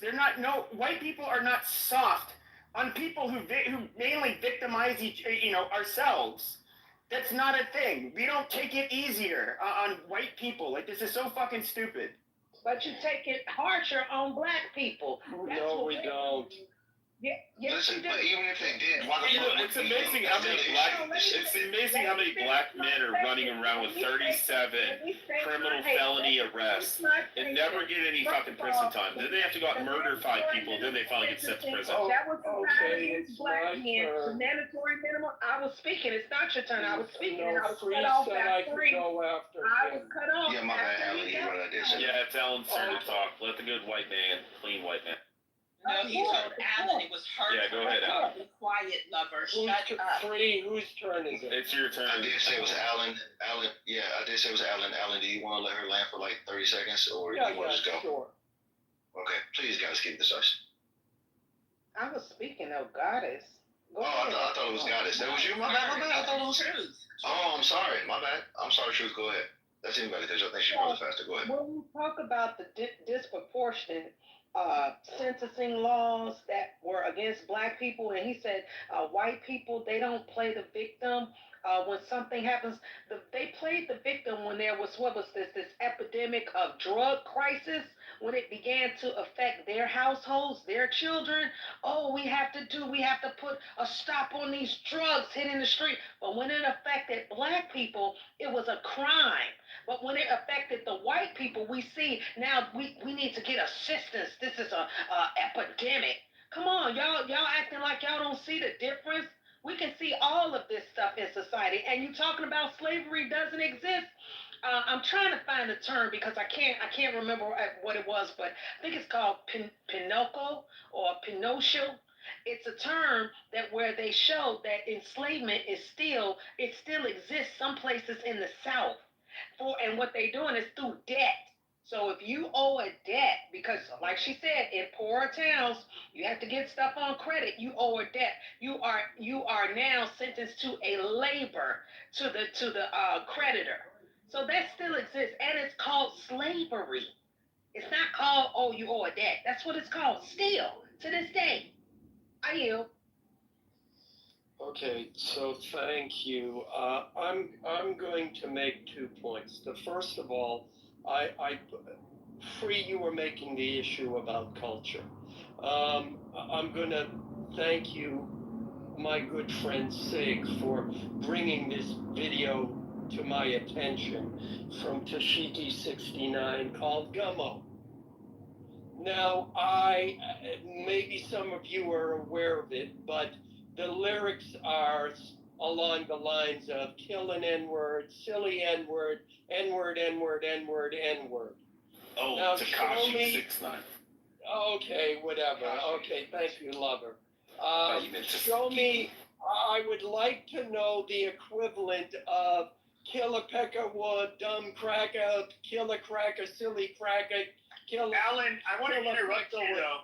I would like to know where culturally Pepe, I want to the hear equivalent Alan in recite white Takashi culture. 6ix9ine is not black. Okay, That's but a terrible reference. Yeah, but okay, hold on, Alan. He's not black, bro. You can't use that reference. Alan, Takashi 6ix9ine is like half Mexican, half Puerto Rican. He looks like a straight up fucking. He looks like any other Mexican that would cross the border. He's not black at all. Yeah, and who's in the video with him? Watch the video, folks.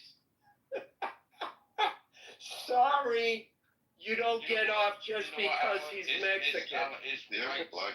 All right, and that's just one, and that's just. This white sim video with black people make And that's just one So video. what about the rock and roll and stuff like that? How y'all talk about each other and killing and taking drugs and stuff like that? Are we talking about killing black people? And they call it what it is. Yeah, they call it what it is, and they don't act like it's not what it is. They don't make excuses for it when they talk about killing or raping or some shit like that. It is what the fuck it is. That's the difference. So we try to romanticize our legitimacy. So it makes it it makes it more authentic. No, it makes it more authentic, meaning that we don't have to lie for them because they're not gonna lie for themselves. But we'll cover our fuck shit, and that's the problem. Do you understand that? Yeah. So anyway, well, that's my first point. The second point is Dr. Goddess. Well, you know your first point didn't land, right? You're aware of that, no, right? I made Yes, it my did. Puerto Ricans point. aren't considered black. How many other hundreds of thousands of videos with black men and women using that same word and portraying that same criminal lifestyle are there? Oh, excuse Tons of me. them. You used. I didn't use the right example. So what? Not a lot that aren't portraying black characters. Point. So let me answer. Hold on, Alan. Don't move on. Goddess, No, I'm done talking to you. I'm calling your black ass out. Goddess, I'm calling your ass out. Because you jumped from the first point. You I couldn't even respond to your first point. He was rhetorical. He wasn't looking for a response. I know you have a memory. I know you have a memory, and you can respond to them when I'm done. Okay? Second point, you're shilling all the points of CRT. CRT is inferiority complex in blackface for black people so they can get more money. How much more money do white people have to give you for you to feel equal to white people? That's not fair, asshole. That's not fair. Yeah. Sorry. Somebody give them 40 acres and a mule so they can shut the fuck up. Jesus Christ. All right, everybody, order, chill out, slow it down, let Alan do his thing. Thank you. Bro, don't fall for it. Y'all fall. I even waited for Goddess and Truth to finish before I started to finish. Thank you very much. So the whole point of CRT, and look up everyday CRT, you are looking for racism in everything. You assume racism exists, and then you go about proving it. Well, look, CRT, it's a great system. It's a great theory. It's not the only theory there is. And though it seeks to explain the racial disparities, not only race, but there are race crits, there are queer crits, there are gender crits, there are, there's all different umbrellas for critical theory to bring people in, which it's just another form of Marxism, but we won't even discuss that. They're all there, and they're all looking to get everyone to focus on, in critical race theory, to focus on race 24 hours a day. And they do it in a number of insidious ways, to the point where if you look at teaching for social justice, you have third grade teachers saying, well, Johnny, who's white, got a loan at 5% for 1 year, and Jerome, who's black, got a loan for 7%. Do you think how much did they pay in interest? This is an actual math lesson. How much did they pay in interest? And do you think it's fair that Jerome had to pay more for his loan just because he was black? And then there's a discussion about how racism affects black people and their interest rates in a math lesson for 3-year-old children. So, I'm sorry, Dr. Goddess, but I also have some experience, and I remember the 60s, and I remember the 70s. They taught hope, they taught love, and they taught that the world was going to be a better place. Did it? And proponents of CRT teach hate. They teach pessimism. Right here? Hold it in, you black ass motherfuckers that interrupt us. Shut up,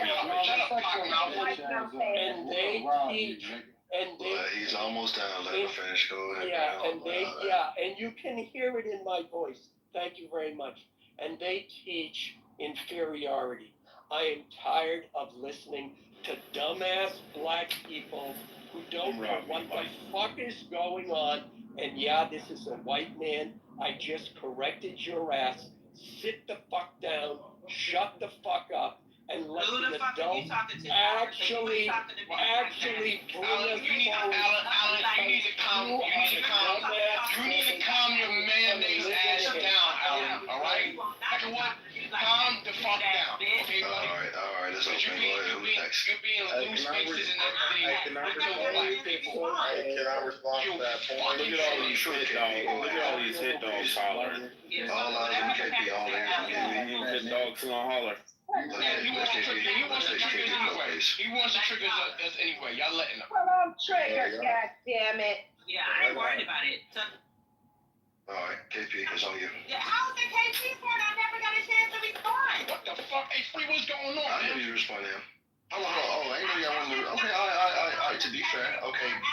But guys, we let you cut him off to do it. You don't want to hear the fucking I'm response. not mad. No. Oh, jeez. Go ahead, Goddess, then KP, then fucking. No, I'm sorry, 400, then KP. Yeah, so for the record, dumbass Allen, you don't have to have a specific white equivalent to a rap album made by a Dominican boy to say, where's the white person that says nigger? First of all, if I wanted to point to somebody like that, I could easily point to somebody like Eminem. I could easily point to any of these dumbass white rappers that are out here with these other dumbass black rappers that are out here. So that's like, first of all, white people are producing this so much of this music, the majority of the fucking music. They're taking advantage of unemployed, uneducated young black men who write these lyrics, and they're producing them. So if you have an issue with rap music, go to the white fucking producers. Go to Liar Cohen and ask him what the fuck is he doing. He literally was on the Breakfast Club and just said, I mean, hey, we gotta make money too. That's what he fucking said. So no, white people are not holding white people responsible for the music they are putting out. Now let's look at the romanticization. What was the number one show between 1999 and 2007, Alan? Real quick, before you need to look it up. What was the number one television show in America? Not Black America, all of America. What was it? Your fucking side. So the television show was, excuse me. Yeah, I've got an interview tomorrow with another local newspaper. I'm not seeing it. Let me help you out with that. The next interview, I'm going to bring up how Darren LaHood won't sign the discharge petition to bring about the Epstein Transparency Act, and he's covering up for pedophiles and abusers.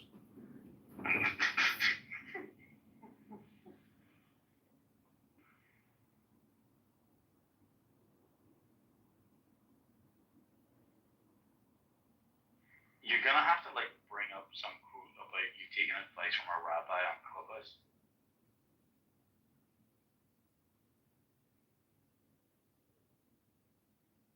Now you gotta give the Jews a little hot tip and let them know.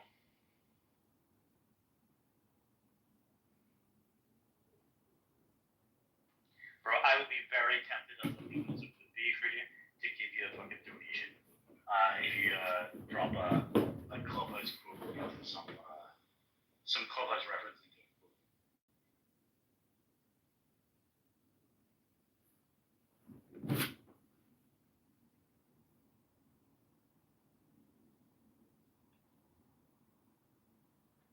Anyway, Frankie. Yo, what's up? What's going on? Why'd you delete Telegram? Bro, it's better. It's like a waste of time. I will delete stuff on Nigga, this app is Telegram. You think so? I think everything is a waste of time. Yeah, I swear. You're right. I mean, I was missing you. I was alone the whole day and I was studying nothing, you know. That's the thing, like.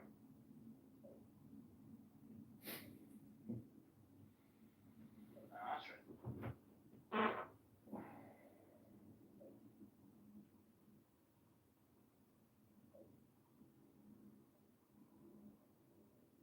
What about you? What are you doing?